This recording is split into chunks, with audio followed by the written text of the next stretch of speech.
Hello, good evening, everyone. We have Todd here tonight. Let me just put down the volume in order not to have echo.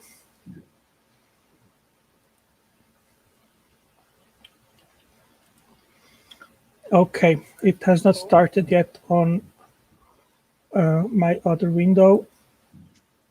Now, let me put it down. Okay. You're live on my screen. No, I have just put down the volume, so we have no echo. Okay. So Todd, let me quickly introduce you. We have met us at the Creation Facebook group, and I posted there a post about the irreducible complexity of the eye, and you said that you would like to have a chat on that on my channel. So I did set it up, and I would like to know from you. You said that you disagree with my interpretation that the muscles around the eye are irreducibly complex, the system. Okay, I can share something. First, what would you like me to refer to you as? Oh, Tangelo. Okay, I'm Tangelo, because your other screen name said something else. Also, do you have a camera by any chance? If not, that's fine. It's just a lot more personal when I can talk to somebody rather than a black screen. Yeah, because I do meetings and people do black screens, and it's just a little more personal. I can put the camera on, but my wife has used the light. Okay, that's great. So I can put it on, but I think. Yeah, like I said, I'm not going to make a big deal out of it, but it just kind of makes it a little more personal too. So it makes it kind of nice. I can connect the cam, but it will be rather dark, but we can try. Okay, just a minute. It's already dark with the black screen, so even if it's dark, that works. But then, yeah, I'll get going and I'll share some thoughts on that.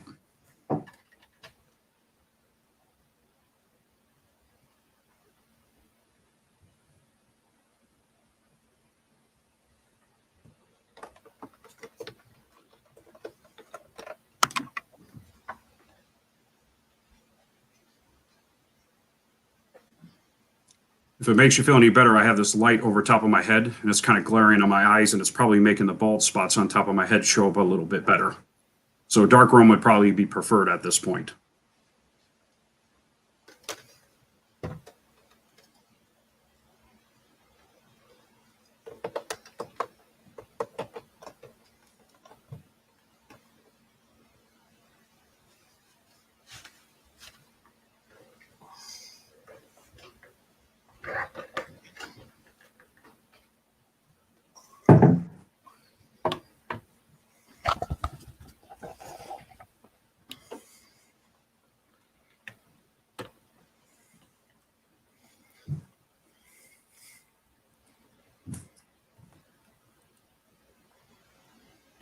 There, okay. That's a lot more personal. Yeah. No, that's not too dark at all. All right. Perfect. Yeah, I did put the light of the cell phone on, so. Well, so I do a lot of Zoom meetings, not on my channel, but I do Zoom meetings on the side, and I talk to a lot of black screens, and it's just a lot less personal, and then it messes with the brain after a while. There's just a lot more, but again, if there's a bandwidth issue or whatnot, it's not a big deal. So anyways, okay. I can go ahead and start. Yeah, my name is Todd of the OutSci'Ed channel. So first of all, OutSci'Ed channel is kind of something I've been doing for a while. I've added videos, I've deleted them. Many years ago, I posted some interesting things. Then I posted some firearm videos that really took off because it's kind of a hobby of mine. But at the same time, my real passion is in science. My background is in biology. I have field work doing expeditions in geology, also marine biology. But my passion is all of the sciences. So whether it's astronomy or anything else, that's really what I enjoy doing for the most part. Education is something that I'm really passionate about too, because I like working with people of all ages. And I might say for the most part that, maybe I was a little naive starting out many years ago, because I did have some ideas that you could always convince people by just showing them enough evidence, and then people would come around and you could always just show people enough evidence. But over the years, I started to see that this wasn't the pattern. You could show people things, and I'm not talking evolution here. I'm talking just about anything, even politics, and you could even have something, even if it was DNA evidence, in terms of showing somebody had committed a crime and people were still in denial. For example, the O.J. Simpson trial. I can use that for many things, but even his best friend, who was Rob Kardashian, the Kardashian sisters' father, he was at the time very much in turmoil about the DNA evidence, but he still continued to defend his friend, and ultimately he got off. However, after the trial, Rob Kardashian never really hung out with O.J. Simpson afterwards because he had thought about it too much, but yet he still continued to proceed through the trial defending his friend. And that kind of goes along with psychological terms I've since heard of then, which is cognitive dissonance, where people can have two conflicting ideas and they still tend to go with the one which reflects their upbringing or their echo chamber, which is the people that they associate themselves with.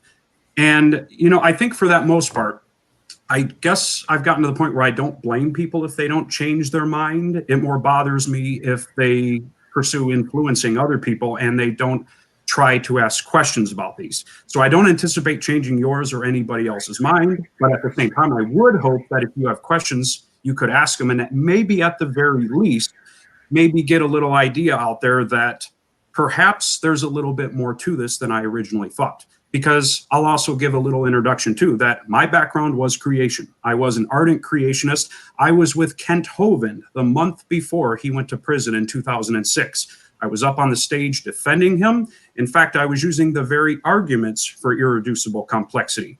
One of the things I actually threw at Kent Hovind at the time was a softball question. And that was, it goes back to, he had his Hovind theory. Are you familiar with Kent Hovind, by the way? Yes. Check. Okay, so he had his idea, which he called the Hovind theory, and he pushed it. And he also kind of talked about Walt Brown. So to be fair to him, he was offering two ideas on how the Ice Age got created. But he said mammoths are found with food just completely undigested in their stomach. Therefore, they must have been frozen in an instant. He claims he went to the Denver National Ice Core lab, and they said that in order to freeze an animal that large, it must have been negative 300 and some degrees. Kent Hovind said the only thing that is that cold that can do it to that many mammoths, it must have been a flash frozen event. And that was a cool idea. However, I also believed, even at the time as a creationist, you should not be in an echo chamber. Hearing your ideas from the same people, you should hear it from outside sources, and always keep your mind open. So what I did was on stage, I thought I'd throw a softball question to Kent Hovind. I remember just because he was getting hammered by this local teacher and his students that came forward. And I said, Dr. Hovind, just to kind of throw this out there, I said that I did look up some other explanations, including from Answers in Genesis, and they actually were against this idea. And they said that the reason mammoths have food undigested in their stomach is because they actually have a storage pouch. And that is, sure enough, the pouch that the food was found in. And I said that fully explains why it was not frozen. I thought he had an answer, and I really was trying to help him out with the students because I loved the guy. I really did. Instead, I was rather shocked by his response. He instead started telling people in the audience that he hemmed and hawed, and then he kind of said to himself that, well, that's why I call it the Hovind theory. I can take the blame for it, and it's just a theory. And he said, that's why I call it that. So then I can't really get taken the blame for it. And I remember just thinking, like, you're supposed to be the scientist. You're supposed to change your mind or throw out a bad idea if new evidence arises. Now, over time, I will say I really decided that my relationship with God in that too, like I was going to follow wherever the evidence took me. Now, also, I will make a claim that my reason for being here is not to talk about religion, but to talk about science. And, I can venture into religion too a little if you want, but I do want to focus on the science because that's ultimately what we can test. So I will say, kind of just to kind of summarize this, that my background is really about getting to the understanding. And really, to be a scientist, where I've since kind of followed, you have to follow the evidence wherever it takes you. I'll throw this out there too, that I grew up with Jurassic Park. I was in love with Jurassic Park. I loved the image of them, drawing the pictures, and my son is now doing the same thing. He's obsessed with all these dinosaurs. Unfortunately, the evidence has come in that they were, for the most part, feathered. This is not even really a contradiction. Even creationists can enjoy this new knowledge that we've learned. We've actually learned so many things in 20 years about them being feathered. But I got to be honest, I'm putting my feet up. I want those dinosaurs to be feathered. I really do. But I also have to step back and say, I also want to be a scientist. I have to follow the evidence where it leads me. And that means the dinosaurs did not look like the theropods, at least, did not look like the cool reptiles that were portrayed in Jurassic Park. And that's hard for me. I had to break away from that. But that is part of that journey of stepping away from creationism. So I say to you, I am willing to follow the evidence where it leads. And that's actually why I'm interested in engaging in these discussions. The question is, are you willing to look at evidence and change your mind wherever it takes you? Now, whatever we look at here, including the explanations of the eye, that has nothing really to do with your belief in God. There are some things, I admit, that do seem to contradict Genesis, but there are plenty of scientists out there that still are able to kind of harmonize that. Now, I will pretty much leave religion at this, that I was not able to harmonize this over time, and it was a big struggle. And I went to different churches even, hoping to get the answer. And I've been talking because I want to get to your eye thing that you had asked me. But I will say that in 2014, I went to my church when they had the Ken Ham and Bill Nye debate. If you remember watching that in February 4th, 2014, I, at that point, was kind of at a crossroad where I knew there were so many things that creationists were skipping over, making simple. And, you know, we needed to have more dialogue in the Christian community. We needed to have these actual discussions because the answers were not as simple as a Facebook meme. So I went to the church I had been going to for about 6 months because the other church we had been going to, it was kind of the same ordeal. Things were oversimplified. And it wasn't even that. It was also like how they dealt with people in the church. And so we were at this mega church that we were at. We watched it in the auditorium, and I thought, this is going to be awesome. At the end of this debate, people are going to say, let's have a discussion. And there's going to be some of us in the audience, maybe with an old creation aspect, some people maybe that are theistic evolutionists. And then, of course, we'll have young earth creationists. And we can all have a friendly discussion at the end of the Bill Nye Ken Ham debate. And I remember while the debate was taking place, I kept looking at the people around me. Every single time Ken Ham spoke, the woman in front of me, her body language, she was relaxed. She put her arms down. And she then, every time Bill Nye spoke, she crossed her arms, eyebrows were down, and she just... That was, to me, the body language of somebody that was putting up, as we call it, the God glasses. She was not, and that isn't even really about God, but it was, I am not changing because if anything is a threat, I will not look into it. And that was what happened. Well, at the end of the debate, I thought, well, she's just one person. What ended up happening was the pastor went up front and said, wasn't that a wonderful debate Ken Ham did? Let's all pray for Bill Nye that we save his soul. And everybody, I swear to you, almost 1,000 people started praying, got up, hugged each other, and I was in shock. That is the definition of an echo chamber and no discussion. All right, having said that, your question on Facebook, you were talking about irreducible complexity of the eye. There is, and there's probably not really a point in going through every single little aspect, but I will summarize it, and you clearly understand that, at least from your post. The eye is a very complicated thing. The muscles that position it, you've got muscles that literally just look up and to the left and up and to the right. And then you have the other muscles that allow you to look down and rotate in different directions. You've got the lens that is very good at focusing, well, when it doesn't have problems. You have the muscles within the eye, the ciliary muscles that can tug and focus the eyeball. And of course, it has to focus perfectly on that retina. And I'm probably skipping over quite a few things because I'm making it sound simplified. So the reason that it fails with irreducible complexity, well, I should say, first of all, you're right. If you take one of those out, the eyeball does not work. That is correct. I will be honest about that. But the eyeball does not work in its form fit for you and I. However, there are people out there with cataracts where their lens is covered. Would those people rather have their eye gouged out because they cannot make out the object in front of them? Or are they still better off because they can still tell light and dark, even if their eye is covered? The same goes with many animals or some other creatures. If they have any type of light detecting pigment, even if it can't make out an object, anything is an advantage. And if we pile on to that, that is what we call emergent properties. It doesn't really matter to these creatures. They don't have to have the best eye in the world, but in their niche, in their ecosystem, if it works for them, that's all they need to have. And so if you recall the Dover panda trial of 2005, when they were talking about the, bacterial flagellum in the motor. The day that the plaintiffs came in, they wore mouse traps on their ties. And the judge, because the creation side was trying, well, I should say the Discovery Institute, the ID crowd, they were trying to explain why the bacterial motor is irreducibly complex and how it could not have evolved from little incremental changes. And so they gave a very good presentation, but the mouse trap on the tie was very big sign. And the judge was saying, why are you guys wearing a mouse trap as a tie? And they were saying, well, the mouse trap is irreducibly complex. It has 5 parts to it, including the lever that holds it back, the spring, the main bar, the trap lever. As a mouse trap, if you take any one of those parts out, the entire mouse trap does not work. We'll take out 3 parts. All you have now is a spring and the main lever. And then what they did was they said, it does not work as a mouse trap anymore. This thing is a complete failure. However, it now has a function as a tie clip. And it does not work as a mousetrap, but it still has a function. And in biological systems, anything that has an advantage over not having something is a gene that is likely to stay around by natural selection. So same thing with the eye. It does not have to have a perfect focusing lens. If an organism has a pigment or something on its body that's light detecting, it doesn't have to be a perfect focus, but it will give it some advantage to us. But you're right, in a human eye, anything we take out, it's not going to have its original function.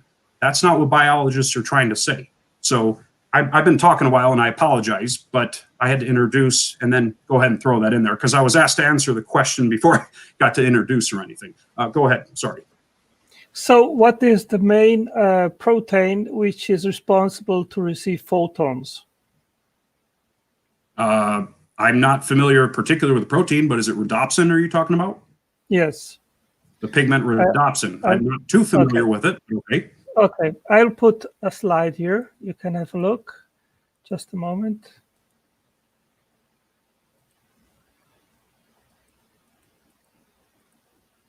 Okay. So you have here the rhodopsin, you have the retinal, and the opsin, 7 transmembranes. Which one evolved first, the retinal or the opsin? Well, I have to kind of stare at the slide and take it all in a minute to fully understand how to, how I would answer the question. But I'm not a biochemist and I wouldn't proclaim to be one. And so I don't know. And, as a scientist, I'm okay saying that. But I will make a prediction here, and this is what evolution, and this would be my answer. Evolution would offer a testable prediction that any one of those functional groups or any part of the precursor molecule would have an advantage, maybe not light detection or maybe not photoreception, but it would have some other advantage that would allow that creature to better survive in its environment. But it's really pointless for me to try to give a biochemical response to a slide like that. But that's the best, most honest answer I can give you at the moment. Okay.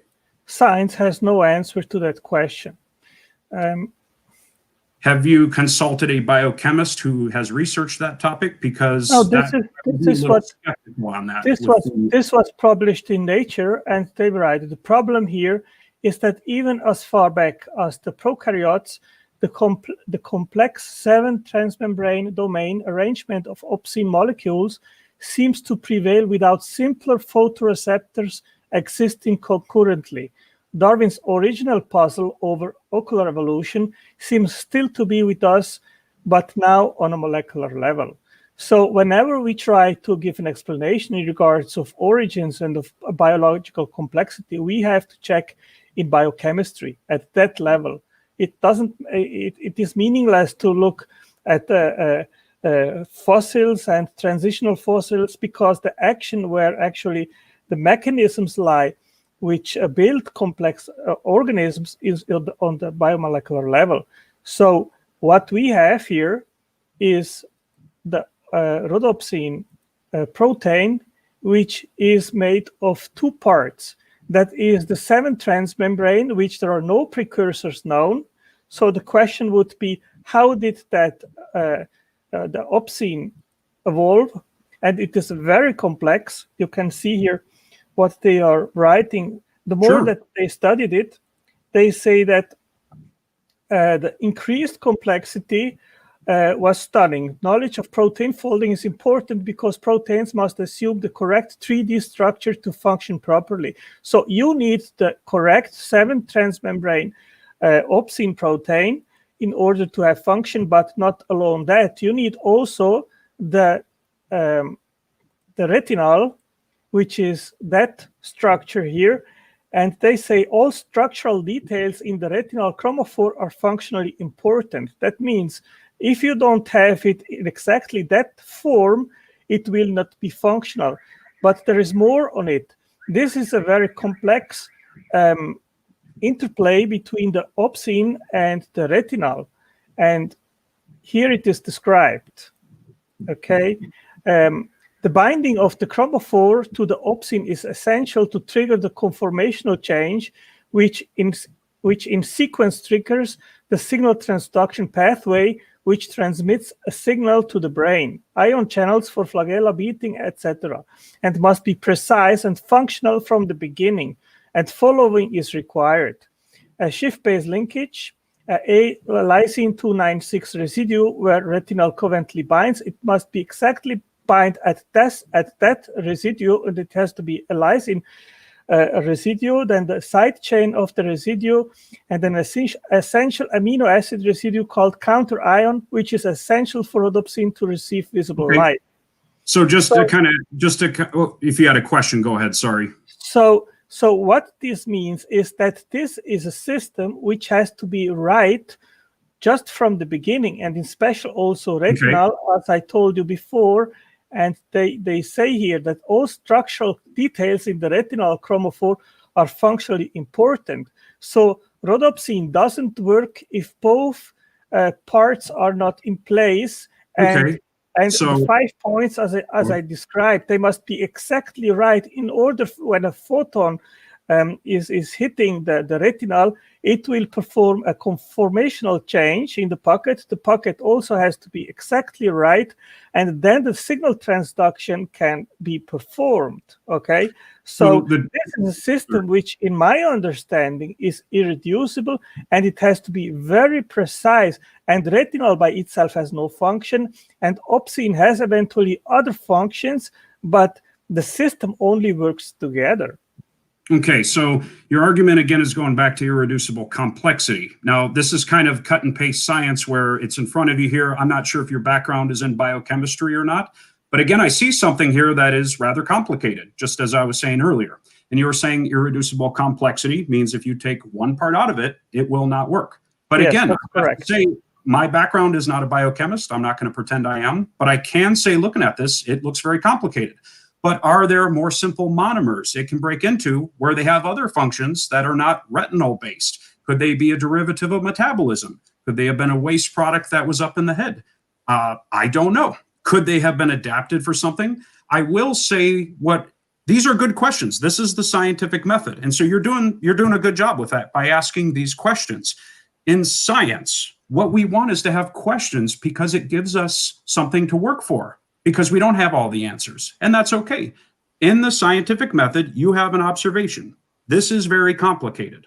Now you were asking a question, if you remember the second step of the scientific method. Why is this so complicated? So you come up with a hypothesis. You are saying it is so complicated, it is used as retina, and it cannot be derived as anything else, okay, or it won't have a function. But are there other hypotheses out there? That I don't know, and I'm not going to pretend to. But we as scientists, we do not want to skip the next crucial step, which is peer review. Because even if you did come up with the idea that it was irreducibly complicated and nobody could disprove that, it would be a potential theory. And it potentially, let's just be honest, it could debunk much of what we know about the evolution of the eye.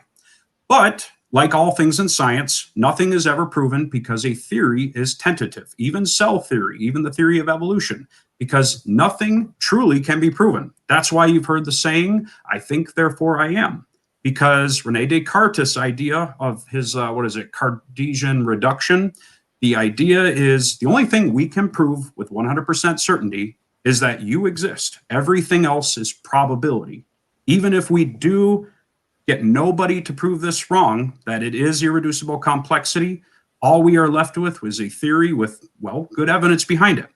I am not seeing the evidence behind this. I'm seeing something presented in front of me that is complicated, and I'm being asked to respond to a biochemical pathway, which is not my background. But I do respect this. I think it's worthy of looking into, and I say, commend you. You've done the observation. It's complex. you're asking questions, and you have a hypothesis. So now you need to test this out, because here's a hypothesis that I have. Could you look at the derivatives of this molecule, and could those have another function? Could they have been created from another metabolic pathway? And that is something, unfortunately, I don't have the moment or the resources to test. But I would say as a scientist, I'm okay with that, because we do not have all the answers. But that is a good thought to bring up, though, anyways. Okay, I'm a machine designer. That's my profession. So when I started to investigate and learn about biochemistry, I saw parallels between what I do as a machine designer and what I see happens in the cell, like the genome, which directs the making of proteins and controls the operation of the cell and so forth. So that has led me to understand why this is a problem for evolutionary biology. Because, for example, as I said before, the retinal, it has to have a correct size, a precise structure in order to be functional. So the question is, how do you get that structure? And on the right side, you see the biosynthesis pathway to make a retinal. And the question is, if you have only retinal, but you do not have the opsine and the right-sized pocket of the opsine where it is inserted at the right place at the specific amino acid residue, you do not have function. Now, how do you get to that structure by evolutionary pathway? And let me read what they write here. That's the hypotheses to be tested by a biochemist. I don't have the background in that. But I will ask you this, because you said it poses a challenge for evolutionary biology.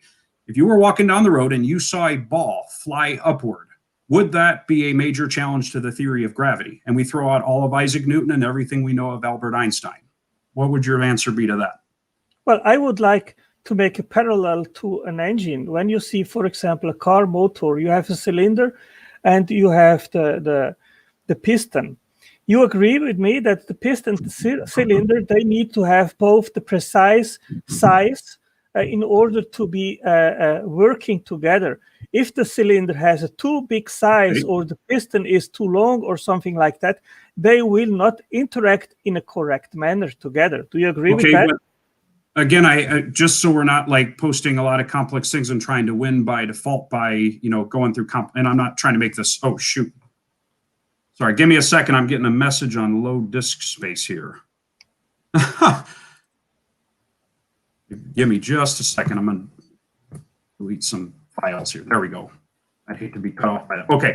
But again, I have to ask, if you saw a ball fly upward, would that disprove all of Albert Einstein and Newton's theories on gravity, just by seeing a ball fly upward on a sidewalk?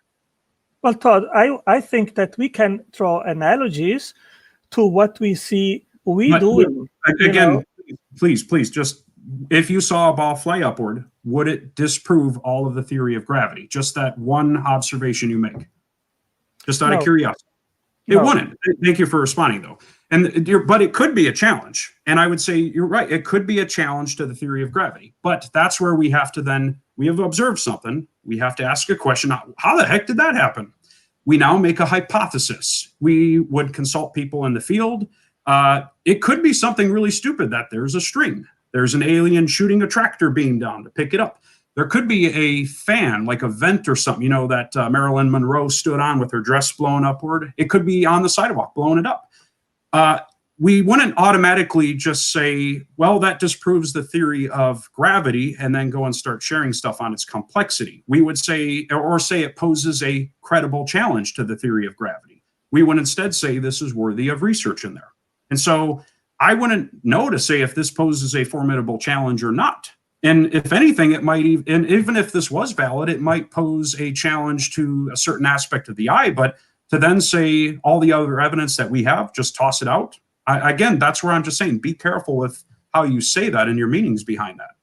Well, I can give you many, many different examples where I think that. But each one of them, it sounds like they're coming from the aspect of irreducible complexity. And again, the argument is that if you remove one part, it will not work. But again, what the scientists are telling us and what we can observe in the anatomical structures of animals is they can have simpler forms of this, but they might not have the same function in them. But as long as they convey an advantage, that's all we really have to do with it. So, well, I came to the rhodopsin, Todd, because this is the protein which is key. If you do not have rhodopsins, you do not have the molecule which receives the photons and then starts the signal transduction pathway. So this is, you cannot go more simple than that or lower than that. This is the key protein. So that's why I brought it up.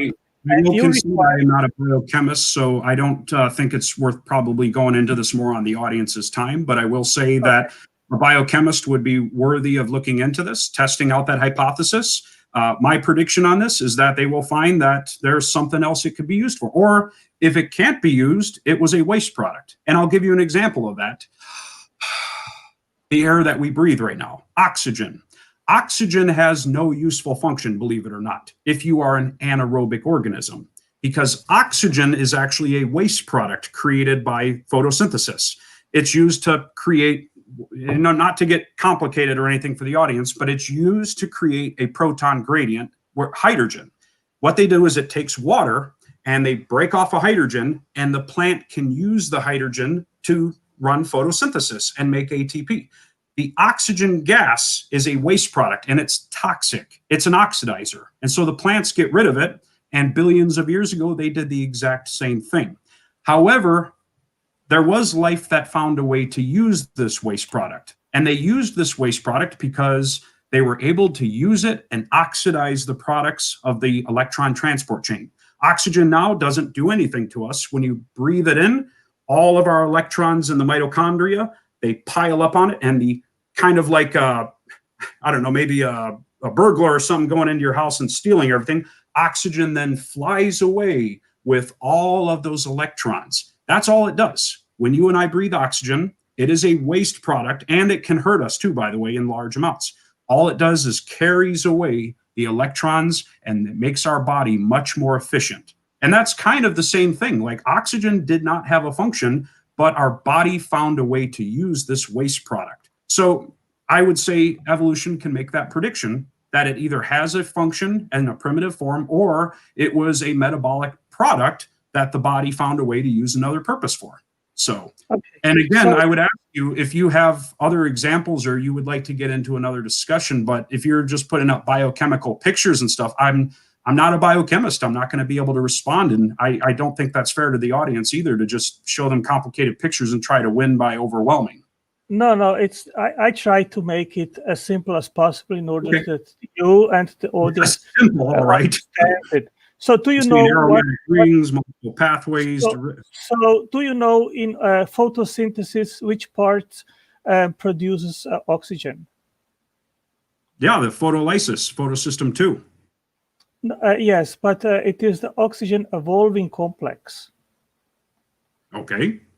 Okay. The oxygen evolving complex, it has 5 proteins. Let me check here. Okay, it has 5 proteins. Here, it's PSPO, PSPQ, PSPR. In total, there are, as far as I know, 4 proteins. Okay, so you can see this in blue here.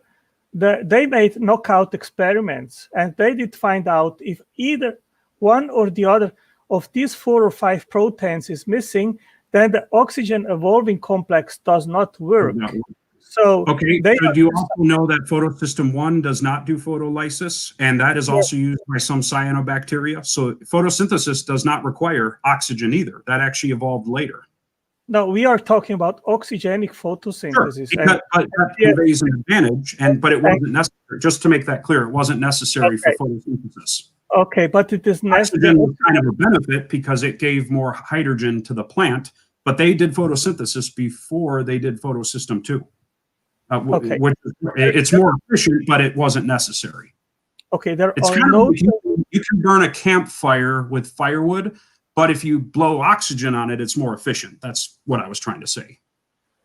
Okay, they are described here. 1, 2, 3, 4, 5 proteins, which are surrounding a molybdenum cofactor in the middle. It is pictured here.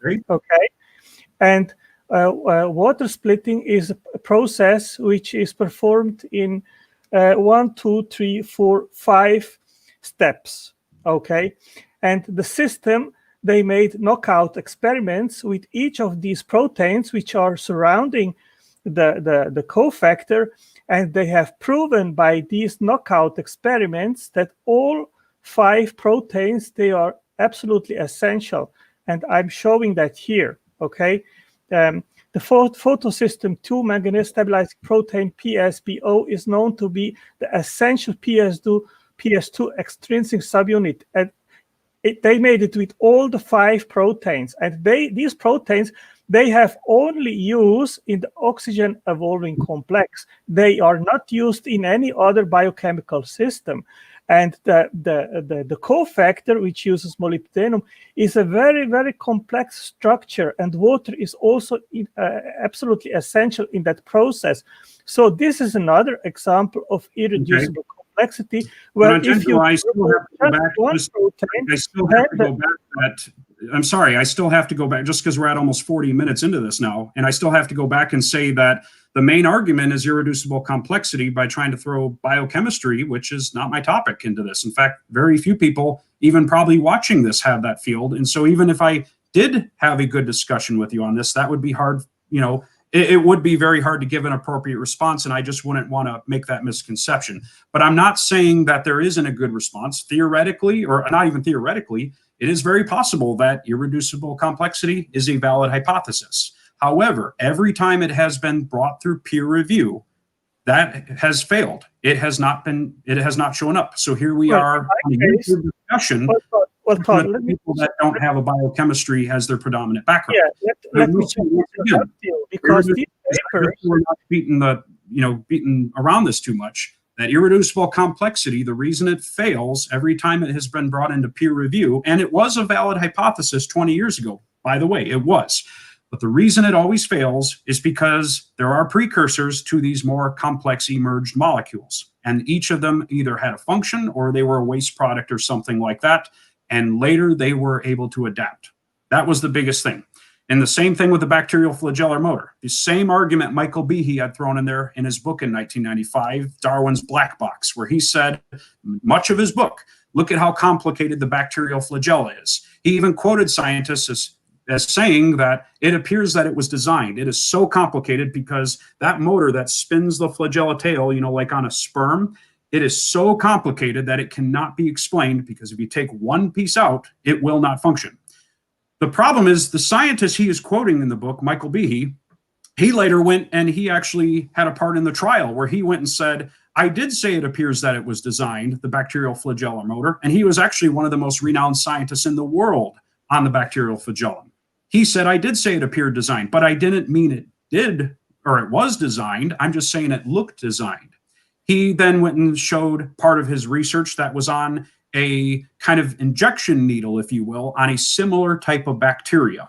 This needle can be used to inject poison. It is on every bit of way the same as the bacterial flagellum, the same proteins, and the motor proteins used to spin. There's only a couple pieces out, but they are still there. And even though it was not a spinning motor, it had another function, and that was it served to inject poison. This was a toxic type of bacteria that would grab onto you with its pili, and it would use its injector. They have a proper name for it, proboscis or something, and it would inject you with poison. And that, again, is where I would say, if this is all we're going to do, it's going to be my same response. I'm not a biochemist, and it's not fair, if there is a biochemist watching, for me to pretend that I have answers. But I can say that is the failure with irreducible complexity. And I will also say, because I don't know your background, every time I talk to a creationist about this, with less complicated things, by the way, than biochemistry, and more things that were on anatomical structures, it was still, and this was when I was a creationist, I would talk about, well, what about, this is what the evolutionists would say. And the argument was always to deflect or ignore. And there again is that term cognitive dissonance, when you have two conflicting ideas and you stick to the one that helps you sleep at night. And that's unfortunate, but that is our infallible brain as a human. And that, again, I would also kind of throw out there, shows flaws with our brain, because our brains are capable of being irrational like that. They're good enough for us to survive in the African savanna thousands of years ago, but they have flaws today, and that is reasoning and logic. That's just kind of where it is. So, I mean, I can throw up some things here. You wanted to talk about origins, and like I said, we're 40 minutes in, but it's still the same argument of irreducible complexity. And let's be honest, irreducible complexity, it's basically saying, I don't know how it happened, therefore God did it. It's that argument, God did it. And that could be a valid hypothesis. And in the creation group, a lot of people are trying to say, why do people say God couldn't do it? Why do evolutionists, and they say atheists too, by the way, because atheists, evolutionists are not synonymous, and I really like how that's always thrown out there. They always say, why do atheists or evolutionists always say that God couldn't do it? And I don't know how many times I have to say this. No scientist, well, no good scientist would say that it is impossible for God to have created anything. God could have done it, but there is no evidence cited behind this. There's no testable hypothesis. For example, if a body part or something, or a part in the cell was formed by God, this is our hypothesis, God did it. How could we make an experiment to test for that effect? What would the experiment predict that we could look for? So one example I can give you, 10 years ago, I read this. It was Frank Tipler's book, I think his name was, and he was talking about the physics of Christianity. And I was fascinated because I, again, was young earth creationist, and I was reading this book by Frank Tipler. And he was talking about Jesus when he was buried and when he was buried and whatnot, and how he rose from the grave. And he was trying to use physics to describe how Jesus could have come back to, or how he could have rose from the dead. And of course, as a Christian, I was like, sorry, let me interrupt you. Before you continue with another topic, I would like to respond to the example which you brought forward with the flagellum, okay? And then you can continue your narrative. Okay. I have made an investigation, and the flagellum uses 36 different proteins, okay? I have researched each individual protein, and you can see on the screen that what is written in red. Science confirms that each of those 36 proteins is irreducible. If you remove it, you lose the function of the flagellum. And I can provide you afterwards the link, and you can look it up. And this is all peer-reviewed science. It is not something which I am bringing up from creationist websites or something. It's my investigation. And you're right. If you do remove it, it doesn't function. But did you not hear what I was just saying about it had another function, and that was the scientists were saying it was an injector. This is a simplistic explanation. First of all, not simplistic. There still are organisms with these injectors on them. They have the exact same structure. Todd, let me explain to you. To go from that molecule to the flagellum, you have a difference of about 40 different proteins which you have to add in an orderly fashion, and and you need also assembly proteins to make the flagellum to build it, and these are different proteins. Okay. So this is the same. I like to make analogies because it is the same that we require. I want to give another example. For example, to make answer that question real quick, you were saying, and that is in all fairness a question, so I'll answer it. You're saying, because the one thing they were saying, the injector that was injecting poison, you're saying, well, even from there, it's 40 proteins. Well, I don't remember that being what they said, but let's just assume it is 40 proteins. And they would have to be in the perfect order in order for it to be this flagellum. Okay, that is a fair argument. But again, I don't know a single biologist, and I'm really saying this, especially if there's other people watching, this is not chance. A lot of people mistakenly say that evolutionists believe that it is all chance. That is not how evolution or natural selection works. Because again, you can have 2 amino acids fall into place, and they could have been just a mutant and sitting there. And in that sense, that little part could have been chance. But again, we're just talking 1 or 2 amino acids. However, if you get 3 or 4 in order, if they've conveyed an advantage in any way, perhaps that injector was more durable. Perhaps the injector had a larger pipeline motor on the side that allowed it to put out more poison. And again, I would hate to give too much of an explanation and just be accused of not knowing biochemistry, because I've said over and over, I am not a biochemist. But today, it has 40 different amino acids in those orders. But what did it look like in the past? No, 40 proteins. Each of those proteins, and again, this is evolution, it's divergence. Did each one of those proteins that got added, they would have had some other advantage to it. Now, it might not have caused the spinning.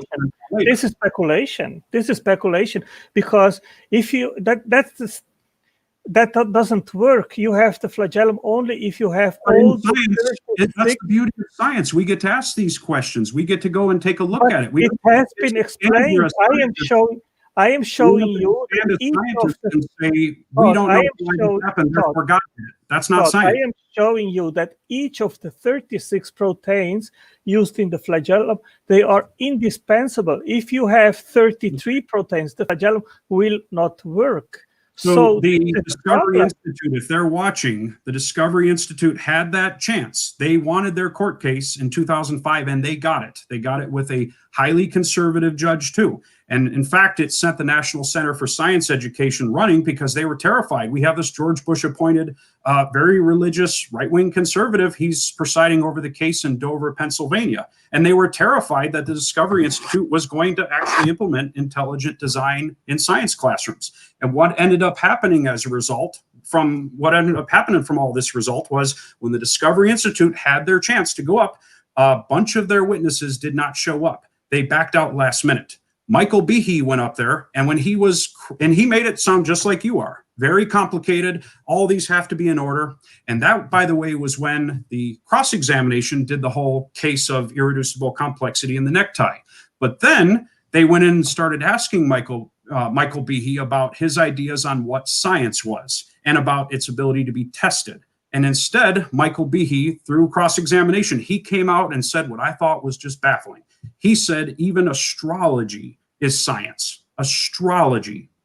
That is not science. And how a man who works at, I think it's Lehigh University or whatnot, has that idea of science, that is baffling. Astrology is not something we can test, and when it does, it fails. And at that point, the Discovery Institute looked ridiculous. They had their day in court, and so they completely failed. Michael Behe presented all of this argument. And so again, I'm not going to try to sit and waste audience time and pretending I'm going to come up with explanations. That is the role of a biochemist. They had their chance, and Michael Behe in his book laid out his case, and Judge Jones of that case was so upset. The Discovery Institute and all of them, I'm not the Discovery Institute, but the Dover School Board who brought in the discovery, they had to pay the court costs because the case was so ridiculous when put under cross-examination. That is what happens when you actually have people putting out this material under cross-examination. Instead, where do creationists thrive? And this isn't, an insult or anything, but they thrive in the church setting, in their echo chambers, or on the internet message boards. They do not thrive in peer review, and I know there's a lot of people that say that their materials just don't get published. No, it just doesn't work. There's a reason it doesn't get published, because when scientists disagree with it, maybe there's something wrong with that. Maybe there's something wrong with the hypotheses. And again, I want dinosaurs to not have feathers, but as a scientist, well, I'm not a scientist, but as a person of science who's fascinated by this, I have to follow the evidence. And you need to follow it too. So look up the Dover Panda case, and random people on the internet trying to go through this, it's not going to work. I have something for you since I've been just responding to claims. I would like to respond to everything that you said right now. Okay, because then I would like to present some things too, because I've been I think we have here about you talking about 80%, and you are not listening to what I am presenting. So I would like that. I would wonder what side that audience is too. Again, that goes back to echo chamber. Look up definition of echo chamber. Well, echo chamber, you are only talking, Todd, but you are not listening to what I am saying. We've been 50 minutes on irreducible complexity. I would like to show some case stuff too. The idea was on origins. That was the topic that you brought up when I brought up. I haven't even talked about origins yet, sir. I've literally just been trying to give an answer on irreducible complexity. That's why it doesn't work. I brought you 3 examples of irreducible complexity. You have not refuted it. You just say, "Oh, I'm not a biochemist. Why would I refute it?" So you are, I'm not a biochemist. yes, but you said that you would come to my channel tonight because you were opposing. I didn't know what you were going to talk about with the specific stuff. You're talking metabolic pathways. This is, honestly, just sounds like a gotcha. I mean, you didn't present the specific topics we were going to talk about here. Well, so, I started if with you the topic. I would ask you to respond. I'm going to be quiet here. I promise. If you could respond, please, to the idea of irreducible complexity, if you just would like to say, without throwing up another slide and say, look how complicated this biochemical is, if you can do that, go ahead. But then I would like to share something. Okay. Do you think that the cell requires a minimal size and a minimal number of parts in order to be able to be alive? Sure, because if a cell is too small, the atoms themselves would be just inside of it. It has to have a minimum size for atomic motion in that. But as far as does it have to have a minimal amount of parts into it? Well, that is what protocells are. And if you're interested in the works of Sydney... Well, protocells are not alive. We are talking here about the threshold. Okay, but what does it mean to be alive? The definition is really broad, by the way. Well, we have to kind of look at our changing ideas on this too, because at the same time, what life was in the past versus now, we don't have examples of. All we can do is look at what simple cells are. Viruses very much are biological systems, but by our knowledge today, they are not alive. They do not reproduce on their own, but at the same time, they have their own genetic sequences. We can see how they're related to one another, but they don't have a cell membrane. They don't reproduce on their own. They don't eat. So again, we have to have ideas on what are alive based in the past. Okay, would you agree that reproduction, metabolism, homeostasis, nutrition, complexity, organization, growth and development, information content, hardware, software, entanglement, and permanence and change would be a description of what life is? Today, and by the way, complexity, that's not something I really have, I mean, that's a very vague word I would throw in there too. No, complexity I would not say is a necessary thing to have. You have to have reproduction. And that is, if you want to look up the RNA world hypothesis, depends on what you mean by complexity with that. I would say, yeah, it's complex. It's a biomolecule. But biomolecules are also found on asteroids. Does that mean that they have to have some type of miraculous development to them? Well, they are not alive, correct? Well, they're not alive, but again, you're looking at life today and putting on a definition of alive to them. What does that mean to be alive in the past? And again, the virus is around today, but we don't call it alive because we're not comparing it to modern systems. It doesn't reproduce, but it uses a host. But again, what about more simple cells? What do you mean by complexity? That's kind of the thing where it gets a little vague on what all this is. Well, we can start with the first one. Is reproduction required to have life? Okay, sure. Because without reproduction, you don't have natural selection, which is how life diversifies. Okay, in order to have reproduction, you need DNA replication. No, you don't. No, you do not. Where did you hear? So can you give me an example of a life form which doesn't require DNA replication in order to perpetuate itself? Sure. RNA, I almost said ribosomes because ribosomes are made from RNA. RNA is, as you know, just like DNA, but it's half-stranded. It uses uracil, a few other things different because it has a different sugar. RNA can actually self-replicate. It can.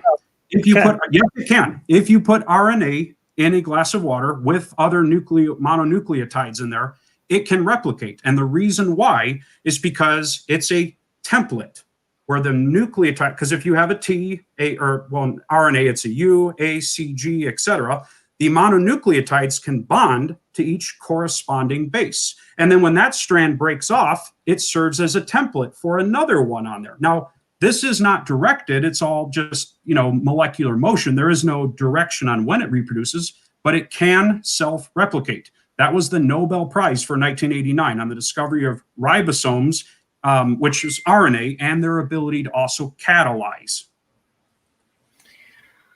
Okay. Yes, RNA can reproduce, but it does not have to be in a cell, does not have to. DNA today is what life forms have. Viruses, many of them, as you know, use RNA. They do not reproduce on their own, but again, they don't have to. We're talking about life forms today. RNA let me read this. The very origin of the first organisms presents at least an appearance of a paradox because a certain minimum level of complexity is required to make self-replication possible at all. High-fidelity replication requires additional... Before you finish this, just curious about the source of this. Is this another creationist website, or is this a legit source? And I ask that, not that I'm not going to listen to the information, but sometimes questionable sources will throw things in there that are just completely false, and then I have to second guess myself on everything. Okay, this is from the book The Logic of Chance from Eugene Koenig from 2012. Okay, I can really wonder, but okay, I just wanted to be fair on that, because sometimes there's misrepresentations, and then it's like, okay, do you agree with this or not? And then I have to respond to something that might just be kind of rubbish altogether. But okay, go ahead. I can give you the source afterwards, and you can look it up by yourself. But if you think that Koenig is not a trustable or a good source, then I don't know what is, because he is very respected scientist. And that I'm not saying much about. I'm just, again, when all I can see is writing, and then I have to, I'm being asked to respond to it. But at the same time, there could be things in there that are just flat out wrong. I don't know. But this is one of the, again, common things that are done with creationists, is sources that are not reliable. And then you end up kind of being put in a trap like this because you didn't have a chance to fully read it or vet it. So I guess what is the question, or what would you like to get at with this? Oh, as I said, I can afterwards give you the link, and you can look it up, and you will see that it's from his book. And he says here, the very origin of the first organisms presents at least an appearance of a paradox because a certain minimum level of complexity is required to make self-replication possible at all. High-fidelity replication requires additional functionalities that need even more information to be encoded. The crucial question is how the Darwin eigencycle could have started. How was the minimum complexity that is required to achieve the minimally acceptable replication fidelity attained? In even the simplest modern systems, such as RNA viruses, replication is catalyzed by complex protein polymerases. The replicase itself is produced by translation of the respective messenger RNAs, which is mediated by the immensely complex ribosomal apparatus. Hence, the dramatic paradox of the origin of life is that to attain a minimum complexity required for a biological system to start on the Darwin eigenspiral, a system of far greater complexity appears to be required. How such a system could emerge is a puzzle that defeats conventional evolutionary thinking, all of which is about biological systems moving along the spiral. The solution is bound to the unusual. The origin of life, or to be more precise, the origin of the first replicator systems and the origin of translation remains a huge enigma, and the progress in solving these problems has been very modest. In the case of translation, nearly negligible. Okay. So basically that refutes what you tried to claim.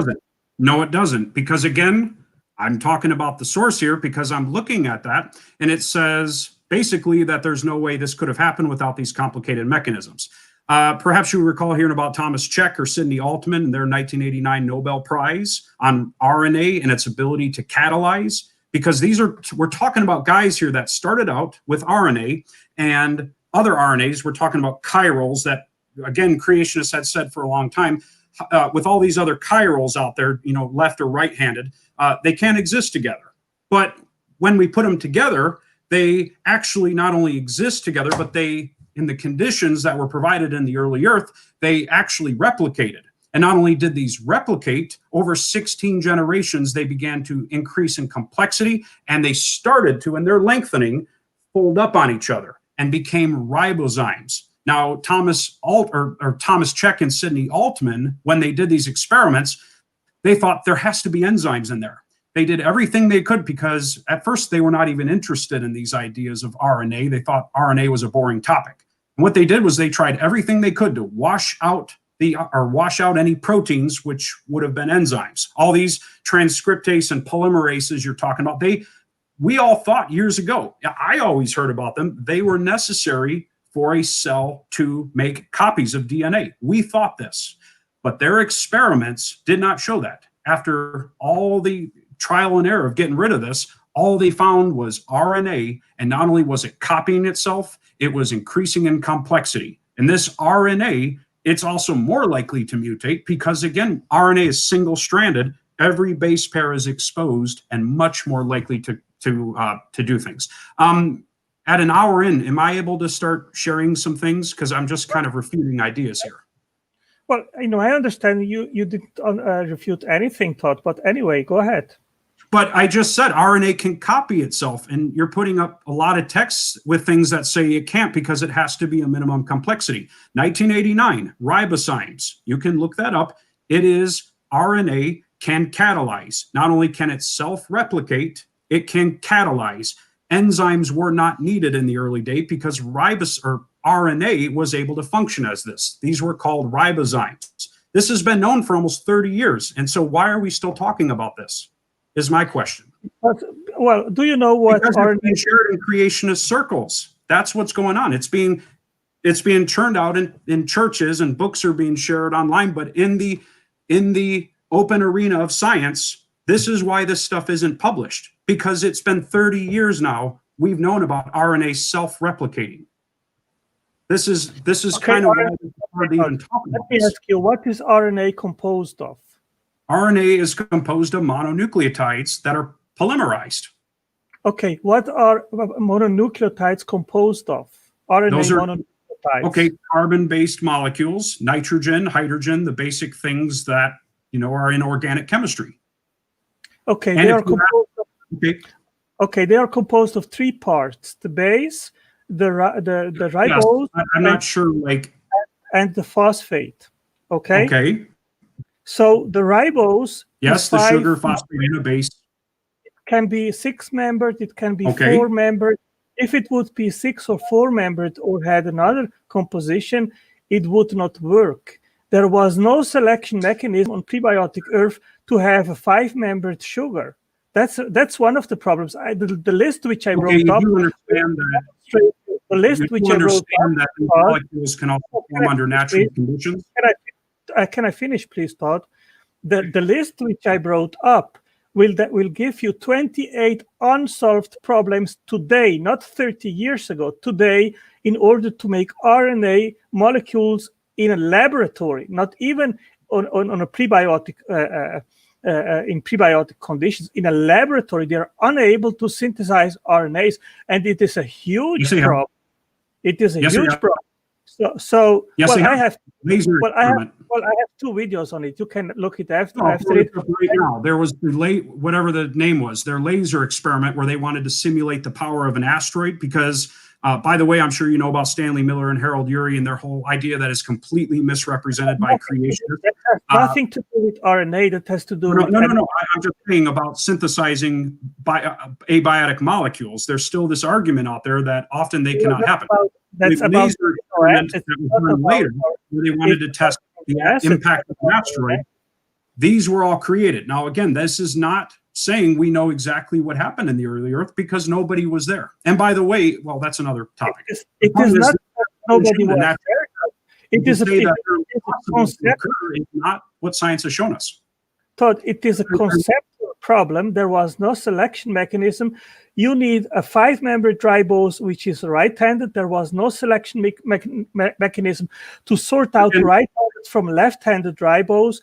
Then the bases, there are 4 or 5 bases used in life, which must be just right. They need the right composition of nitrogen and carbon. If you do not have the isomeric composition, then you will not have later on DNA Watson-Crick base pairing. It has to be the right composition. It has to be the right pyrimidines and purines. The phosphate has to be annexed at the 5' position. There is no mechanism known how to bond the 3 parts together. And I can go on. I have listed 28 different problems, and these are unsolved problems by today. Okay, like I just said, it has been done in a laboratory. You can look this up, where we have artificially simulated these mononucleotides. Show me the paper. How they polymerize is another story, but that is a part of research as far as the polymerized. because I don't know of any paper which confirms that it has been done in the lab. I don't know of any. But and that's why most of us are not biochemists. We're just, we're not biochemists, so of course would we have access to I have the internet. These have formed naturally. I have not seen any form naturally. And so this idea that these can't form naturally and then they can't polymerize again goes back to God did it, because I don't know how to explain it. God must have done it. Even if God did it, let's entertain that hypothesis that God did these. If he did this, and again, that could be a possible explanation. But if God did this, what experiment could we do to test this out? There is no experiment you can do that. No, please. Sorry, because then I changed subjects. There is no experiment you can do to see if we have RNA, did God create these mononucleotides? There's no experiment you could do. So that could be possible, but scientists therefore would have to say God is outside of science. That doesn't mean he didn't do it, but we therefore cannot do this as science. But what we can do is say, let's look at another hypothesis. Could a large impact with enough heat and temperature create a large variety of these? Could they create amino acids, other sugars, lipids? All of these have been tested out. You may have heard of Oparin and Haldane's hypotheses, and every time we get fantastic results with these. That does not prove how a cell starts, I admit, but it does show naturalistic events can create these basic monomers, the building blocks of organic chemistry. Yes, it does. And that's where, back and forth on it, I'm sorry, you're wrong on that. Well, I will be happy after our chat to send you the link with the list that I have. And if you're able to give me the answers to these open questions, then I will be very happy to acknowledge it that science has found an answer. I have investigated these topics, Todd, and I have not seen answers in regards of these issues. Now, to the thing that you asked, can we test intelligent design? I want to give you an example then, and then you will answer me which explanation fits better the evidence. You know that in biology, it is information which drives the mechanistic part in the cell, that is the proteins, which are molecular machines which perform all the work, and they form into metabolic pathways where they produce the products, the basic building blocks, and so forth. So let me suppose that you see a blueprint, and then you see a factory made upon that blueprint, and you have no idea who made both, neither the blueprint nor the factory. And someone asks you, Todd, what do you think? What is the best explanation of both the blueprint and then the factory made upon that blueprint? Is it better explained by intelligent action or by chance and random unguided events? So this is a classic, the blind watchmaker argument. And in the case of the factory, I wouldn't say it's the same as life. And I can definitely go through that and give other ideas, because biological systems are not the same as a factory, first of all. A factory factories in a literal sense, and that can bring you not the same.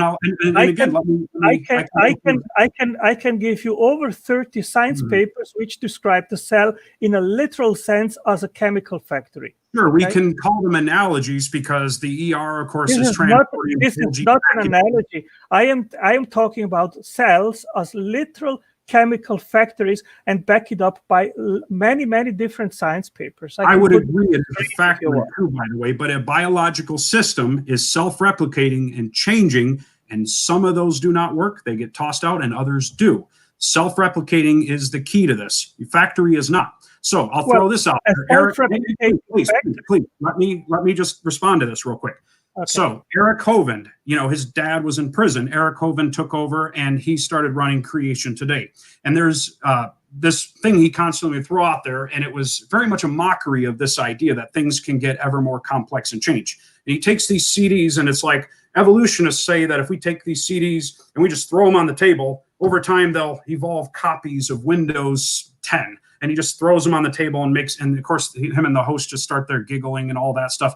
And the same with rocks. Ken Hovind says things like, will this rock ever evolve into Mount Rushmore, for example? And of course, the blind watchmaker, would Mount Rushmore have come from a person or an intelligent design? Mount Rushmore never started off as a simple system. First of all, the reason the CDs will never turn into Windows XP is because the CDs do not self-replicate. The CDs do not create multiple offspring And from those offspring, just like dog breeding, we don't pick the one that has more of the trait that we want. So we pick this one and get rid of all the others. And now this one breeds into offspring. And again, which one is more like Windows XP, where it has code for DOS system or whatever? We pick that one out, throw the others out. And then again, we just keep doing this for generations. Self-replicating and variation in your offspring is an essential part of this change. That is why a rock will never turn into Mount Rushmore, and it's why a factory or a small mom and pop store will never turn into a factory, and they can't be compared. And if they do, because say a corporation like Amazon wants to build it up, it only demonstrates that systems get more complex through a term called emergent properties. So I wanted to talk about origins of life. At the beginning of life, life forms were very simple. They had very metabolisms, nothing like we have today. I disagree. I will back it up with science. Again, simple complexity is a vague term. I can at least agree on that part. Simply complex, it is a vague term, but comparatively simple. They were comparatively simple. However, they had traits that enabled them to survive a little better, and they got more complex. This is called an emergent property. It's the same reason why if you have two people working together, they can now lift up a box, whereas one person alone couldn't do it. And if you get three people in, not only can they lift the box, they can maybe assemble something together better. Then if you get four people together, well, now they can, I don't know, have a party or something afterwards. And then you get 10 or 100 people together. Now they can form a factory where they not only put these together, they build these boxes themselves. An emergent property is the fundamental theme of biology, where things that get more complicated have more of an advantage and they are able to function differently. That's why your digestive system works with your circulatory and your respiratory system. That is all emergent properties. So I get the blind watchmaker argument. It's been used by creationists for a long time. And the arguments against it are it's not a comparable system to a biological system any more than Mount Rushmore comparing it to a rock. It is. It is. The genome is like the blueprint. The proteins are like the molecular machine. Go ahead and put mine up. The ribosome is like a factory inside of the cell factory, and the cell is a chemical factory in a literal sense. And if you want, I can show you many science papers. But it isn't Amazon. It isn't Amazon. It will be. That is an analogy. Todd, can I finish?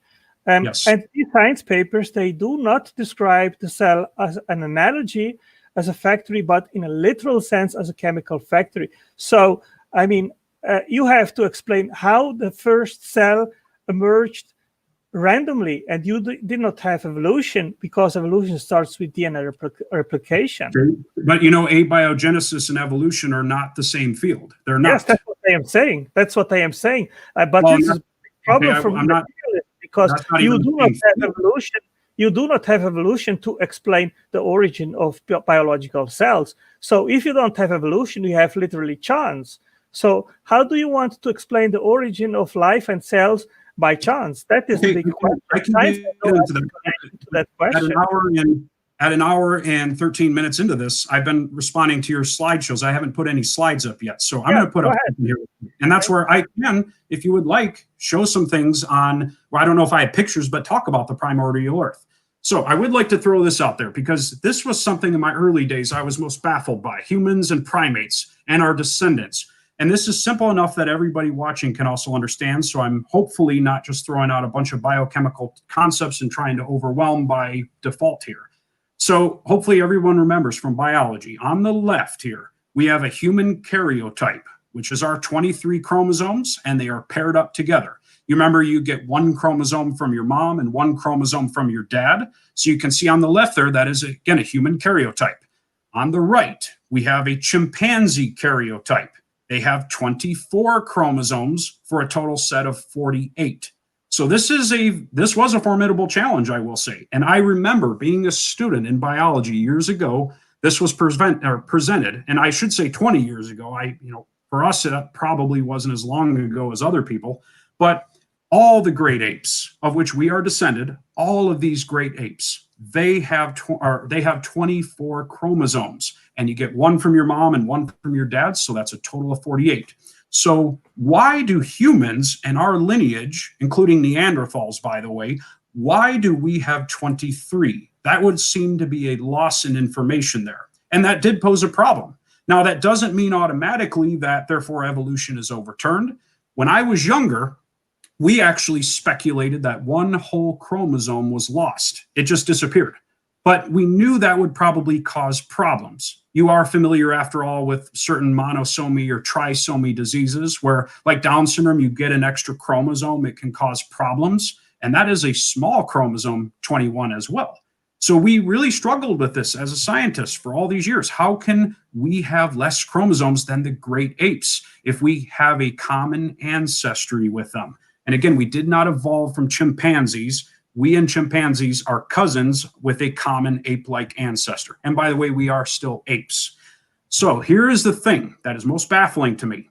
Because the answer did not come from lost chromosome, it turns out we were able to answer this in 2008. Now, 20 years ago, almost equivalent with putting men on the moon, was a grand project called the Human Genome Project. Very fundamental because we wanted to map out all 23 human chromosomes, all the genes, what are all the specific little traits.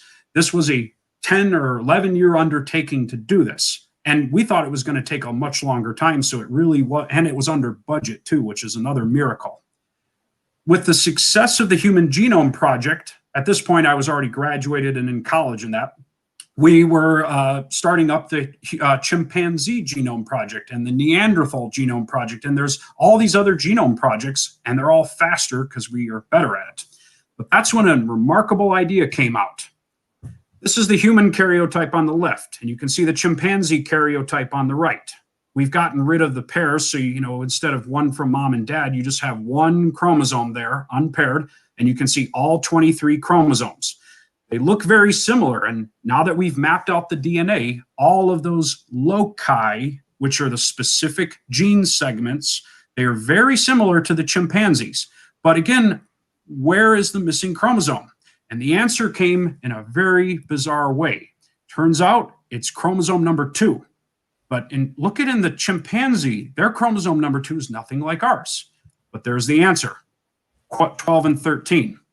So if we take this here, notice there's 2 centromeres, by the way. These centromeres are the part of the chromosome that is in the middle part of the branch there. If you take the chimpanzee chromosome 12 and 13, and you flip it upside down like this, and we stack it on top of the other, just like this, watch what happens.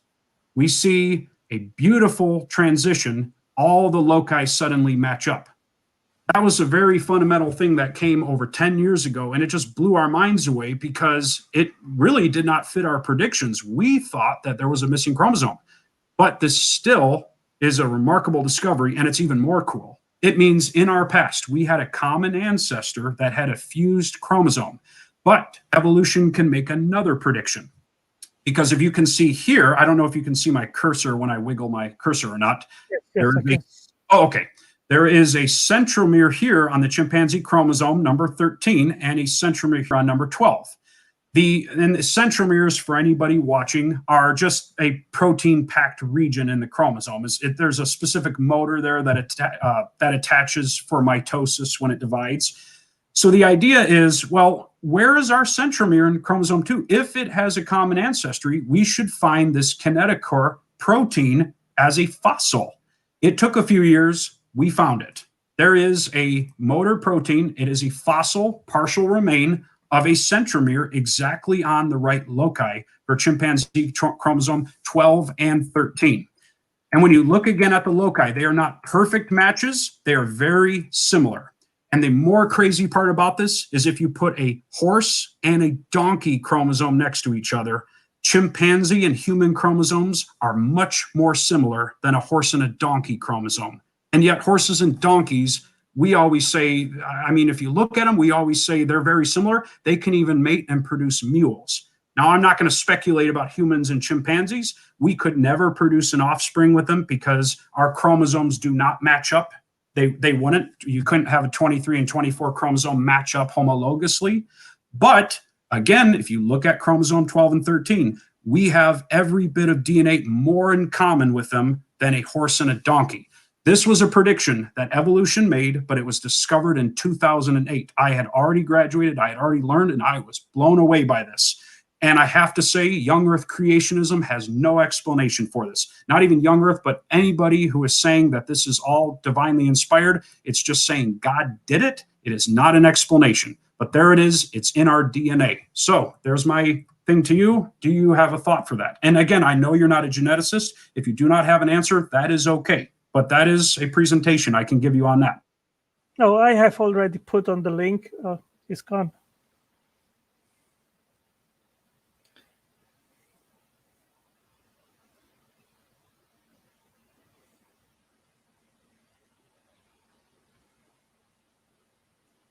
Let's wait for Todd to come back.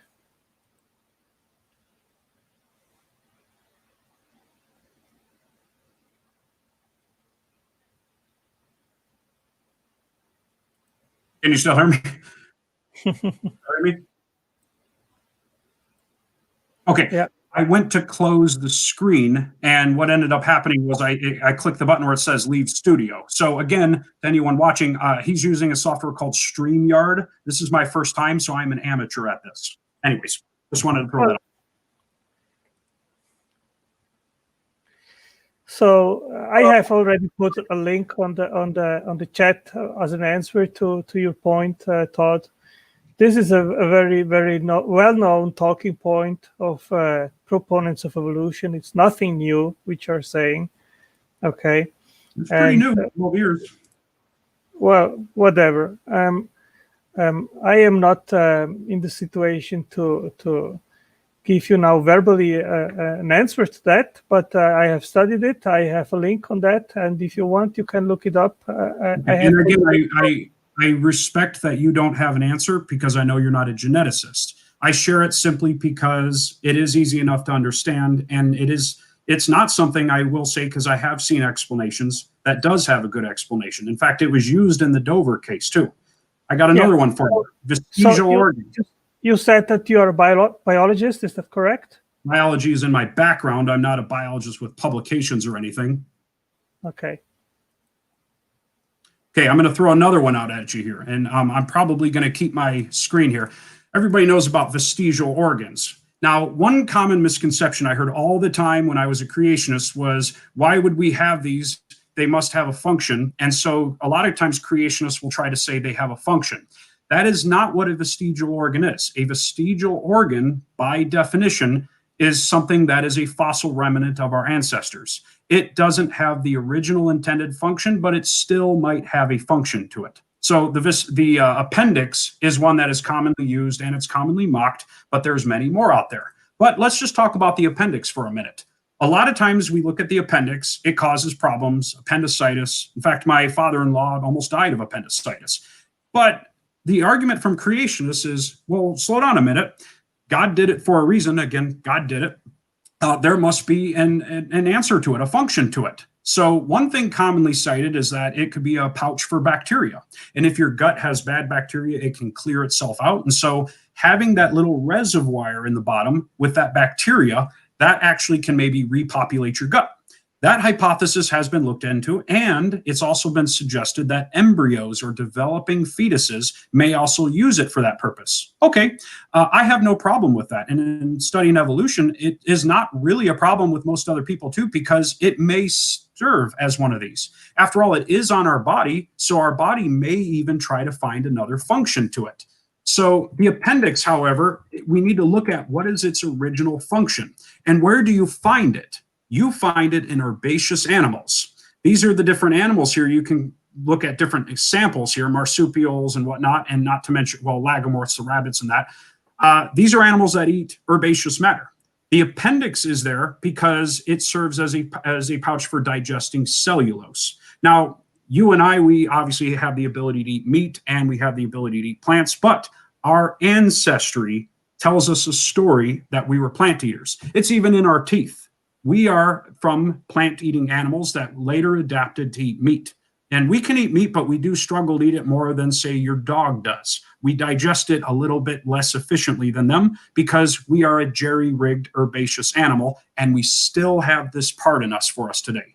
But another one, what about goosebumps? This is one I've never heard an explanation for from the creation crowd, because we can talk about the appendix, And, you know, it may or may not have another function. But no explanation I've heard of, and I don't expect you to have one here either, because again, you know, this is on the spot, but no explanation has been given for goosebumps.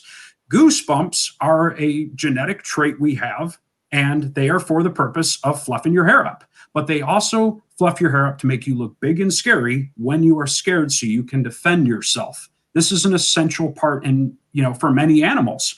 Why would we have these, and why are they on our hair follicles, and why is it the same genes that do this that is in the other animals? Again, creation has no explanation for this. And again, evolution predictions, they might be wrong too. This is, after all, a theory. It might be wrong, but the evidence seems to fit with the idea of common descent, that you and I have goosebumps because our ancestors had more body hair. In fact, you and I still have body hair, and I will throw this out there. You have the same amount of hair as a chimpanzee. Yes, you do. You just have thinner hair. So you might notice women have even more thin hair than us, you know, burly, hairy men have. But women have the same amount of hair we have. It's either just small or underdeveloped. And chimpanzees just have a really coarse hair. We still have that body hair. We just don't have use for it because it isn't very fluffy on us. But that's why when you get scared in that. The tailbone is another one brought up there. It doesn't really have any. Would you like to talk as well? Because as I said previously, you're taking about 80% of your time to talk. Even the people in the chat, they are complaining about that. I don't really care because I'm sure this is pretty one-sided. I really don't. But if anyone has a question, you know, go for it. Well, I just want to spend after an hour and 12 minutes talking about irreducible complexity.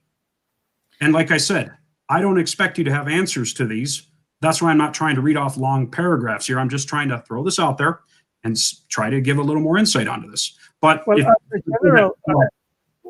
as a general critique point, I would say that in order to elucidate both evolution and abiogenesis, where the action happens, it is in biochemistry. And as you said that you have no knowledge in biochemistry, then I would suggest before that you try to teach others about evolution, learn about biochemistry, because there is where the action happens. And that's where the arguments are either lost or won. Okay? I'm smelling a little deflection right now. I've already said that, and I'm honest about that. And by the way, I do know some things about biochemistry. That is part of having a bio background. But on this topic here, if you have a thought, otherwise I'd like to share the other things here. Well, how many things would you like to share? Because I mean you read whole paragraphs off to me on Tango. I'm not reading paragraphs off to you. Well, I have merely a chance to give an input. You are just talking. You are not listening. And I mean, it is a little bit one-sided in my understanding, Todd. Look at the chat box. I hardly would say that's one-sided. Okay, I'll give you more 2 examples, and then I think we have already 1.5 hours. I'm not upset. I can stay on. But again, I mean, I'm trying to show some examples here, like the tailbone. What about the nictitating membrane of your eye? That's still there. You can pull back on it. I can throw another one about the jaw. Herbaceous animals need a longer jaw for that. What about the palmaris longus muscle that's in your wrist? This is used for things with long fingers. It has no function, and 15% of people do not have this. But if you have long fingers, say the great apes, this muscle has a function for us. Darwin's ear tubercle, I'm not quite sure the function, but a bunch of us do not have it. I do have this little bump there. It is a remnant, okay? Muscles of the ear. You can come up behind somebody. If anybody in the chat has a little sibling or something, run up behind them and blow a little whistle. Now, they can't probably move their ears, but their ear will turn to a high-pitched sound. Why would you have that ability to do that? You cannot hear sounds over 17,000 hertz, but yet your ears will respond, okay? Now, we could talk about hind legs. Creationists love to mock this idea here, but again, what is the purpose? They were land animals that evolved back into the water. Muscles still attached to those, yes, and snake may use those legs for mating, but again, vestigial organs does not mean it can't have a function, but they came from those original genes. And why in the world do manatees have fingernails? Come on here. This is a land animal. It was a land animal, and it evolved back into the water as an aquatic animal. That's why it has this. It makes sense in the light of evolution. And again, creation cannot make a prediction of this. We can also say flightless birds. Penguins have flippers. Now, these are not for flight, but why would they have these? And the answer is because their ancestors used them for flight. They have readapted for another purpose, but that is not the best way to do this. Either way, what about the emu or the ostrich? They have a dew claw that doesn't really do anything. It literally just hangs there like this, a little dew claw, and they can fluff their chest up. But why do they have these arm bones still there? And again, I would apply that same logic to Tyrannosaurus Rex too, by the way. It didn't necessarily have to have a function on its arms. Now, we can talk about embryologic structure and move it here, but that's a whole nother idea. I will leave it to, and I can get on that in a minute. But again, my claim here is vestigial structures. And so why, again, is that a problem? How does creation, if I had a chance to make a question, make a prediction that can be answered by vestigial structures? Well, as I said, Todd, I think that your entire approach is inadequate because the mechanisms which define organismal structure and body plan are on the molecular level. And if you do not have knowledge of what... That is where natural selection takes place too, by the way. Well, that is your assertion, which I completely disagree with. And I can give you... No, not at all. I can give you afterwards a link to my investigation regards what the real mechanisms are which define organismal complexity and body plans.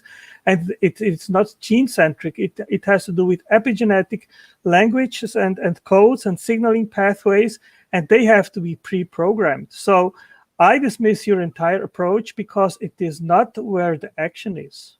But again, you're saying, Antangelo, that these are so complex, God must have done it. That is basically the underlying argument here. And so the problem is that is a negative argument.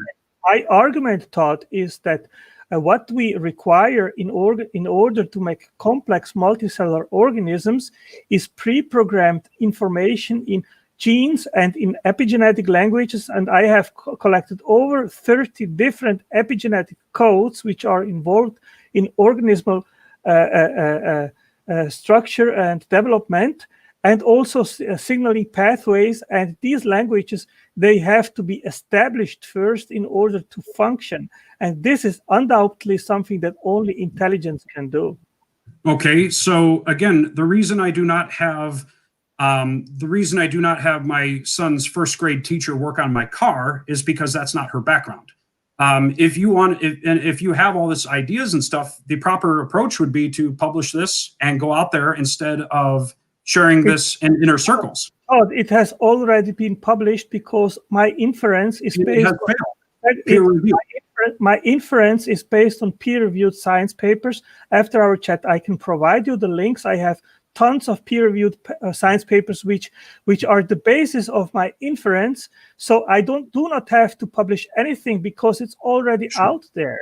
But I will assert here that everything that is based on the argument of irreducible complexity fails when it is put under the test of peer review. And that's why spending time just going over biomolecules and that and saying, I can't explain how this happened, God must have done it. There's no natural explanation.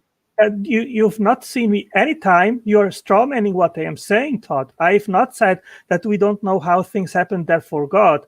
I said that what we see... Is it intelligent to design the evolution? Can I finish? You are not letting me finish, okay?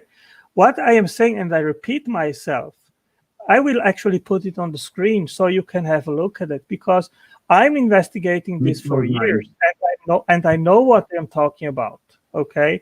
So just give me a minute, and then I will put it on the screen, and you can have a look. And when we finish our chat, then I will provide you the link, and then you can look it up. But I entirely disagree with you that genes alone define organismal complexity and body form.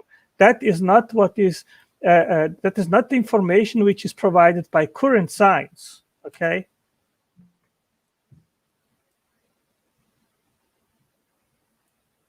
I'm sorry. Are you putting something on the screen?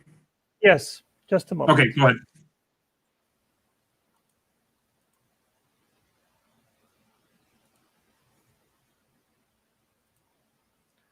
Okay. I am listing here 19 different mechanisms, and genes are a very small part of this. And I can provide you afterwards all the links to the science papers which back up this list. All these 19 mechanisms, they are involved in organismal development and organismal form, and they define also the structure of each cell, what kind of cell that it will be, what the organismal development, all this kind of stuff. And it's not gene-centric. The overarching explanation of all this is here. Blueprints, instructional information, and master plans which permit the striking autonomous self-organization and control of complex machines, molecular machines, and exquisite factory park cells. Upon these are both always tracked back to an intelligent source which made both for purpose-specific goals. And that brings us unambiguously to intelligent design. Let me just end here. Okay, I did it. That's the argument again. To explain organismal complexity is pre-programmed instructional complex information encoded in various languages and communication through various signaling networks that act on the structural level, which are pre-instructed to respond to environmental cues, development, and nutrition demands. This is basically the entire difference, which in my understanding replaces evolutionary biology and the gene-centric view of natural selection, of mutations, of gene flow, and so forth. So what we see is that the information has to be first pre-programmed, and you need to establish the languages, the gene language, the genetic code, and also epigenetic languages. And there are almost 30 different epigenetic codes in place. I am listing them here. Okay, but again, that is... All these 29 different epigenetic codes, they are involved in organismal in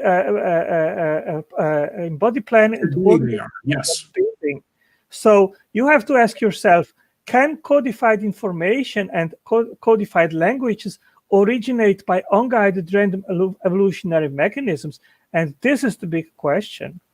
Okay, but yes, and to answer that question, again, these examples are with modern organisms, because you're right, you cannot remove these from our DNA and have it function. These are necessary epigenetic codes in there. But cells are not always the same like this. We're looking at modern organisms here. In order to make a life form, something like you said, it has to be able to replicate. RNA can self-replicate. RNA can polymerize, and those mononucleotides can form naturally. Now, that doesn't mean that they're going to have a gene. Well, here, I was trying to answer this, and this is what happens. And I know it's a lot, but again, it's like when RNA can self-replicate, that doesn't mean it's going to make life right away. And no, it's not going to have all the codons in place to shoot out one code that's going to make this. But inside, and we didn't even get into the primordial concepts here, but inside a protocell, the micelle, the cell membrane, which provides an environment outside of the exterior, that protein or that RNA is more stable from the outside environment. That's going to give it an emergent property. Now, if it makes copies and then the cell divides by binary fission, these, by the way, have already been done in the lab. We now have another emergent property. They can self-replicate and they can binary fizz divide into two. Once that happens, all it is just a matter of modification. That doesn't mean it's got an end goal in mind. It's not trying to make these, but the RNA will continue to get more complicated. So I forget the names of the scientists, but in 2014, this was an experiment they did where they took RNA with the different chiral shapes, the left and right-handed of it, which were originally a concern because when we did abiotic experiments with them, where we could see if they got created, they were said to not be able to coexist, but they created conditions that were just right. And not only were they able to replicate, they got more complicated. Those RNA since 2014 are continuously dividing and becoming increasingly complicated. Now, it didn't make a cell and nobody is expecting it to make it soon, but all you need is self-replication and change. That means variation in the offspring. When that happens and you have those two conditions, it is inevitable you will get more complicated emergence. So no, I do not have the biochemical answer as to those genes, but we're looking at today, you're looking at the top of the hill and saying, how did you get from the bottom to the top? And the answer is not chance that these all fell into place. The answer is emergence, that little things here stayed. They were able to self-replicate. We can do this in the lab. It's called protobionts. They do self-replicate with RNA in them. When they self-replicate, they get more complicated. And again, this is a postulation that over time, we're talking almost 4 billion years now, you have a divergence. But keep in mind, in the theories of life that we have, 3/4 of Earth's history was just small protobiotic organisms. Only the vast majority of the phyla we see today were emerged in the last 500 million years, a very small percentage of Earth's history. Life, it is hard, but it diverges very quickly once it gets complicated. Anyways, I see another slide here. Yes. What would happen if you would have RNA on a prebiotic Earth? And this has been, this is a peer-reviewed paper which has been published in 2012. I can give you the link afterwards. Stephen Banner is a very well-known abiogenesis. I know Stephen Banner. And he says the systems given energy and left to themselves devolve to give useless complex mixtures, asphalts. The literature reports to our knowledge exactly 0 confirmed observations where replication involving replicable imperfections, evolution emerged spontaneously from a devolving chemical system. It is impossible for any non-living chemical system to escape devolution to enter into the Darwinian world of the living. Such statements of impossibility apply even to macromolecules not assumed to be necessary for really evolution. So that is what would happen on the prebiotic Earth. These molecules, they would be burned by UV radiation and simply decompose. They would not complexify and self-replicate. Okay, hang on. So Darwin said the same thing, except he didn't know the full things. He published a letter back in 1860 or 70 or something, and it was the idea that surely, because he was just speculating, he didn't have anything, and he said, whatever early life may have formed from, surely it would have been simple, but at the same time, the conditions of the Earth surely would have destroyed them. And RNA, you're right, it is not stable when we leave it out. It tends to degrade very quickly, and you're right, UV light is one example. And to your credit, the early Earth would have had even more UV light because there was no photosynthesis around. Without photosynthesis, you don't have ozone. And so, yeah, there would have been a lot more UV light that would have been around. And so that would have been a problem. However, UV light and the conditions, volcanism, not to mention there's a word for all the impacts that we had back then because there was a lot more space debris, asteroid impacts. In fact, most of the moon was formed, or not the moon, but the face of the moon we see now was formed at that time from all those impacts. If we go back to that period in time, RNA, it was able to be created. Now, it wasn't a complex code, but the mononucleotides were formed. And this is what I was saying earlier. We have seen this in a lab. Now, again, when they polymerize, they do tend to get destroyed very quickly. However, this is where emergent properties comes into play to answer this. Because RNA, it does get destroyed very quickly by UV light. But if it was inside of, say, a membrane or something, now it has a little more protection than it did. It might not be perfect, but a membrane, and by the way, those lipid membranes that form the cell membrane, those naturally form too. Suppose one of them got stuck inside of it. Now, we have RNA that retains the ability to self-replicate. That would have been chance too, by the way. But again, this is not evolution. This is abiogenesis. They would have had to have got stuck inside of the protocell, inside that membrane. They retain the ability to copy. And being inside of that membrane, now they have another property, and that is slightly, not a lot, but slightly more UV light protection.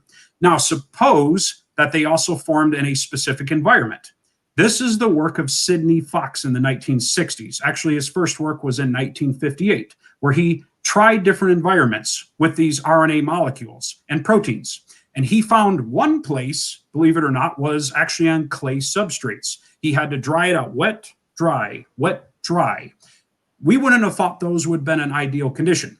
But polymerization happened, and inside of a protocell, they were protected from UV light. So yes, he is right. Those would have been destroyed.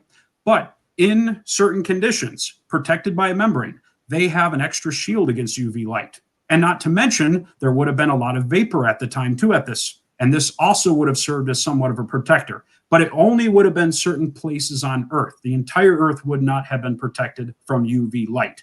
The deep parts of the water also would have been protected, but not the shallow parts. So there's a lot of different things to this. We do not know, but as scientists, we make a hypothesis and we test it out. Now, bringing up his quote there, by using it, it could be seen as a potential appeal to an authority there, because the truth is all of us who have ideas, we can be fallible. So we subject this to peer review and reliable sources. My best guess from what he is saying here is that these are not, my best explanation here for what he is saying is science is not showing that. These can form even in those harsh conditions, but that is left up to chance. Once they self-replicate, though, and they're able to divide by binary fission, it's pretty much inevitable at that point they will get more complex with more emergent properties. Okay, a paper which is much more recent from 2006 from Robert Shapiro. He says the natural clays catalyze this reaction. The attractiveness of this oligonucleotide synthesis rests in part in the ready availability of the catalyst. Montmorillonite is a layered clay mineral rich in silicate and aluminum oxide bonds. It is widely distributed in deposits on the contemporary Earth. If the polymerization of RNA subunits was a common property of this native mineral, the case of RNA at the start of life would be greatly enhanced. However, the catalytic activity of native montmorillonite before being converted to the homoionic forms is very poor. The native clays contain bound polyvalent cations such as CSO and so that interfere with phosphorylation reactions. This handicap was overcome in the synthetic experiments by titrating the clays to a monoionic form, generally sodium, before they were used.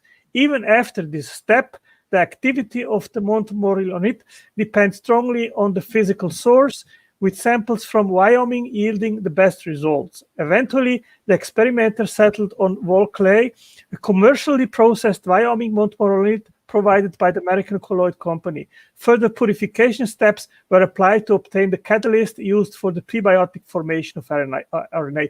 Of course, you didn't have purified montmorillonite on prebiotic Earth.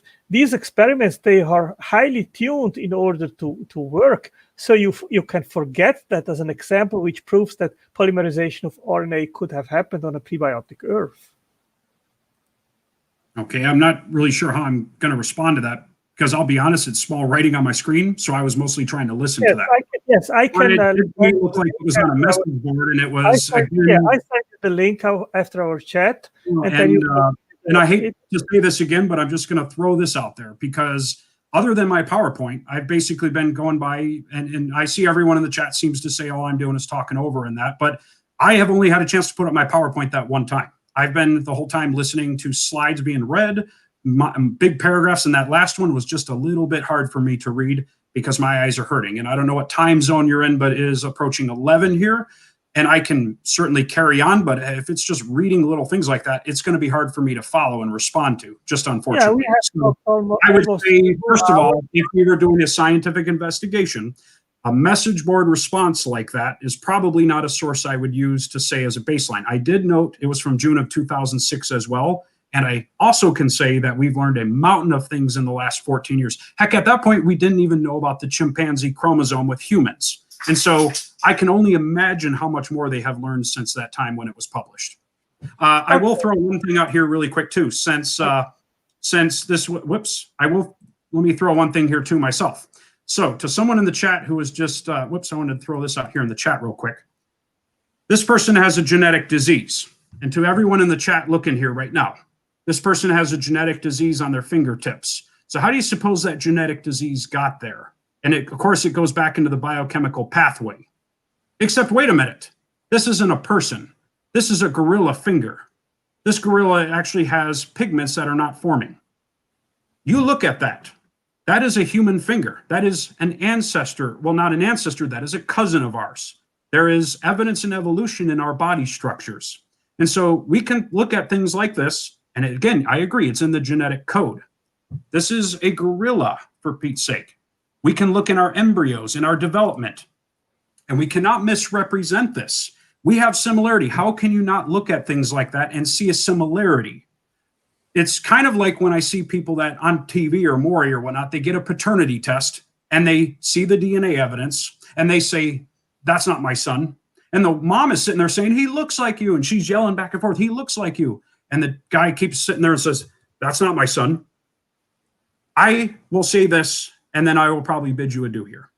You're looking at that gorilla picture. You know there's a resemblance. They have fingernails, forward-facing eyes. They have the same amount of hair as density as us. Chimpanzees, by the way, are more similar to us than chimpanzees are to gorillas.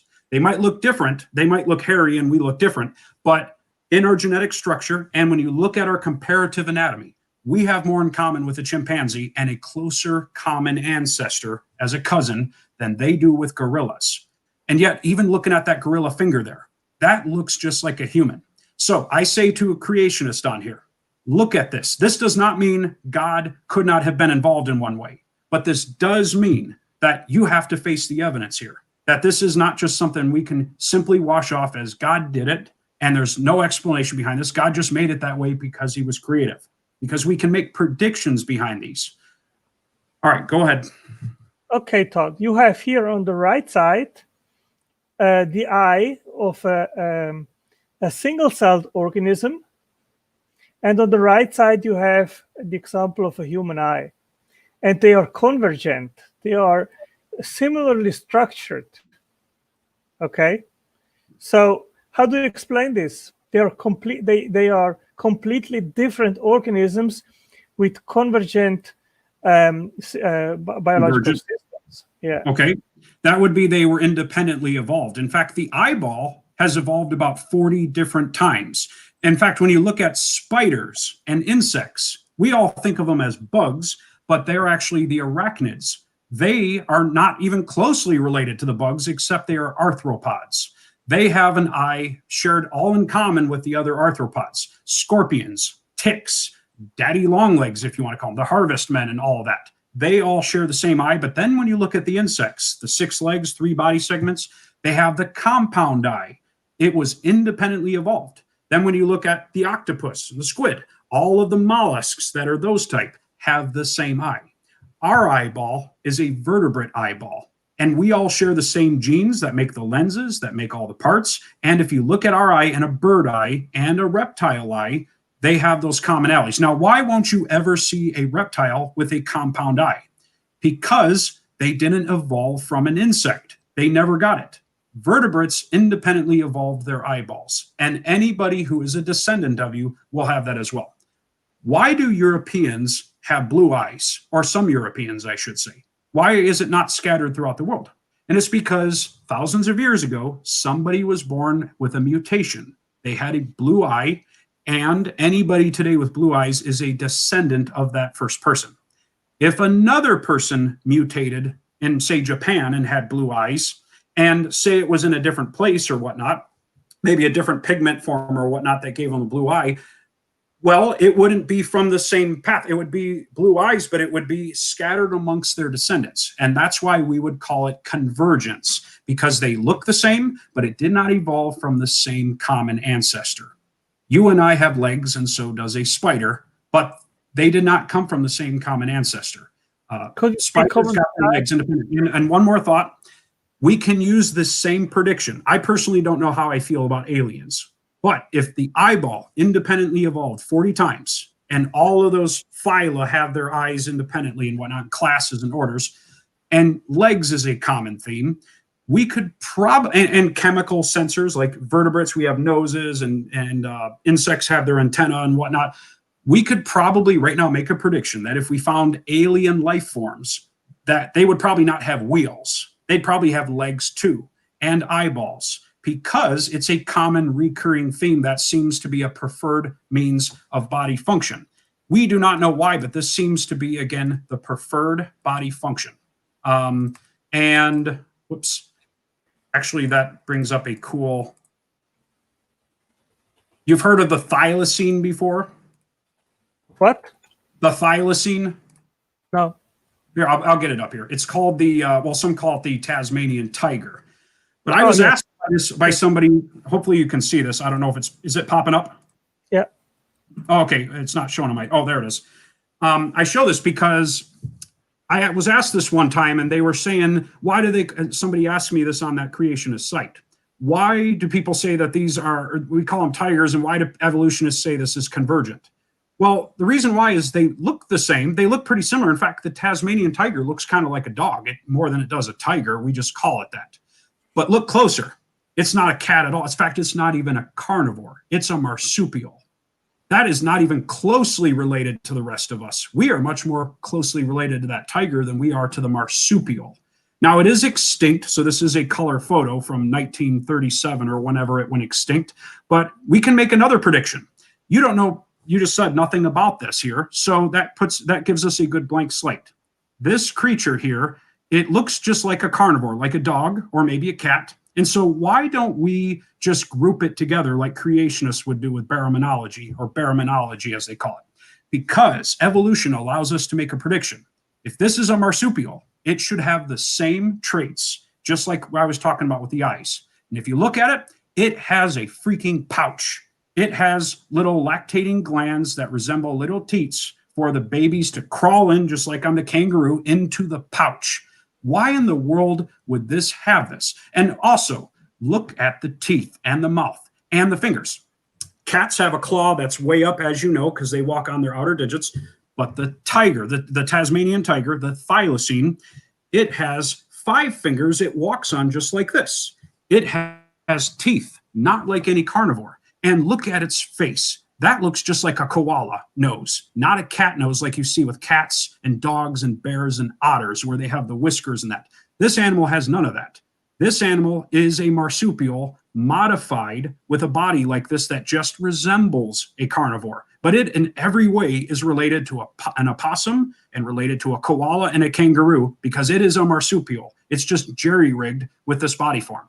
So why does it look like this? And that, again, what I was saying with aliens, it probably has there's probably something in development where being a carnivore prefers a sleek body type like this, because you're fast and you can do this. And likewise, having eyes, there's probably a preferred path in evolution that it took with eyes to make. However, they do look a little different throughout. So, I mean, there's a lot of stuff to talk about with this, but again, at face value, why do I have to keep explaining this to creationists? This is very much a marsupial. It just looks like a tiger, but it's not a tiger. I am not disagreeing with you, Todd. Anyway, John, good night. What's up? Oh, and one more thing too. Sorry, because one more thing too. And this is fascinating, and that's why I don't want to forget about this. So I really don't want to interrupt here. But I was at the zoo a few years ago, and I saw a kangaroo hopping, and it was a male kangaroo, because you're always trying to see where are the boys and girls, you know, and you see this male kangaroo hopping, and it has, you know, you can clearly see the penis and all that below it. And then I saw this tumor hanging off of its stomach. And I remember thinking, oh my gosh, like this thing probably needs to get checked out. And it was a questionable zoo. So I thought maybe this zoo needs to like be investigated. Maybe this is a tumor hanging off of its belly. And then I noticed another kangaroo, a male with the penis and that, you know, but it had another tumor hanging off of its belly. And I was very disturbed by seeing this. And I was like, what in the world is going on with these animals?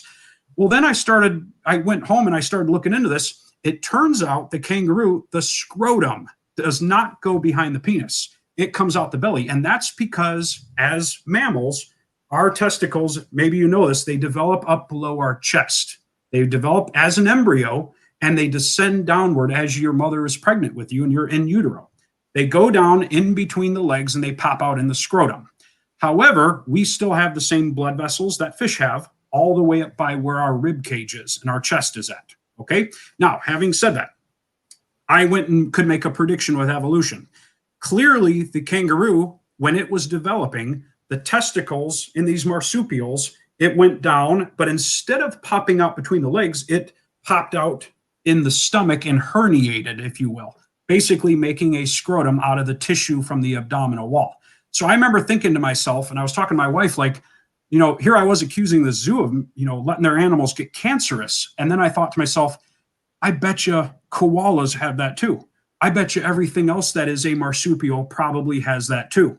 And I got curious, and this was probably the weirdest thing I've ever had to search for. Sure enough, male koalas have this weird scrotum-like structure hanging off of their abdominal wall, not below the penis. Now, again, it doesn't prove evolution. You cannot prove this. Why would all these marsupials have this in common? Creation cannot explain this. It makes no prediction that can be tested that could have explained that. But I was able to make that prediction before looking it up, because evolutionary theory has been tested for 150 years and it has withstood the test of time. So yes, biochemical and all, it's shared in their DNA, but it is there plain as day. And I will leave you with this thought here. Again, you are looking at evidence. You can be like the father who sees the DNA test and denies that that is your child, but look at the evidence before you.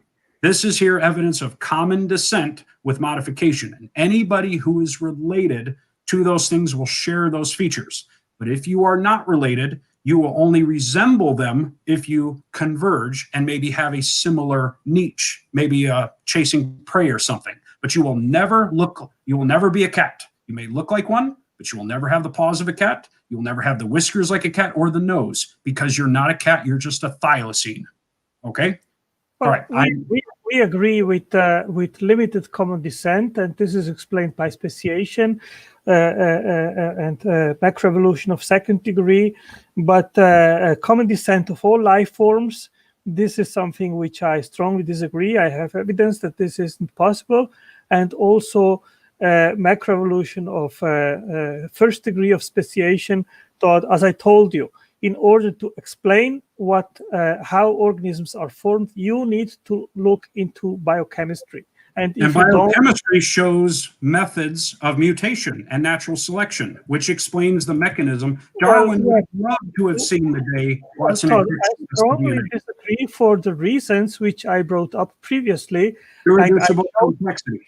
I showed you that I showed you that over 30 epigenetic languages and codes are involved in organismal building and also signaling pathways. And sir, like I said, those are today, but they are not needed for life. I did not agree with your definition of life, that complexity in its current form is needed. No biologist would, because we are still defining what is life. Viruses are not alive, but they are biological systems. Todd, I didn't claim that these epigenetic mechanisms are required to explain the origin of life. Nonetheless, they are required to explain the origin and development of complex multicellular eukaryotic organisms. So again, that is irreducible complexity. Todd, do you actually know anything about genetics? Because you keep going on these tangents and claiming that Otangel doesn't know anything. Answer the question here, and I mean, really, that is your question. Irreducible. I mean, with irreducible complexity in genetics. My point was not about irreducible complexity, Todd.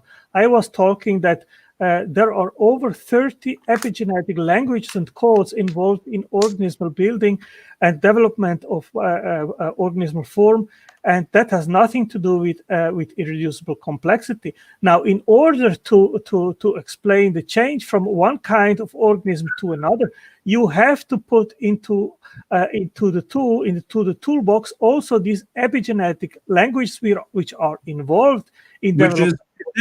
Those were not in the original organisms. They're not even in many viruses. Viruses don't have them, but today we are only alive because we all survived the Permian extinction. 99% of life went extinct at that point. We were bottled. These epigenetic languages cannot be explained. Todd, these epigenetic languages cannot be explained by genetic variation because they are. Can I finish, please? Because they are inherited epigenetically. There is no genetics involved in inheritance of these languages. There are many things like also cell memory, which is not inherited by genetics. So you cannot invoke evolutionary traditionally gene-centric mechanisms to explain the phenomena. That is my point. That same argument was used years ago when they said altruism could not be inherited and it was not possible. Altruism, for anybody listening, is when you do things for other people that benefit them, but not yourself. In fact, it may even make your life more at risk. And that has been argued very commonly in creationist circles, where they say you could not care about your fellow man because evolution is all about caring about your own survival. Todd, so what the heck does that have to do with genetics, biochemistry? It has to do with no. Stop interrupting everybody, bro. I've been listening to you guys for an hour and a half now, and you've been talking over Otangelo this entire time. Actually, let people finish concepts before you spew your talking points, most of which have already been debunked. And then claiming when you don't know what the heck you're talking about, you then claim, "Oh, I'm not an expert," but whatever point you're making is wrong. When you don't know what it is. So let's really go back. We're turning to this point. Let's go back to, dude. I'm talking now. No, forget that. We're not going to play this game. I was here to be. You're actually going to actually let people counter you. Let people counter you. I was invited in by Otangelo. I'm wondering where you are literally stated, because I was here talking about Otangelo, and I asked. So you're literally embodying what I said you were doing. I'm going to sign off. Literally doing what I said you were doing. I'm not going to talk to you. Are you going to let somebody else have a sentence? No, because I have been here 2 hours with Otangelo, and I have shown 2 slides, one on vestigial organs and one on chromosomes. And Otangelo has gone over numerous things. So I'm going to literally address your point about abiogenesis, specifically in context of the clay, which you obviously know nothing about other than talking points. So in the context, I'm literally going to annihilate your entire position. So in the context of the heating and cooling on the clay, how many nucleotides were they able to get to polymerize? I'm not a biochemist. Why would I have to write that? Well, because that completely. Okay, so if you use. Okay, I am done talking to you. And you continue to talk on Tangible. I'm going to wish you a good night because you know what annealing is. You know what annealing is. And then start interrupting. And on top of that, because I'm sorry, three-way conversation. You get called out for your own actions, and then you can't handle it.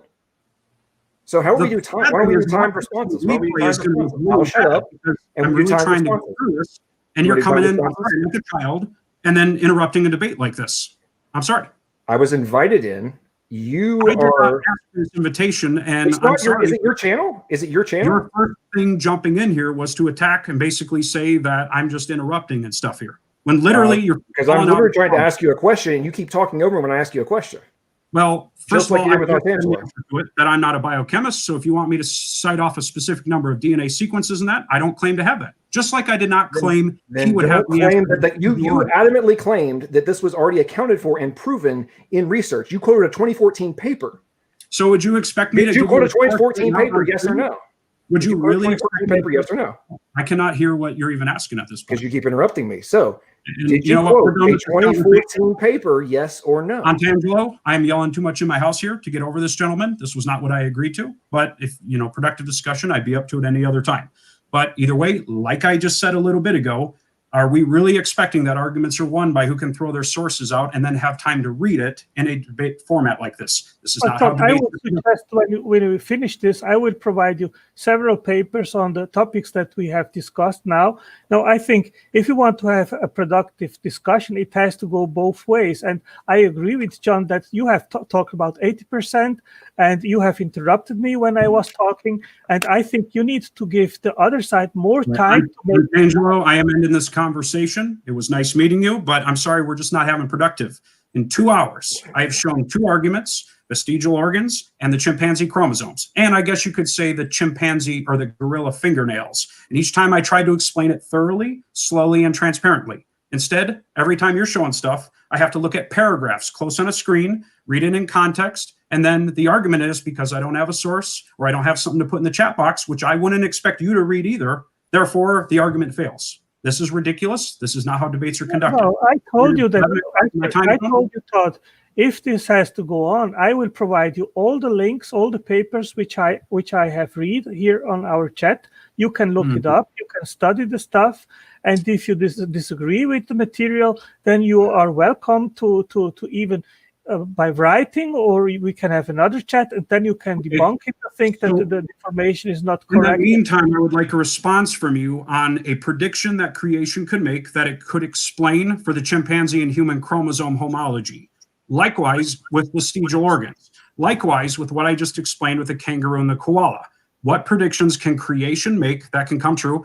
And I will just throw this out there because I'm sure nobody's going to hear this anyways. But ultimately, you need to look at multiple sources. You have been showing me message board posts. Surely, I'm sure you have other sources you're looking at out there. I'm pretty sure you are. But right now, tonight, you've been reading off message board posts, things that are not considered reliable. And come on, the internet is full of things. I do not have time in a format like this to verify what is being said. But I can say ultimately that irreducible complexity had its day in court. It failed, plain and simple. And so these arguments back and forth. Science is not decided on the court. Science is decided. Well, it's not decided on the court, but it was very nice because it provided the plaintiffs and defendants and ample. They had tons of time where it was, I'm sure, really boring for people watching to lay their case out. And not to mention, it was in front of a judge that was very firm on the issue ahead of time. That he was very much a very religious man appointed by George Bush. And yet, in the end, he was horrified when he saw the evidence that was presented. So if anyone wants to see a documentary called Judgment Day, Intelligent Design on Trial, came out in 2007, wonderful Nova documentary. Likewise, look up irreducible complexity, and I would advise everybody here, look up alternative sources. So Todd, do you still hold the position that all introns are junk DNA? I do not know enough about that to give a position on it, but from what do you know what introns and exons are? I finish the argument here. Sorry, I had something I was trying to say. And by the way, when I do have interrupted on tangential, I've tried to be respectful about it. But this is asked you to not interrupt him over for an hour and a half. I listened to this entire thing, bro. Bye-bye. Nice. So you don't know what introns. On tangential, I don't know why you let that guy run his mouth that long. That was a absolute and utter joke. I have not heard that many concurrent talking points, and then he interrupted you literally every time you countered his position. That was a joke. I was listening from the very second it started until now. Yeah. Wow. That guy is a joke. Yeah. Well, I mean, what shall I say? I mean, when I brought up biochemistry, he said that he doesn't understand about biochemistry, but because of the Dover trial, irreducible complexity has been debunked. Hey, I mean, that guy obviously has no clue about anything other than talking points that are spewed by hardcore evolutionary biologists. That's it. John, that guy doesn't have a clue about anything you were talking about. None. John, I think we both are used to proponents of evolution, which are so blinded that they cannot see what is real, you know. And hey, what do you want to do about it? I mean, it's difficult. It's a difficult business, John. Oh, no, I agree. I mean, those kind of guys, I mean, that guy's level of ego is hilarious. I mean, when I was his opening monologue, I was like, oh, wow, this is going to be entertaining. He's trying to act like Otangelo is an idiot and doesn't know what he's talking about. And I could tell just from his initial talking points, I'm like, oh my goodness gracious, this is literally like the second grader telling the PhD, engineer how, to put Legos together. I mean, it's good gravy.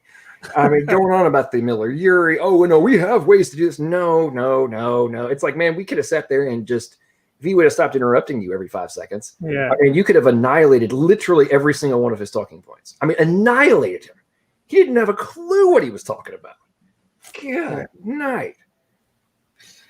Well, we lead with all kind of people, John, and I really like to let them talk. I want to listen to what they have to say, and well, it's what it is. I mean, we try to bring over our point. Sometimes we are finding people which are listening. Sometimes we find people which are not listening, like in this case. And that's how it is. I mean, hey, I mean, there are people that even deny to debate us, like Matt Dillahunty, which, I mean, what he's doing is he's a literal coward, you know. Yeah. I mean, he refused to debate me. He refuses to debate you because he knows that we know much more than he does. He has absolutely no understanding of biochemistry, and he knows that he would not withstand you and anyone that has an understanding of biochemistry. That's the reason why he denied to debate you. Well, it's interesting. I agree with you completely. And what I found very interesting about this Todd character, which he is yet another one of these hardcore advocates of evolutionary theory that has the exact same story as many others, which is, and in his context, I mean, he was a working man for Kent Hovind, right? Then he got as a young man. He obviously got jaded as a young man. And then he went and he said it out loud tonight. I went to my church. Nobody could answer my questions about the atheist and the evolutionary talking points. And then, I tried. And I went and did research for myself and discovered how the questions had not been answered. And now fast forward to today, he is running around trying to convince everybody how they've been brainwashed by whether it be old Earth or young Earth creationism, either one, intelligent design in any format. You've just been brainwashed. And it's like, I mean, for him to be talking about cognitive dissonance while not being able to recognize that he was interrupting you, he would interrupt you while you were asking him not to interrupt you. Yeah. I mean, wow. Well, I told him, listen, Todd, you were talking about 80% of the time.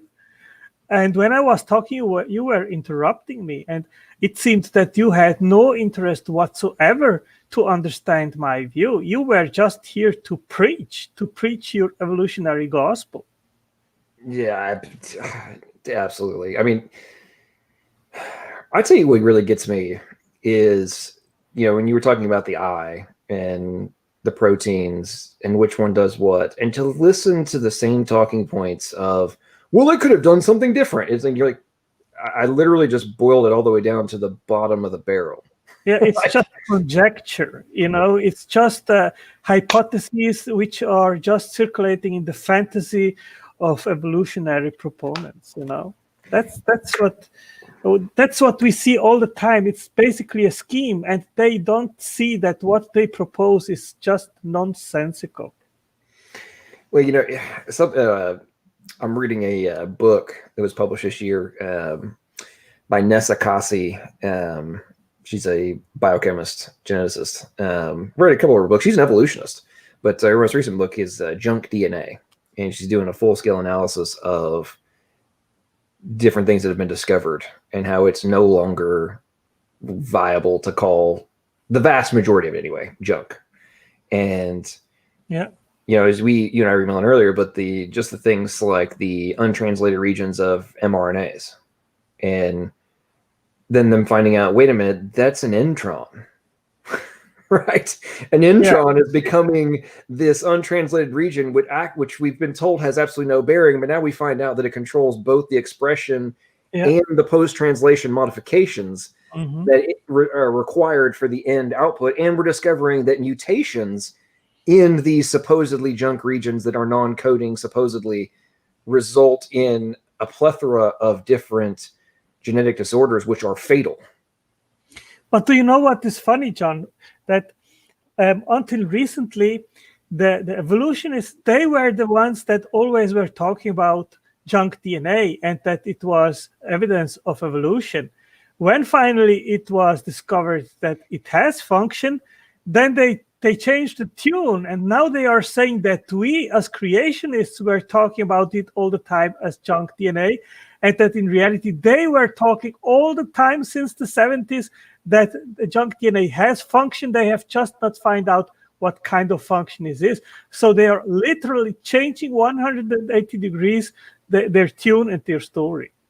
Well, and not only that, one of the things I find very interesting about some of the much more recent discoveries on, really post, they initially were, brought up with ENCODE, but have since then have been, studied great, much more detail and much more validity. The fact that there's different non-coding RNAs that vary by cell type and are now known beyond doubt in, obviously I haven't studied all of them, but many of them have been discovered so far, that they literally vary the gene expression by cell type. I mean, when you think about that, you've got this long non-coding region, RNA, or not long non-coding RNA, that supposedly does nothing, but then we find out it does something, and what it does varies based on cell type, and it has direct impact on the spliceosome and creation of variable protein outcomes from the same gene, but in a different cell type. Like this gene has variable protein outcomes based on cell type, and a completely different outcome in a different one because a different expression is executed. I mean, if you don't think that is outside the realm of natural, quote unquote, natural selection, I don't know what fantasy land you're living in. Well, the human immune system, I've put a link here in the chat, is absolutely fascinating. And I will give you the link afterwards too. And let me just show you this. There are fantastic molecular machines involved in the human immune system. And afterwards, you should read this. It will blow your mind what it is. It is also irreducibly complex. There are many different players involved in protecting the body from the invaders. And there are fantastic molecular machines involved in that. Well, I agree with you. And to me, when you think about the fact that there's, I believe, in humans anyway, it's 625 alleles that are used in variable splicing to be able to produce 90 million different types of antibodies. Yeah. I mean, 625 alleles can create 90 plus million different antibody proteins. I mean, to me, when you think about that, number one, that's the direct antithesis of supposed evolutionary theory, right? And the slow changes, mutations and stuff over time. Like, no, we have real-time controlled splicing, variable splicing until you find the right component to counter an unknown, previously unaccounted for entity or enemy. I mean, to me, that's just amazing when you think about that. And then you think about the fact of, some of the things you were showing with the machines of how do these different types of cells in immune system cells recognize what is friendly and what is foe. I mean, we literally have, hey, no, this is me, protein or molecular structures on all of the different components of our body. So our immune system knows, hey, this is good. And then if you don't have it, then it's bad. And hey, let's go take it out. I mean, how do you account for that without pre-programming? You can't. That's not even a remotely plausible argument. That's what I brought up, and I told Todd what we see in molecular biology is that there is pre-programming of the languages and the epigenetic languages, which also have to be established, and genetic variation simply doesn't cut the cake. That's just fairy tale stories which are 150 years old, and it's about time that people are realizing what the real mechanisms are, which are in place to construct complex bodies and biological form. And I mean, there are people, they are so ingrained in that evolutionary thinking that you can bring up whatever you want and it is simply not entering their brains. They simply are not getting it. And they are not realizing that what they propose is pseudoscientific because it is not proven, it's not demonstrated. Have you seen how many things that Todd proposed which are simply not demonstrated to be true? They are just conjectures. They are just fantasy. Yeah. Well, I mean, the entire talk, I mean, everything that came out of his mouth was like reading a Richard Dawkins article. Yeah. I mean, every word that came out of his mouth was one of, the conjectures from one of Richard Dawkins' many books. And just like Dawkins' arguments, those talking points have been debunked in almost every facet.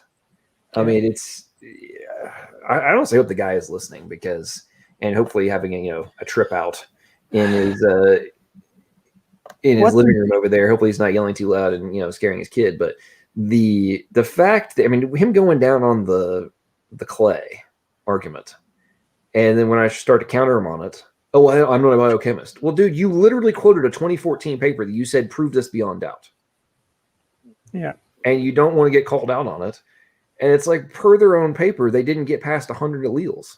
100 nucleotides to get to polymerize on their clay. And they were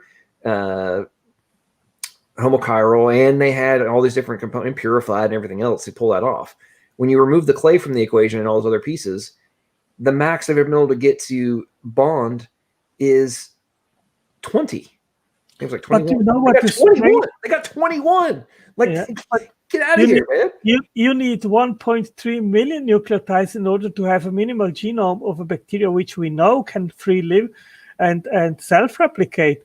How do you go from 20, 30, 40, or 100 nucleotides to 1.3 million? And once you have even the 1.3 million, you need the machinery to transcribe and translate the information, and you need the amino acids, and it has to be the right one. You need the genetic code.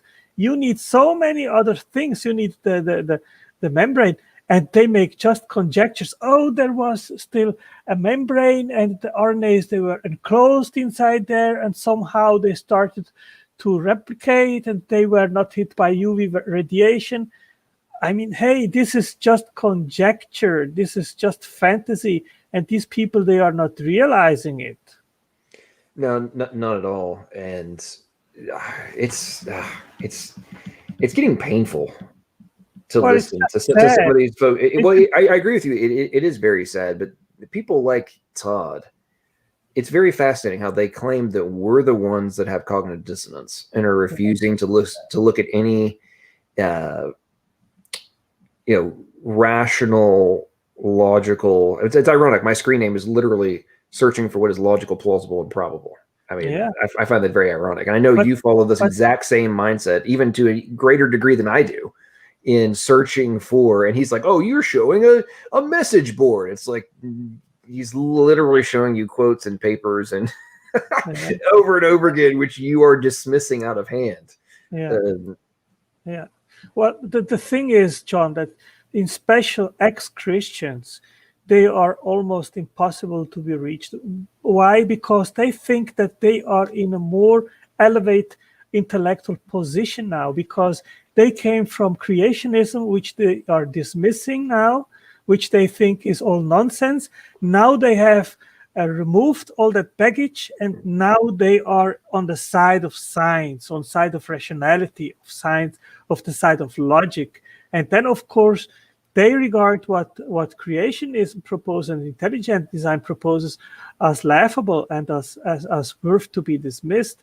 And they are looking from high up. They look down to us and think that we are the foolish ones which are believing in talking donkeys and in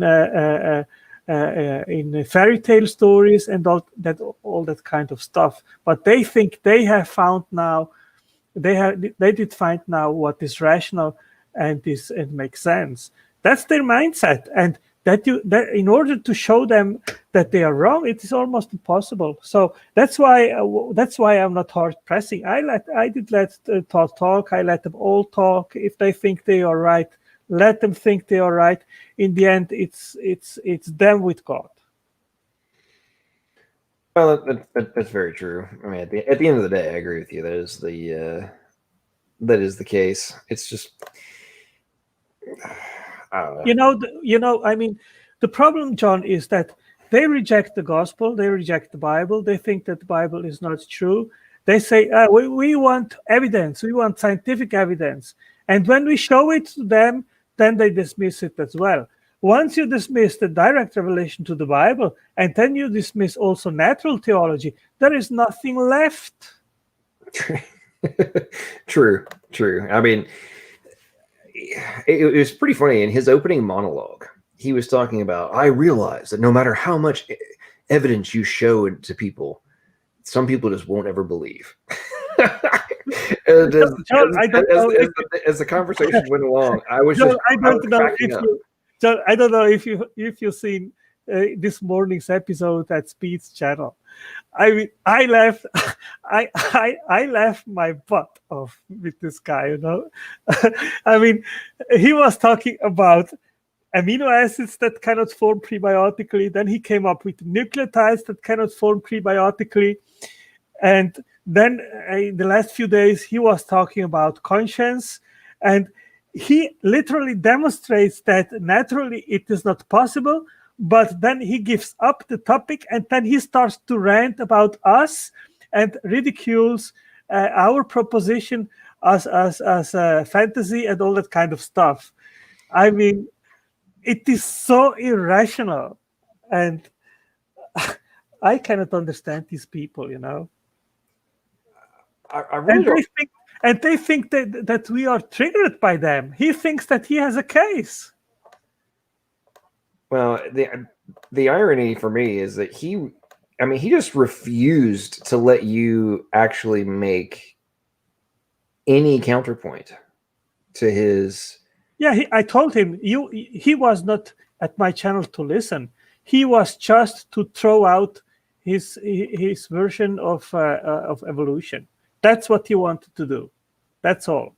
And I mean, I did let him talk. Hey, I mean. Even when I talked, as you said, he was interrupting me. He was not here to listen. That's the point. Yes, he was. What wasn't? I mean, yeah. So Jungle was asking about because I don't know if you saw this at Tangelo, but Jungle Jargon, he beat the COVID virus at age 62. He's heading back. He's moving out to Missouri from New Jersey, and I guess he went back to get his stuff, and he caught the virus. But he was asking if we could explain to him how his immune system was able to identify a novel virus. Oh, I don't know that. Well, there's a variety. There's multiple facets that happen. There's several white blood cell types. One identifies and engulfs. Basically chops up a like a virus or a bacteria, for example, sticks a portion of it out into the membrane, and then another cell type, which I'm having a brain freeze on at the moment, comes and basically searches for that structure, and then the 625 alleles that are leveraged to create new proteins, antibody proteins. It's pretty interesting. There's different sets of alleles that are used to create. So there's fixed structure of the protein, and then there's a variable component, literally creates a variable 3D structure of this new protein, and they keep making them until find one that fits like a lock and key into the 3D structure of whatever the antigen is. And I've made a very in-depth study of COVID-19. I can put here the link from my library, and then Jungle Jargon can have a look at it. And it attacks the whole body. It is very, very dangerous, that virus. It's not it's not like a small flu or so. It has absolutely nothing to do with it. It is really something that it removes it attacks the hemoglobin. It removes the iron from the hemoglobin. Your entire body is not oxygenated, and it is not so easy. So the link is here in the chat, and Jungle Jargon can have a look at it. Yeah, it's in line with what you're talking about the oxygen and the iron levels. It's interesting how in your conversation with Todd tonight, he was trying to downplay oxygen, and from an evolutionary perspective, and the conundrum that oxygen provides to evolutionary theory. I mean, you have to have all these membranes and compartments to contain the oxygen, or it's fatal. So if you don't have the membranes and you don't have the compartments and you don't have the code and the gene sequences to create the compartments, or create the proteins which create the compartments which house the oxygen and the process and all the processes of oxygen of respiration, like how do you account for this? Like without it, I mean, they claim that he kept trying to dismiss irreducible complexity, but I mean, you at some point when you get down to those levels, I mean, there's like 3 compartments in this bacteria, one of which is for oxygen. How do you solve this? They don't. They just completely dismiss it. I demonstrate to him the list of peer-reviewed papers which they made knockout experiments of each of the proteins, which only has function in the oxygen evolving complex, and the oxygen evolving complex has no function if one of these proteins is missing. This is clearly an irreducible complex system, and he simply dismissed it. But coming back to oxygen, John, I don't know if you know, but the organism produces reactive oxygen species, and they have to be removed in mitochondria and in the cells. And there are very sophisticated proteins which are in charge to do that. Otherwise, the cell dies. And that is also an origin of life problems, because these ROS species, they also exist in the most primitive cells. And if you don't have mechanisms to remove these species, they are toxic to the cell and the cell dies. So these proteins which clean these ROS species, the cell cannot survive without these proteins. So here you have another example of irreducible complexity. Well, and you also, in line with what you're saying there, you also have to account for the permeability of the membrane. And he went on a tangent about he kept trying to just gloss it over with, oh, well, if there's, a lipid membrane, then, that RNA can keep replicating even if there's UV light. It's like, yeah, man, you still, no. The point you're making is that where the waste would not be able to leave, therefore it dies. It is in one of the recent talks at Standing for Truth channels, there was a guy there which remembered me in 2015. I did investigate this, that eukaryotic membranes, they always originate from pre-existing membranes. So you cannot make membranes, and in special the membranes for organelles, from scratch. Yes. Yeah. Dr. Stadler went into great detail about that. Yeah, exactly. Yes. And he has a great chapter on that problem in his book, The Stairway to Life, of just how that's yet another paradox of that is not even close to being explained. Eukaryotic cells, they do not have only mitochondria as organelles. They have many others. They have the endoplasmic reticulum. They have many different organelles which have membranes. And these organelles, the origin of they have to be explained. And one of the biggest gaps in evolutionary biology is the transition from prokaryotes to eukaryotes. It's a huge gap, and it's not solved by the endosymbiotic theory. Well, to me, when you think about prokaryote to eukaryote, there's so many different barriers to entry. Oh, yeah. It's not even to me, when they claim that we're looking for God of the gaps, and which, tonight, Todd, I don't know how many times he actually used the word God of the gaps, but he kept making that reference. God did it. God did it. You think God did it. And as if it was ridiculous to propose that. It's like, okay, dude, at some point, do you think if a car popped into your driveway, and you said it was magic and it just somehow happened, who would be the person believing in God of the gaps? You or the person who said, no, it must have been created by somebody? There's no way around this. This is the argument that's being made. And if you're going, like people like Todd and so many of the other, same thing with the godless engineer, doesn't know a thing about biochemistry, and yet claims that you and I make, completely false assertions, and that it's nothing but chemistry. that we don't understand the chemistry. And it's like, well, I don't claim to know everything about chemistry whatsoever, but I do sure as heck. Well, I will argue all day long. I know more than you. You know, not you. You know more than I do. I'm talking about, Todd and Godless Engineer and such. It's like they don't have a clue what they're talking about, and claiming completely dismisses the arguments that we're making. Let me show this list here, John. This is all innovation of which would have to go from prokaryotes to eukaryotes. All these things exist in eukaryotes and do not exist in prokaryotes. This is just a small list. It's amazing. It really is. It's something I was thinking about in context of prokaryotes, because this is obviously, from the evolutionary timeline, this is what I'm about to say is a requirement. There is no way to avoid the requirement of the promoter sequences being in specific linear positions.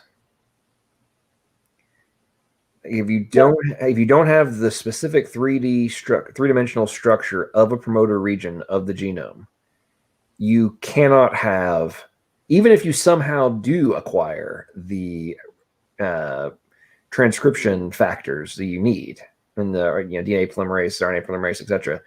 Even if you somehow magically form those proteins, if you don't have the promoter in the specific spot, you can't execute the transcription process. Yeah. And I've never heard a evolutionist or a abiogenesis supporter explain that. Well, what they do, they simply ignore and do not make embarrassing questions. That is how they avoid to be embarrassed. I mean, this is a very nice point which you just made now, John.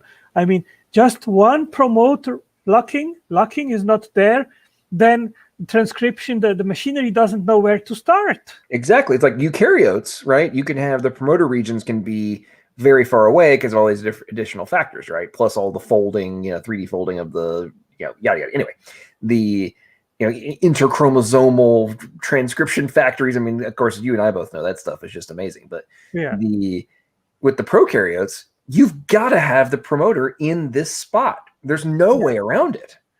No, and I'm like, how do you explain this? Like, this is not random. There is absolutely no randomness that can account for this. But what is even more amazing, like, for example, in the ribosome, if there is no stop sequence in the messenger RNA, there are mechanisms to solve the problem. So tell me that you don't need foresight to solve to make the mechanisms to solve that problem.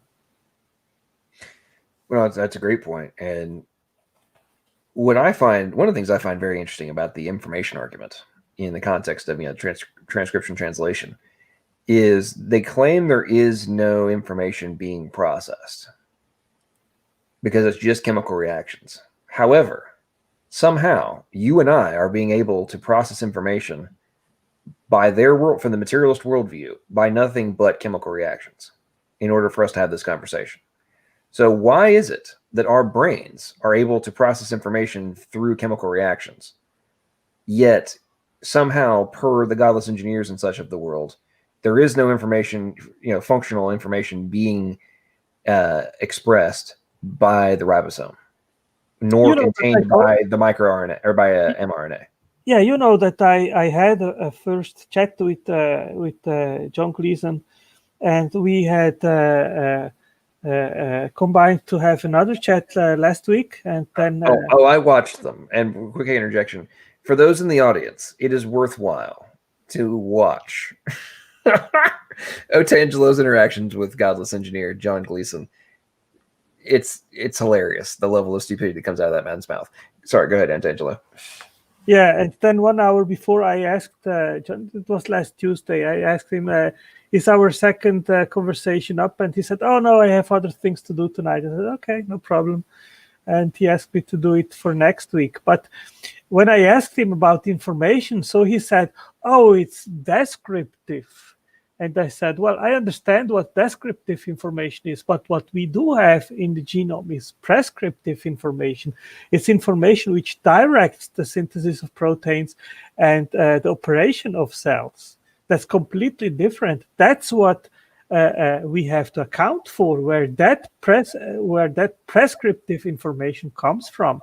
And of course, proponents of evolution, they will just neglect and not give a compelling explanation to that question, and it's a huge problem. But I mean, it's enough time. We had 4 billion years, and that kind of answers. But one of the things that's funny that comes out of Godless Engineer and many others' mouths is it's not prescriptive code, and programming is just descriptive. Yeah. And it's like, okay, dude, there is literally no other way for us to talk about something than to be describing what something is. It doesn't mean that what we are describing is also descriptive. And that's what we have to describe, like, if I'm describing how to solve a math problem, you still have to be prescriptive in solving it yourself. Even though I'm describing and explaining to you how to do something, like, it doesn't mean that because I described it, that the end outcome and what actually has to be executed is not prescription. Like, I don't understand why this is so complicated for folks to comprehend in relation to the things that we're discussing right now. Like, everything, if I describe 1 + 1 = 2, that doesn't mean that 1 + 1 isn't prescriptive to equal 2, or prescribing, if you add them together, that prescribes 2. Like, this is not rocket science here. But apparently it goes right over the head of the average evolutionary atheist advocate. Yeah, that was also a point which I made in my last call to the line with Jimmy Snow. And that was precisely the point that he denied. And he said, I don't agree with you that genes, they host prescriptive information. And I mean, of course, they cannot accept that, because once they accept it, they must accept also a designer, which is what they try to deny. Well, you're left with two options. Either the abiogenesis of prescriptive, arbitrarily assigned value information is plausible without an intelligent agent, or it's not. That's where you're left with. And many, as you and I both know, there's many of them that admit, I'm not talking more on the science, the researcher side, that admit that, yes, this is a problem, but they still hold that it's possible, that it can somehow happen with deep time. And the irony for me is the level to which, the folks, especially you and I interact with here on YouTube so much, they dismiss the entire conundrum and just claim that it's already been solved, when you and I both know there's papers written on it in the past year where they still admit they have not solved the problem. And yes, it is prescriptive information. Like, they will never solve it, because it cannot be solved by natural mechanisms. It's simply not possible. And I have listed 4 indispensable things which are required to have an information system and the transmission of it. I can put it here on the screen. Let me put it here on the screen just a moment. Okay, you need first the language, then secondly the information, the message produced upon that language, then the information storage mechanism, the hard disk or the paper, the information transmission system, that is encoding, sending, and decoding, and eventually 5th, 6th, and 7th, that is not essential, but translation, conversion, or transduction. That's all what we see inside of the cell. Well, you and I both know that. I think a portion of... I honestly don't know how anyone who has ever taken a actual class or watched a lecture on the basics of information theory can come to any other conclusion than the fundamentals of information theory applied directly to genetics. It's so obvious, and that's why I kept calling out Godless Engineer so much in he and I's debate. I'm like, dude, if you have a degree, a bachelor's degree in computer engineering and a master's in computer engineering, or software engineering, and you're a professional coder, how have you not had information theory classes?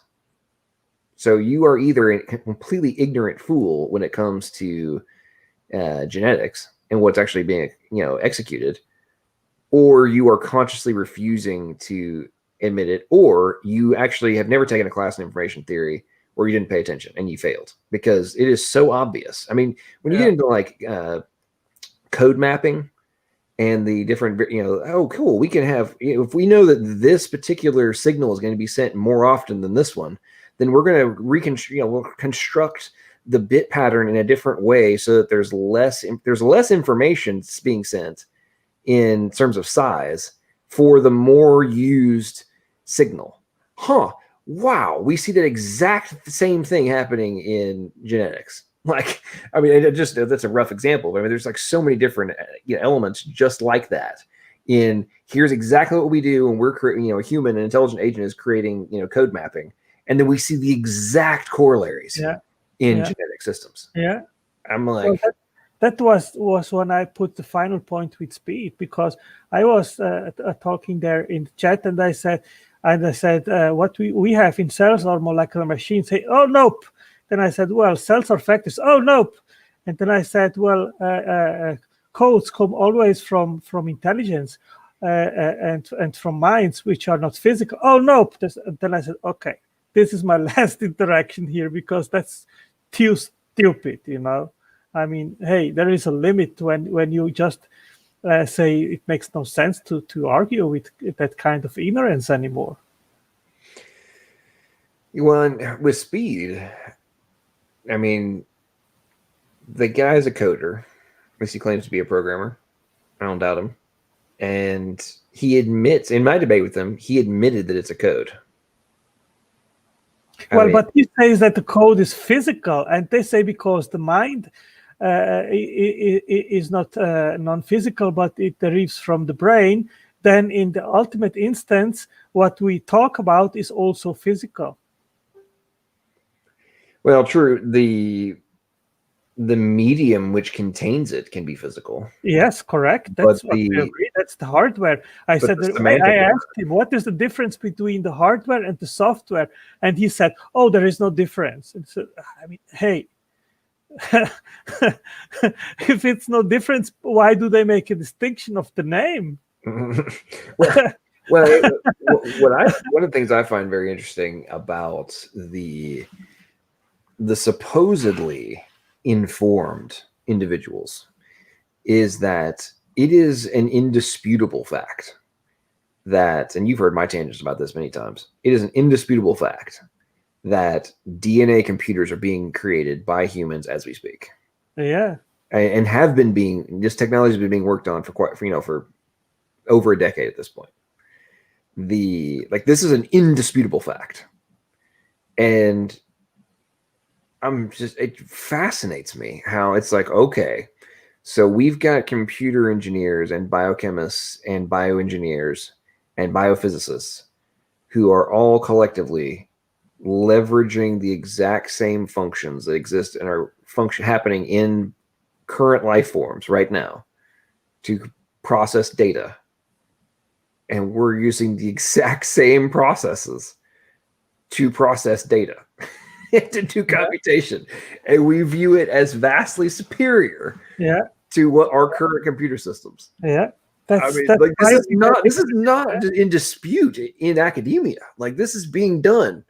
I mean, and they claim that we're making it up. That's what that blows my mind when I've shown videos, like lectures and papers. I know you've done the same thing.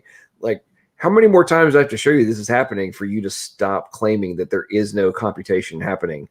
I mean, heck, there's a whole department, there's a whole discipline called biological computation. Yeah. I mean, at what point do people, the fantasy land these guys are living in is reaching new bounds. But the thing is, John, that people, they are denying these things because they know the moment that they admit it, they also open the door for God entering the door. And that's what they are avoiding at any cost, because they are misotheists, they are God haters, and so they go great lengths to irrational propositions in order to deny God's existence. True. I mean, I honestly wonder, and we've been bashing on Todd, and I've been going after Godless Engineer this past 10 minutes, but I felt like this past couple months that, if possible, Godless Engineer's arguments are getting dumber. I mean, when I listen to your interactions with him, I'm like, he sounded even dumber, and not just the way you were countering. I'm talking about the actual arguments you were making. I'm like, he sounds even dumber than when my debate with him. But I'm like, what are you talking about, man? Like, you are literally your counterpoints, supposed counterpoints, and the arguments you're making are worse than what you tried to use on me.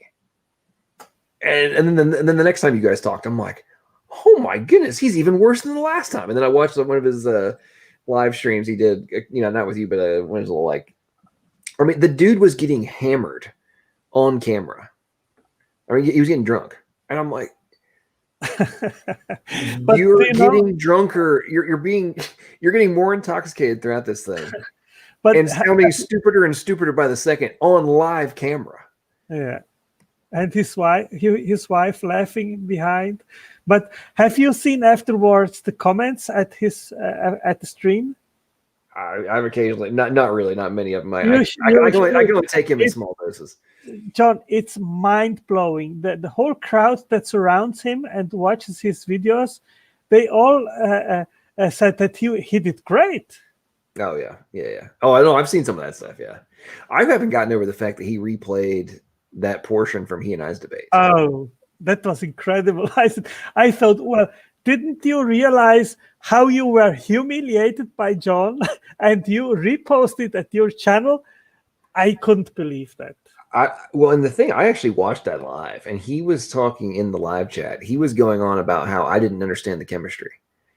Yeah. And what he didn't comprehend, he was making the claim that I was arguing there was no chemical reactions happening in the ribosome. That was the position he was taking. It was incredible. And I'm like, no, the point I'm making is, as you know full well, I don't know how much more you can dumb it down than what I did in that debate of the codon in no way, shape, form, or fashion chemically transforms into the amino acid. Therefore, there is interpretation. That does not mean there's not chemical reactions happening in the ribosome. It means that the codon equals but does not transform into the amino acid. I don't know how do you dumb that down anymore? I don't get it. John, he didn't understand at all what you were talking about. That's the truth. You need to study how translation works before you can even understand what you were talking about. The assignment of codons to amino acids, the tRNA, which is in between, which makes a physical distance, so there is no direct chemical interaction. If you don't understand how the ribosome makes the translation, there is no point to talk to someone which has no education on the issue. And that was clearly the case with him. And that's why I wondered, why did he accept even to have a debate with you on a topic that he clearly didn't understand? I couldn't understand this. He was devastated by you. Well, I think he actually thinks that he knows what he's talking about. Because I don't know if you saw this, but over on Skylar Fiction's channel, he came on and they did a review of my debate with him, and supposedly they were just annihilating me. While Skylar Fiction, Dr. Josh, and Godless Engineer reviewed my debate with Godless Engineer. Wow. And this was like 2 or 3 days ago. And supposedly they just completely annihilated me. Well, if they think that Godless Engineer annihilated you, then they know nothing about biochemistry as much as he does. So that's to it. It's a sidebar. You were talking about this the other day, or a couple days ago. The 3-dimensional turning of the polypeptide chain inside the ribosome in relation to folding. I mean, I think that is just fascinating. I mean, I know, and obviously that's an extension of the translational pausing.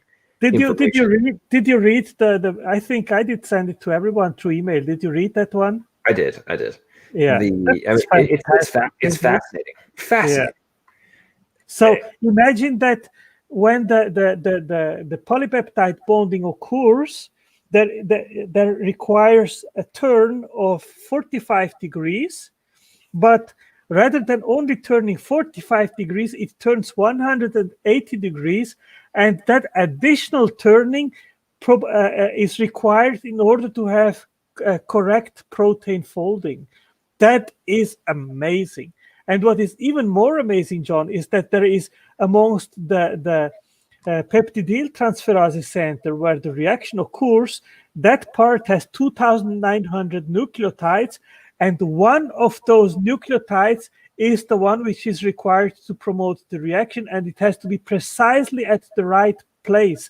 And more than that, it is interconnected with other nucleotides in the exit tunnel, and they communicate with each other. And if something goes wrong, then the ribosome knows it and knows how to stop the polymerization. This is mind-blowing. Well, and to me, you've heard me make this argument before, that the ribosome is the ultimate 3D printer. The ultimate 3D printer. I think Joel has brought that up several times. Yeah, I mean, I in the book I'm writing, I've actually been using. I made up that argument last year of like when I learned about. Originally, I was thinking about it in the context of like a normal printer, right? And then as I learned about translational pausing, I was just thought, okay, and this is a 3D printer. And what I found so ironic was one of the old school supposed debunks of, the intelligent design argument was, oh, well, this is just a linear, the DNA transcript is just linear and it's turning into a 3-dimensional shape. You can't use that kind of analogy. I'm like, yeah, well, we have 3D printers now, so yes, I can. I can use linear code to result in a 3D outcome with a 3D printer. And that's exactly what has occurred in protein synthesis. No ifs, ands, or buts about it. And now we're learning about things like you're talking about of 180-degree twists in conjunction with timing variables, in conjunction with spatiotemporal requirements that have, for a catalyst piece, it has to be in this exact point. And if it's not there at this in space and time, then the outcome will be incorrect. Yeah. And if it is incorrect, then there is a safety protocol that that kicks in to either halt, fix, or terminate the synthesis. I mean, that is mind-blowing. Yeah, mind-blowing. And another thing which I showed is that the exit tunnel actively also helps to promote the folding of small peptides that come out of the product of the ribosome, and then of course the chaperones, which are for macromolecules in order to fit them into proper 3D form. So this is all. You require foresight to make this, and I mean all these evolutionary scenarios, they are simply nonsense, and people, they are not getting it. Well, and something else I think is interesting is they've also been discovering that the cytoplasm itself has an influence on the folding. Oh, I didn't know that. Yeah, I'm listening to this audiobook that I'm listening to. I'm planning on Googling it because they mentioned that fact of. And it's now being discovered that cytoplasm has influence on protein folding in certain, not in every aspect, but in certain aspects, certain types of folds. They think that the cytoplasm itself influences the way it folds. I'm talking more from a chemical reaction perspective. And I was like, well, that's pretty fascinating. I'm gonna have to Google that one and see how that is.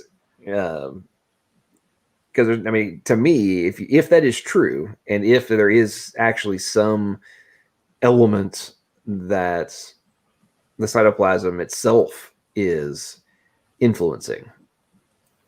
I don't know how you get, like, how do you, if you need the cytoplasm, how do you not have it in order to have evolution? I mean, if it's going to be required.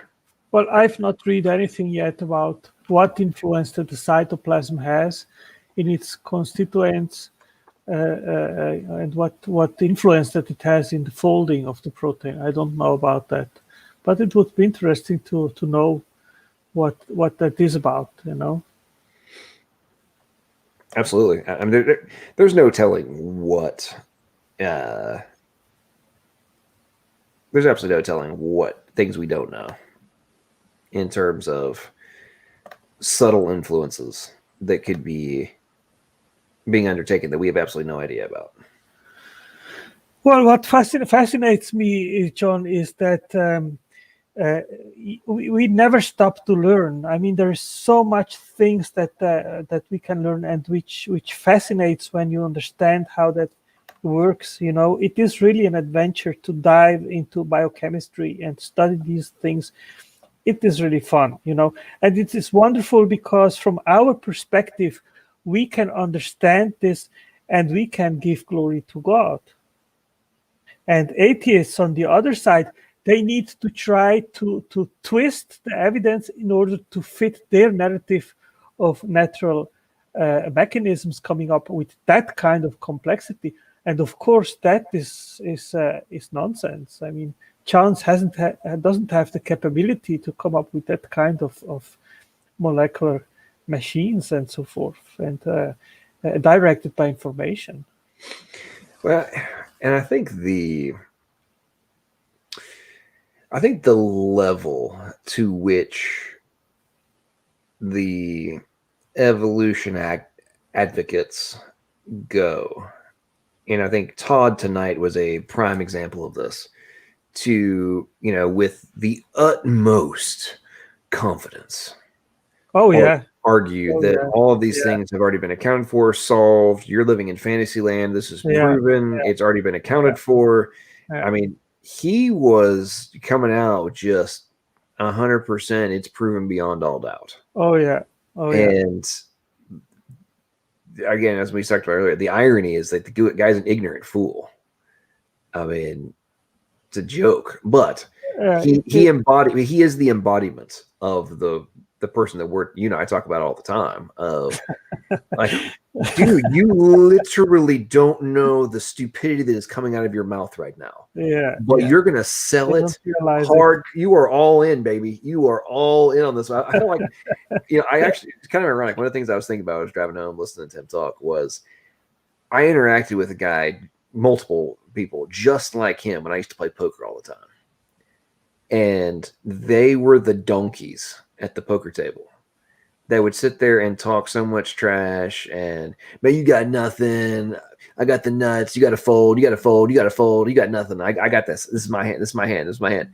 And then, you know, initially when I first started playing poker, I used to fold to those kind of people because, you know, they make these crazy bets, be talking all this trash, and be like, man, I must, you know, he could have a good hand and still be like, I guess nobody could be this confident, right?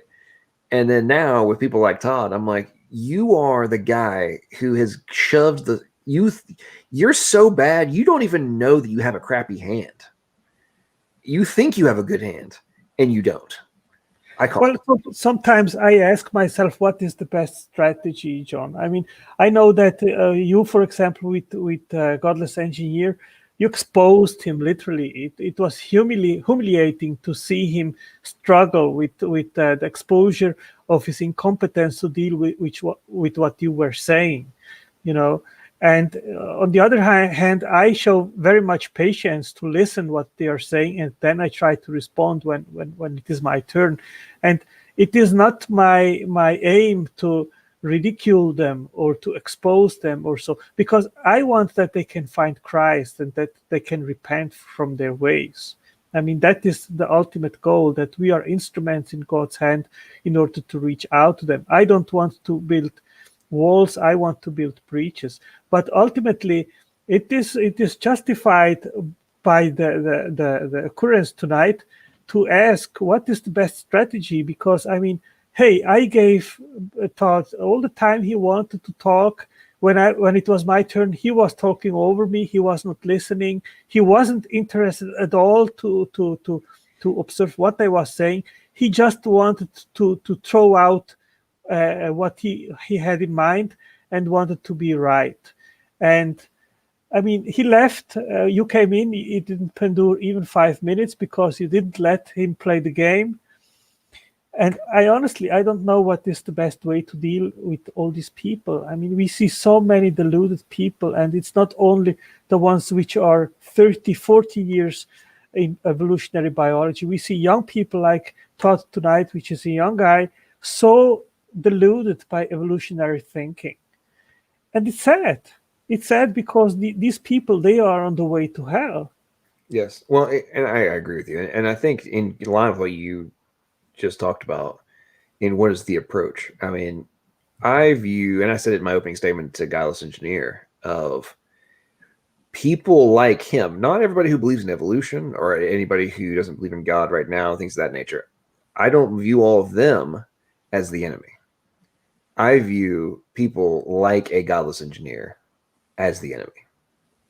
They are enemy combatants. They are actively attempting to take people down with them. Yeah, I mean, I reach out to those which are opinion forming, but I don't see people as my enemies. I see the spiritual world, the demons, which inspire the lies as our enemies, and that's in the Bible. These people, they are deluded by bad, by lies. You know, I mean, evolution is a lie inspired by the devil. No, I agree with you completely. I meant that more euphemistically as a, like, what kind of approach does that type of person get? And I mean that in a much more combative mode of like, no, let's point out how weak their arguments actually are. Now, for somebody who, on the flip side, like say in an open discussion or an open mic night, things of that nature, who's actually asking questions and being open-minded, it's a totally different dynamic. Yeah. And it's, well, hey, what have you thought about this? And what about that? And what's your position on that? Let people, have a much more engaging back and forth, which I think is much, much more, you're not going to get that type of person you just attack. But I think with folks like a Todd, like a Godless Engineer, they come at it with such confidence that unless you annihilate their the weakness and the foundation of their arguments, I think but given the fact that the vast majority of the average person out there, they don't have the knowledge that you and I have. And therefore that confidence and the eloquent spewing of talking points that we listened to tonight with Todd, if you judge only by his confidence, the way he brought up his point, and someone doesn't understand what he was saying, obviously would immediately think, oh, wow, this guy has a case. Yep. Just by the way he was talking. I honestly know if I believe in aliens, but, if we did find aliens, I don't think they had wheels. They would probably have eyes like us. I mean, he literally said that. Like, so you're claiming you don't believe in aliens, but you think it's more plausible that an alien would have legs than wheels. Like, and you're saying this with utmost confidence while claiming you don't believe in aliens. What? I mean, but it's saying it with total confidence. I mean, yeah. Exactly. I mean, that's the perfect description of an ultra-crepidarian, which I usually, it's someone who has no clue about the topic in question, but brings it over with such a confidence as if he would be a master on the topic. That's what they're doing. They are talking nonsense with big confidence. Yes. I mean, the way he tried to dismiss anything to do with actual genetics and the fundamental requirements in order to reach the phenotypes that he was espousing. I mean, it was like genotype didn't actually matter, only phenotype to him. I mean, I think that's a case in point. You try to end up with the whole Bengal tiger versus the Tasmanian tiger. It's like, dude, literally all you're arguing is phenotype. You're not discussing genotype at all. And what would have to happen to make your argument correct? The problem is, and I pointed it out to him, John, is that these people, they are not talking about biochemistry. And that's where the mechanisms are which define organismal form and architecture. And if you are not going to talk about this, then the whole entire conversation is fruitless and pointless, because comparing phenotype and comparing transitional forms and dinosaurs and all these kind of talking points are irrelevant. Well, we've now discovered that maybe not all, but most dinosaurs were feathered. I had a really hard time, since I loved Jurassic Park as a kid. I mean, I'm just having to accept that, maybe not all, but there were some feathered dinosaurs. I mean, like, dude, what does that have to do with how and where they came from and how? Even okay, some of them had feathers, some of them didn't. Whatever. Exactly. Zero relevance. Yeah. Exactly. How did the genes plural that are required to make a feather? Where did they come from? Yeah. I mean, and I tell you what, something else I've been reading up on is how we hear ad nauseum from the R.J. Downards and such, about like tandem repeats, short tandem repeats, and all this junk DNA and such. Yeah. Did you know that they've been discovering diseases, like big time bad ones, that are directly caused by modifications to short tandem repeats? So all this quote unquote junk duplicate DNA. Oh wait, if it copies too many times or you have a reduction, there's different diseases. I mean, they're repeats that cause disease. So you're claiming this has zero relevance? I mean, I'm talking about things such as they've even discovered some forms of mental retardation are caused by modifications to short tandem repeats. Okay. I mean, that is what that tells me is those things actually do something. We just don't know what it is. And it's been dismissed. And that's part of the reason we don't know how some of this stuff works, is it's been dismissed and not even studied for so long because of, it must have no bearing. I think so. He brought an important point, and he said what science will find out in the next 10, 20 years will be mind-blowing. And I believe him. Oh, agreed. I mean, at this point, the things we've discovered, I mean, you had a great conversation. You have a great page about this on your site about the photon. Yes. Biophotons. Yes. I mean, if that's not mind-bending, I don't know what is. Oh, yes. Oh, absolutely. I mean, it is still something which I'm hard to digest because it's so mind-blowing and incredible. And I still think about, hey, how can photon information be stored in the cell? And I mentioned a science paper and an investigation of a Chinese university where they've shown there are molecules inside of the cell that are able to store biophotonic information. This is mind-blowing. And I'm still thinking, hey, is this not pseudoscientific nonsense? I mean, it's so incredible and so mind-blowing. And I mean, I don't want to be characterized as someone which is spreading pseudoscientific nonsense. But I mean, this is backed up by scientific empirical investigations. And it is just incredible. Well, to me, when you think about the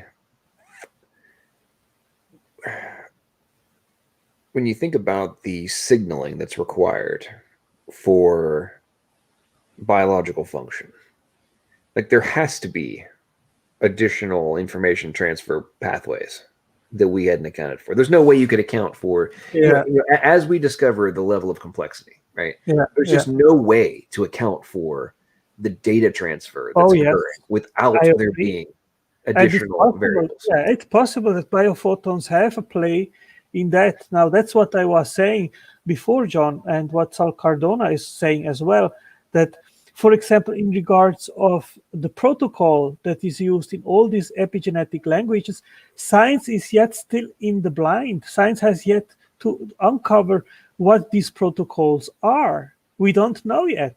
Yeah. We see the evidence. We know that there must be something going on. We haven't cracked it yet. We haven't figured out how, yeah, exactly. Be able to read it.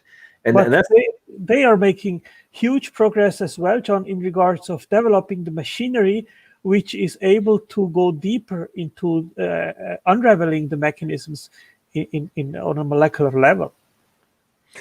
Oh, absolutely. I mean, just in the last 5 years, they've developed some pretty amazing new reading and going deeper, as you said, technologies, even to the point of, and I think what's very interesting to me, and I think in line with the, blowing your mind over the next decade point you were making, is now that they've started to develop technology that enables them to do in vivo observations versus being limited to just in vitro. Yes, that's going to completely change the game. Oh, and not only that, John, the proteins, usually they have investigated them as a static, but now they have the mechanisms to investigate and screenshot the proteins at each step when they perform their enzymatic catalytic function. And of course, that will unravel much of what has not been explored yet. Well, agreed. And it's also going to completely annihilate the "these are not machines" argument. Oh, that is ridiculous. I mean, you and I both know that argument's already been destroyed. But I mean, in context of, it will become you're just an idiot if you make that argument. There is no, Yeah, Todd tonight, he also tried to say, oh no, cells are not factories in the literal sense. And I said, oh yes, they are. They are literal chemical factories, and I can provide you dozens of papers which describe them as, in a literal sense, as factories. And so also with molecular machines, with proteins, which are literal robots, and we see computing inside the cell. So that's not an analogy. This is what literally happens inside of the cell, Yeah, anyone that's, and well, this goes back to the prescriptive versus descriptive information. Oh yeah. Point. It's like, okay, does this data set ultimately result in this protein? Yes or no? Is the protein a physical outcome? Is it a physical output? Yes or no? I mean, you have an information input and you have a output, a 3D output. Like what fits the definition of a literal factory more than something that can take information input and result in product output? Like exactly. And you know this as somebody who designs, machines to be used in factory. You know this way better than I do. But I mean, the point I'm making is, this goes back to the earlier point I made of like, have these people ever taken a class in information theory? Have they ever taken a class in applied science? Like I'm sure you took many as you were getting into your profession. And of course now you're actually applying it and have done so for years now. But this stuff is so fundamentally basic. The term I use, he was using it tonight, of cognitive dissonance. I say willful suspension of disbelief. Well, that's why I'm getting angry sometimes. And I got really angry with speed. I mean, there was so much stupidity and ignorance there. And I think, oh, he's still watching my channel. Oh, we still have something that maybe triggers him. And it's when I laugh, John. It's when I have fun, when I see that kind of ignorance and stupidity of these people. I mean, it's sad because I would like to be a channel to reach out to them, but when you see it's not possible, I mean, hey, what do you want to do? I mean, I have just fun in the end now, Oh yeah, well, I mean, the conversations with these guys, it's a totally different animal than I really try to view it, and I know you do as well, but I really view it from the what kind of information is being relayed to the audience. The people who watch it in the future, are they going to be able to can they recognize the logic and the evidence and the argument and have the realization that the supposed counterpoints being presented by my opponent are nothing but either fallacies or just ignorant, brainwashed talking points that, I honestly don't know if I've heard anybody spew more evolution talking points with such confidence as I have tonight. That guy, I'm serious. I felt like I was listening to a talking head. Like he was like, you know what? I think he is maybe. I think because he worked for Kent Hovind, I think he has tried to turn himself into the Kent Hovind anti-hero. Destroyer, the Kent Hovind destroyer. Yeah. He was just spewing it, man, just spewing the talking points. So he's got I got my slides, baby. I got my slides, and I just got the next argument after next argument, and it's like, man, you don't even know that your talking points are so outdated. Yeah. When he started describing the Human Genome Project to you, I was cracking up. He was talking like you didn't know what that was. Yeah. You might not know about this. He literally said that to you. You might not know about this. Well, we can only hope that one day the veil which is in front of their eyes can be removed and they can recognize how stupid that this entire evolutionary thinking is. I sincerely hope that one day they recognize it. It's a hope, I guess. Yeah, I'm sorry. I was running some of the talking points that came out of that guy's mouth tonight in my head. It just cracked me up. Joel, it was painful. Hi, Joel. Do you want to come in? If he comes in, then you guys can still chat. It's late here. It's 1:30 in the morning where I am. So if someone from the chat wants to come in and continue the conversation, because I will soon get out and go to sleep. So Joel, if you want to come in, Chris, if any one of you guys want to come in, please come in. I'll put the link here, and you can keep chatting, John. I will go sleep soon. Yeah, I'm gonna go. I'm a little bit disappointed because I did hope that this would be a better conversation tonight. Unfortunately, it was not. It was not good. Well, I say I think there will need to be a review of tonight's interactions with Todd. It's like the epitome of YouTube atheist ignorance. Yeah, we can do that. We can do that at your channel to vary a little bit. And go over the. Hi, Joel. Hey, sorry I missed it earlier. Oh yeah, you missed the fun. That's fun. Joel, you would have been flipping out about as much as I did.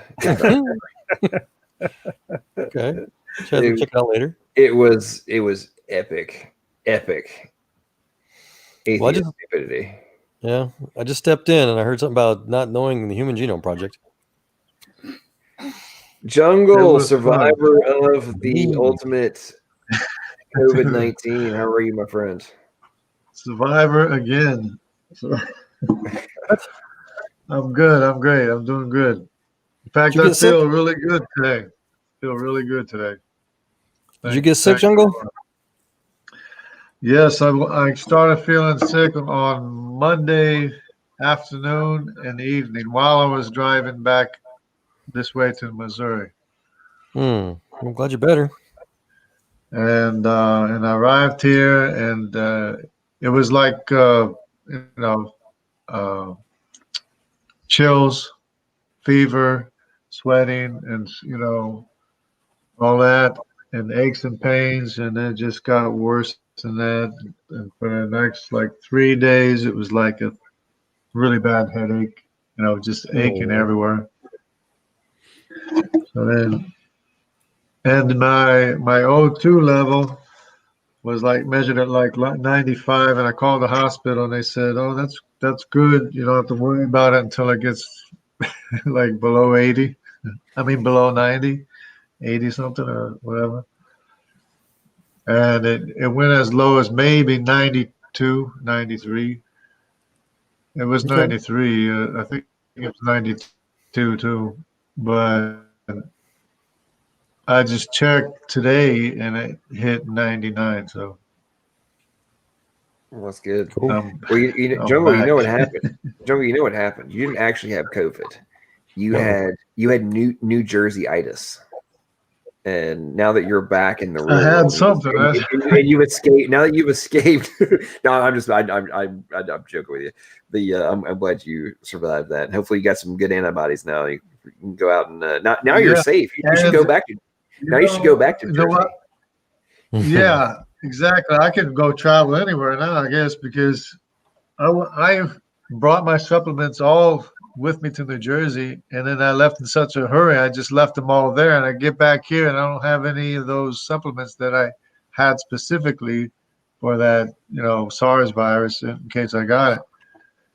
And so my immune system was by itself working, just on M&Ms and coffee and milk, whatever it was, because I couldn't eat anything.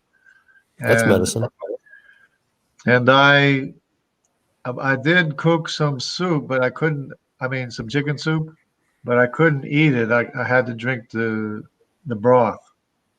But that was good. And I couldn't do that right away either. So I wasn't eating anything. And then I started with a chicken soup broth, and then I started eating more. After the next couple of days, and then I can eat anything. Well, it's a good thing that you have been active, Jungle, for your life. I think it's rather obvious the stark dichotomy between Jungle Jargon and Chris Christie. Yeah. Yeah, I feel sorry for him because he was my governor, and he was 7 days in the ICU. Yep. Unbelievable. I mean, he had quite a few health issues, and I mean, I know he's lost weight from when he was governor. He's not a small man right now, but he was not even. He was in double XL as governor. Yeah. How's he doing? He's better now, but imagine 7 days in the ICU. I haven't even reached 7 days yet. Yeah, it is very interesting, the dramatic differences between, like people asymptomatic, get sick like you did, but recover relatively quickly. I mean, heck, Trump, hospital for 4 days, and now he's out doing campaign speeches. I mean, like dancing in Florida, literally dancing on stage. Yeah. And then you got Chris Christie, who's 20 years younger, and on the edge of death. And he might not have been that bad, but it wouldn't surprise me. He fits. Chris Christie fits the epitome of the at-risk individuals. Right, but without medical attention, I'm sure he would have passed away, like a lot of people have. Oh yeah.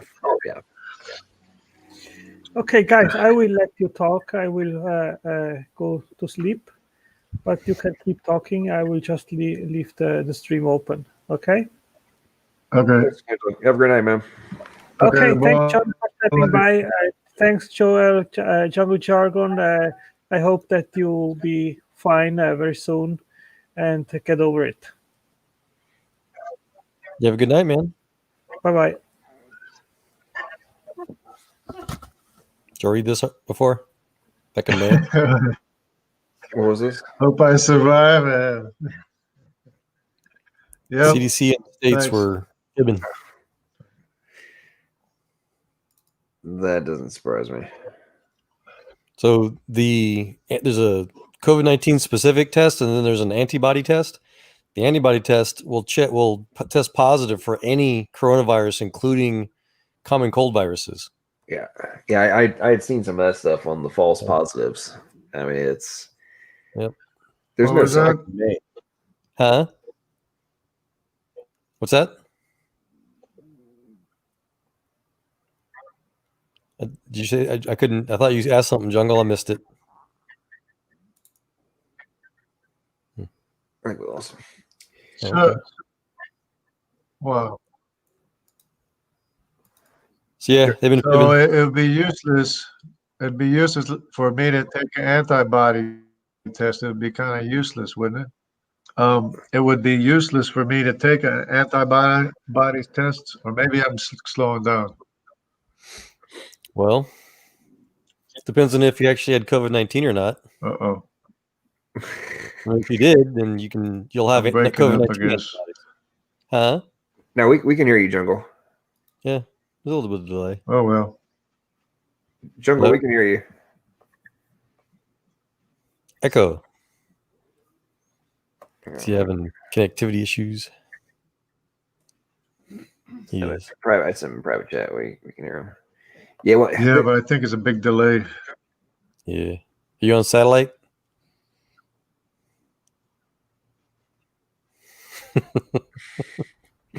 It's bouncing. Yeah. I remember some of the projection. No, it was working before, I think. Yeah, you had been coming through. It was working. Normally, Jungle. Yeah, definitely getting delay now. I remember this was months ago in LA and Florida, somewhere, I think it was Miami. There were multiple reports that came out. They've kind of gotten quashed from the media, but they were saying, hey, we think there's no less than 5x greater number of people that have had the virus than are on the supposed cases. And some of the study, another one went up to like 20% or like 20x. And I'm like, okay, so let's think about this. I was looking at the math for Tennessee the other day. Let's assume that it's only 2x as many people have actually had the virus than are what is in the reports, right? That would put the mortality rate at 0.5%. If just 2x greater than, total, right? You put it at 3x. I mean, you always do some basic math. I mean, it's like not even at what was accepted as a reasonable level, 5x, right? From the studies from Stanford and a couple other places. At 2x, you're at 0.5%. I mean, what are we doing? This has reached levels of, it's not that there aren't people that are at risk, but going into complete global meltdown is not, I don't know. Well, we got to slow the economy down somehow. It was doing too good. Well, true. Can't have. What were some of the highlights that we missed earlier tonight? Apparently, you stepped on his ding dong about abiogenesis or whatever. I'm hearing. So this Todd character, he came on to debate Otangelo, and so they talked for like an hour, almost 2 hours, I think. And this guy was nothing but standard atheist talking or evolutionary talking points. Okay. I mean, I'm talking stuff that's been outdated for so long. It was hilarious. Every time Otangelo would counter him or start to make an argument, the guy would talk over him and interrupt him, like every time. This went on for an hour and a half. Everybody in the chat, we're all like, dude, stop talking over Otangelo, right? So anyway, Otangelo didn't invite anybody want to come on. I finally got home and hopped on and, started, interjecting. He started telling me to stop interrupting. And then I'm like, man, you literally interrupted me. Or like, you're interrupting people who are asking you not to interrupt them. Like, this is hilarious. Anyway, then I've called him out on a couple of his points. Like he had quoted a 2014 paper that supposedly proved RNA for polymerization and everything, and I started trying to call him out on that paper, and he basically said bye. And like after he goes this whole tangent, interrupting everybody, talking over everybody about how we're just being mean, basically, and then he bounced. When he started getting called out on his stuff, it was yeah, it was pretty horrible. So he's an atheist preacher. Well, here's the thing. He used apparently when he was a young Earth creationist, he literally worked for Kent Hovind. Talking about this Todd guy? Yeah. And then he went and did his research and quote unquote and realized that it's all all a lie. Now he's like a hardcore evolution is true, creation is false guy. But he sounds like he's in a time warp 20 years ago or something. Yeah. Oh, and he doesn't know anything about biochemistry and dismisses all arguments that have anything to do with biochemistry. You see. Did he seem believable that he used to work for Kent? Yeah, I would say so. Okay. It's kind of sad. Yeah, that doesn't impress me too much. I don't know. I mean, not to take any away from Kent Hovind, but so what? Well, no, I agree. I'm saying like I think he thinks because he operates from the perspective that, man, I used to work for a hardcore person like Kent Hovind, and I'm not. I think he's trying to act like he's not blind. And I was a Christian. I did know all this stuff. I know all of your talking points. It's like, no, man, you do not. You might know all of Kent Hovind's talking points, but you don't know all the talking points because you're still spewing like your supposed evidence is like 20 layers above the baseline, and you don't have a clue about the underlying foundational points that you are claiming are proven beyond doubt and therefore support your position being correct. Nothing new or interesting though at all there, sounds like, huh? No, it was talking about, like fossil appendages or whatever they call them, vestigials. Yeah. Wow. Yeah, he was, the usual, the Dover trial, heard that one. There is no such thing as irreducible complexity. Self-replicating RNAs, that's just proven beyond doubt. Lipids, lipid membranes, totally doable in the lab. All the usual stuff. He just he spewed it with extreme confidence, like extreme confidence. You can tell he's done public speaking before because like his delivery and just the overall style, the confidence, the enunciations, all that kind of stuff. Like he's practiced at his whole deal. There's no doubt about that. He was sure the Dover trial completely disproved creation. But he was sure of that. He was positive of that. So I don't know anything about biochemistry, but it's proven beyond doubt. He's an evolutionist preacher. Yep. Yeah. But he wouldn't listen to anything. He wouldn't stop and listen to anything. Nothing seeped in. It was, of course not. It was leak proof. Yeah, I guess it doesn't fit then. I was thinking, even the most like, fire-breathing preachers I've met, they at least like questions. They like to be challenged, I've noticed. So I need to think of a better analogy. Yeah, this guy, I mean, he absolutely... Well, if you don't, yeah.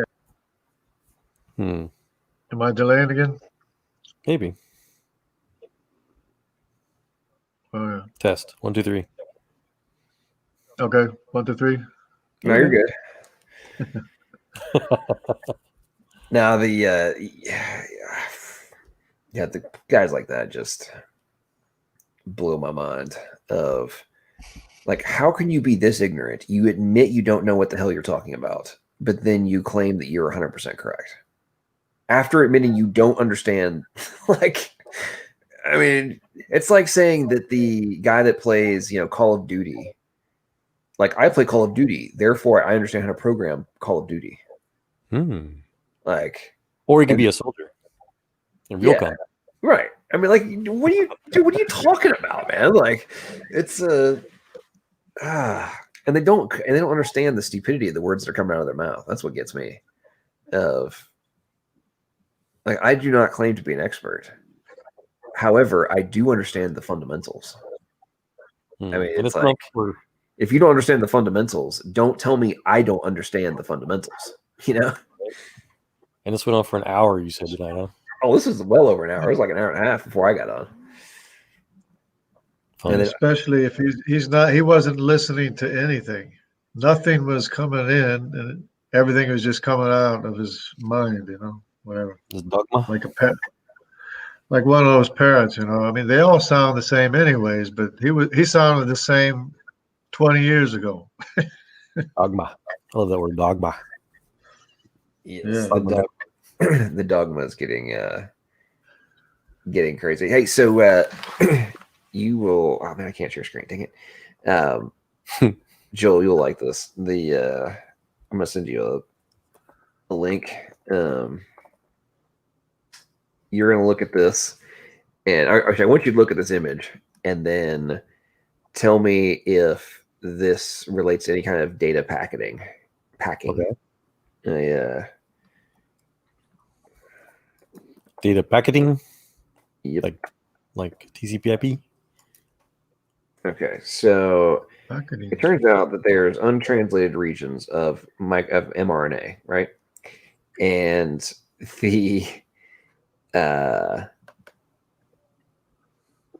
these portions, the 5' and the 3' untranslated regions, both, one of them influences the expression level and the start sequence, and the end one influences the stop sequence and as well as post-translational modifications.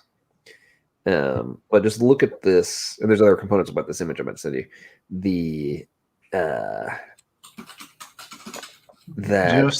Just any mRNA, any or every mRNA. Yeah, all eukaryote mRNAs have this. Okay, so here's a link. Just click that link. That should be the image.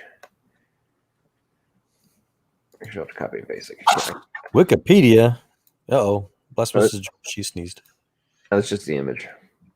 The structure is a typical human protein coding mRNA, including the untranslated regions, UTRs. Such fancy names. Right. But just look at that. So the green is the only actual codon sequence that actually has the amino acid data. The rest of it, you got the cap, you got the poly A tail, which actually is a whole other thing, but then you got the 5' UTR and the 3' UTR, right? The yellow and the purple. And I know everybody else can't see this, but we're looking at a schematic here. So that 5' UTR at the beginning, the yellow, helps to, it does multiple things. It both influences the expression level and the start sequence. So there's another start, but this is the pre-start, I guess. And then the purple portion influences the ending of the translation process, as well as they don't know how, but it has additional information there in some way that causes post-translational modifications to be executed. Yeah, so these basic header and footers. Yeah, I mean that's what I thought. Yeah, it struck me immediately. And then the poly A tail does some other stuff too, like stability, as well as it stabilizes the data by itself, and then it also has some additional modification influences. But when I saw that diagram, I was like, huh, well, that's interesting. I mean, when you think about it, and here's the irony, is oftentimes there's more supposed junk DNA or junk portions of this sequence that make up these other pieces that we're talking about in terms of actual nucleotides than what actually makes up the coding portion. And I was like, well, that's ironic, isn't it? In context of the supposed, all this is junk, has no bearing, no influence, wasted space, right? Really, I don't think any programmer would ever argue that the header and footer is wasted. Would you agree with that? It's absolutely necessary. You won't be able to complete your packet sequence chain. Right. That's what really struck me out. I'm like, man, this is nuts. So when you think about it, and I don't know if you heard me, I know Tangent talking about this earlier, but they've also discovered relatively recently that mutations in the 5' and the 3' UTRs have been directly determined to be the causes of a variety of major genetic diseases. Makes sense. Like, so you got errors in the header and footer, and you're having failure. Interesting. Interesting. I don't think that's ever happened when you deleted a line of code or even a colon or a comma in a header and footer. Interesting. Yeah, because in human technology, if your packet stuff gets corrupted like that, you just either lose your information, you lose your picture or your voice thing, whatever you're trying to transmit entirely, or it's all garbled. Right. It's amazing the corollaries that happen there in that data packet. Yeah. What fascinates me the most is that, so I think I've explained it recently to somebody, that there's different protocols, of course, for internet stuff. There's the TCP/IP and the UDP stuff, and so some protocols, they don't care about perfect accuracy. Just the sender just sends it off down the information superhighway. It doesn't care if it arrives safely or not, right? And that's where you get like videos that get squirrely or whatever, get choppy and grays, bots and stuff like that. And then you got other protocols that do care. And so when you have TCP/IP type packets and there's a packet missing, the layer 2 and 3 protocols, they'll send another packet out to the original sender and say, hey, I'm missing packets X, Y, and Z, number 3, number 10, number 15 or whatever. And so it'll wait an X amount of time for the sender to resend those packets. And that's why we get lag and sometimes other things. And so DNA is like that. Their life is like that with a TCP. It'll have not only auto correction stuff, but if it's missing something, it'll send the signal to resend it. Right. It's completely awesome. It really is amazing. So it anticipates entropy. Yes, it corrects for mistakes. Yes. I used to, or I guess I still do, word it that life, or the language of God that God programmed in life, it tries its best to fight evolution. Resists it. So yeah, exactly. So not only does it resist it, it also accounts for it in terms of real time. Mm-hmm. I say resisting evolution from the reproduction perspective, but it's also accounting for the entropy in real time for expression of the data. I mean, it's here's something I found out the other day that's kind of interesting.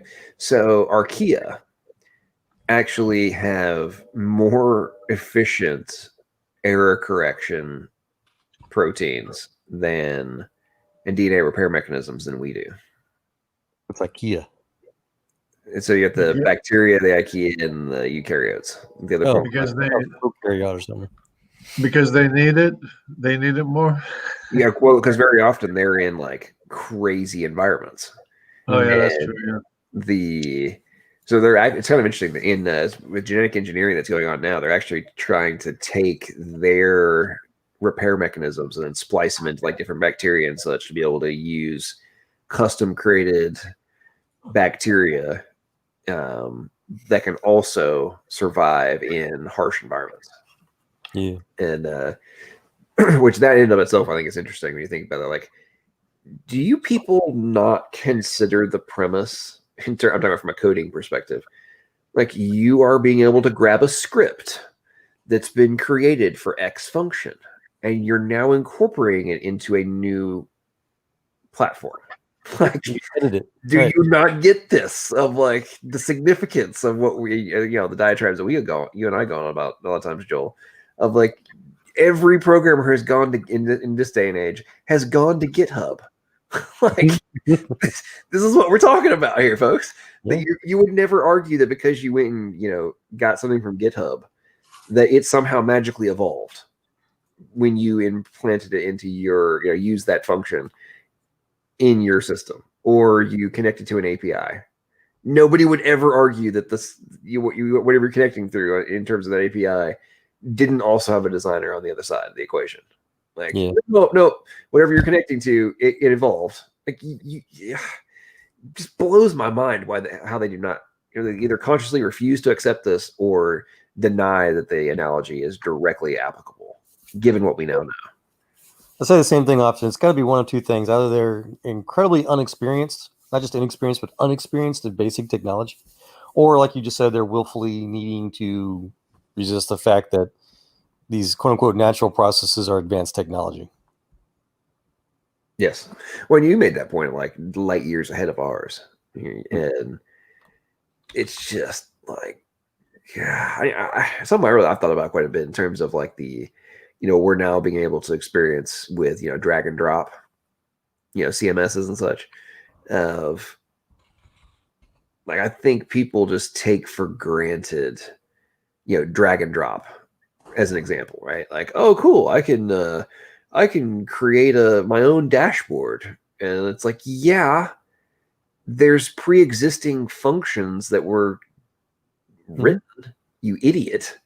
And just because it's not currently active on your dashboard doesn't mean that the function didn't have to be pre-programmed, you idiot. You're saying somebody actually makes that argument that since they can drag and drop stuff on a browser that demonstrates evolution? Yes. Wow.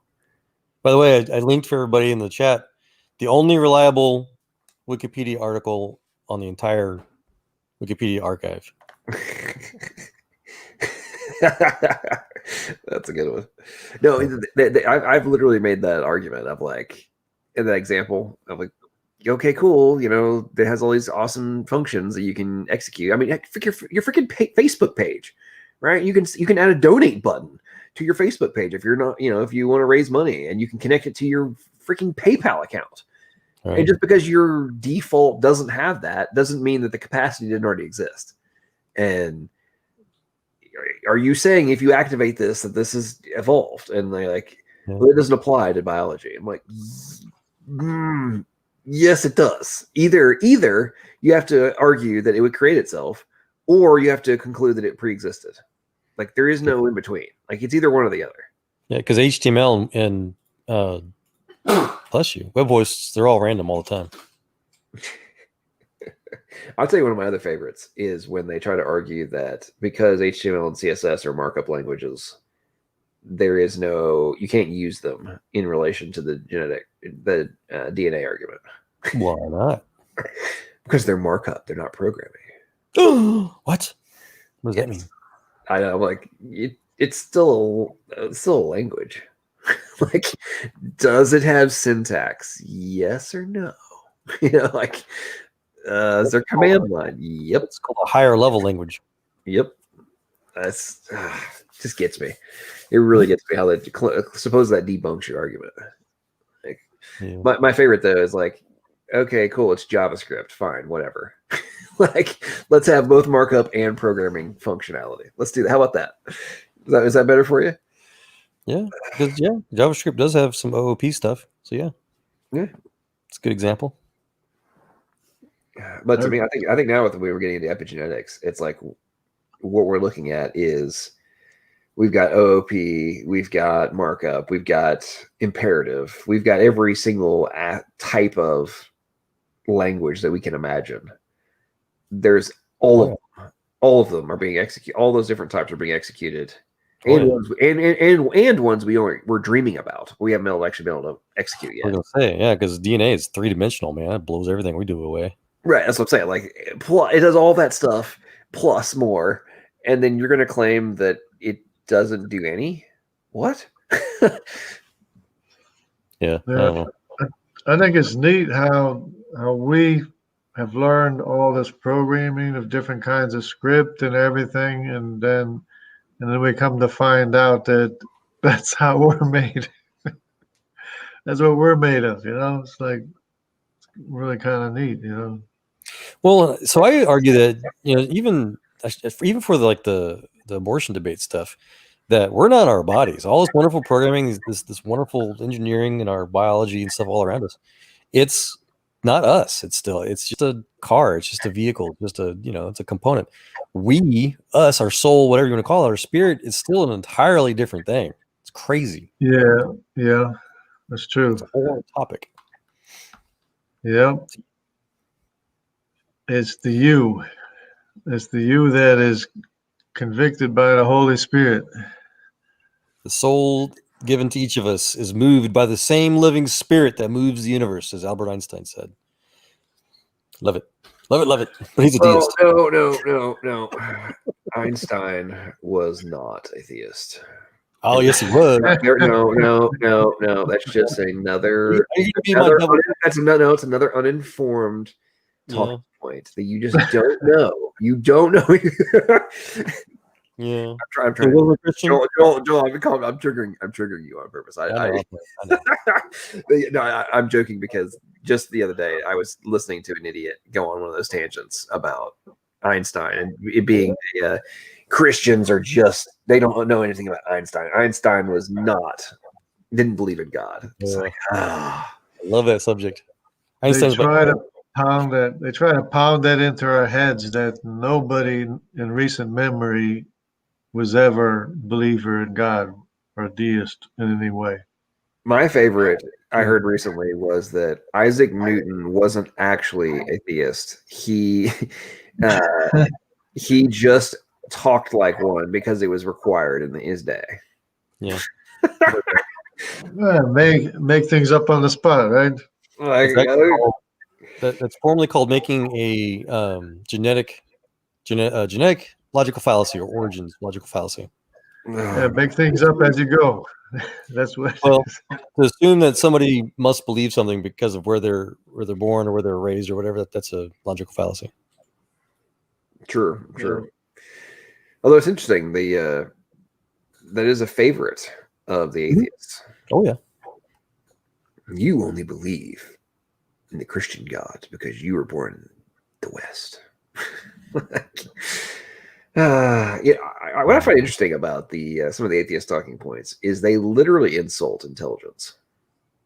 Well, yeah. Everywhere Christianity goes, it survives and thrives.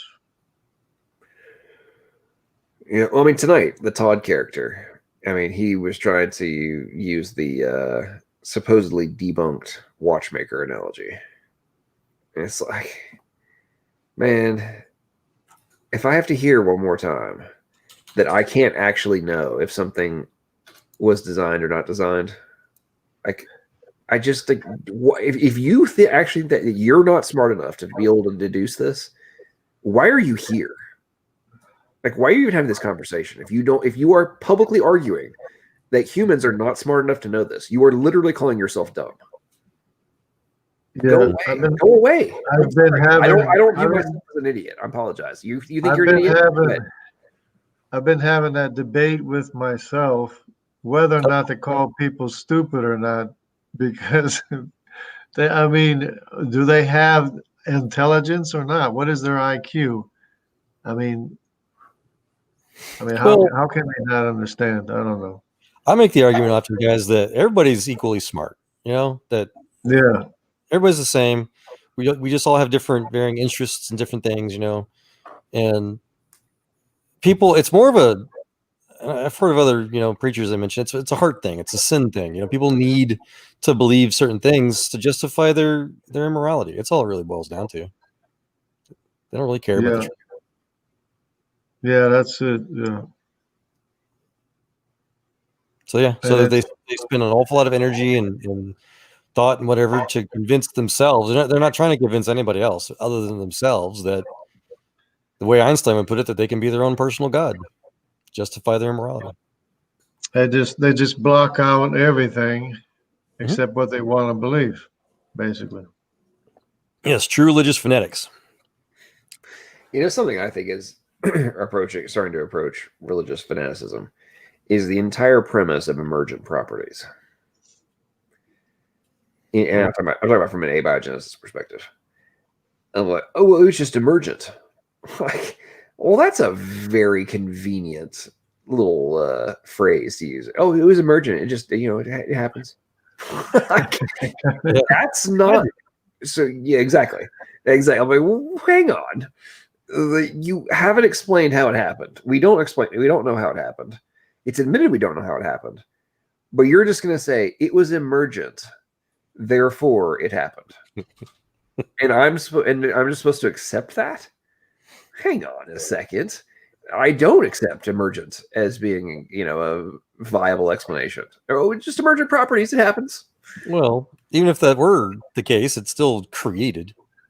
Yeah. Frog emerged from the flood. I mean, from a mud.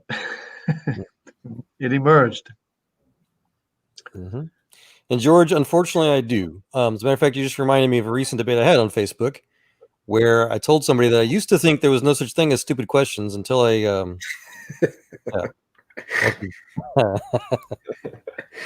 Yeah, whoever came up with that line of no such thing as a stupid question, that person was stupid. Oh. Or either they were stupid or they were a genius, but only in the context of making life miserable for future generations whenever that term got coined. I mean, I will call them inexperienced, which reminds me of a Mark Twain quote that I've been throwing around recently, if I can find it. Something about, well, let me find it. Go ahead and talk. I'll find it. Mark Twain had a few good lines. Yeah. Here and there. He was a partial idiot. I like him though. I love Mark Twain. Yeah, he didn't believe in God. That's why he was a partial idiot. He was. But yeah, he had a great mind in many ways. Yeah. Agreed. So there you go. So it boils down to my side of that thing. Everybody's intelligent. They're just,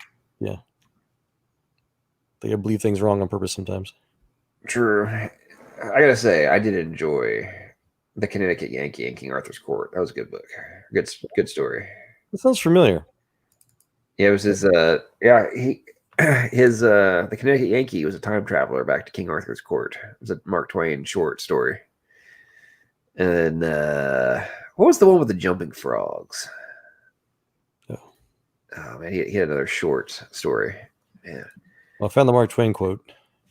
It says, "Never argue with stupid people. They will drag you down to their level and then beat you with experience." All right, say it again. Oh, I just closed it. Hold on. Never argue with stupid people. They will drag you down to their level and then beat you with experience. I've heard that one before. Yeah. Lotus Borg. I just started watching the rest of the quote unquote debate and got to me. Finally, someone who called this guy on his bullying tactics. SS 1964 about something about Roman Catholic Hitler.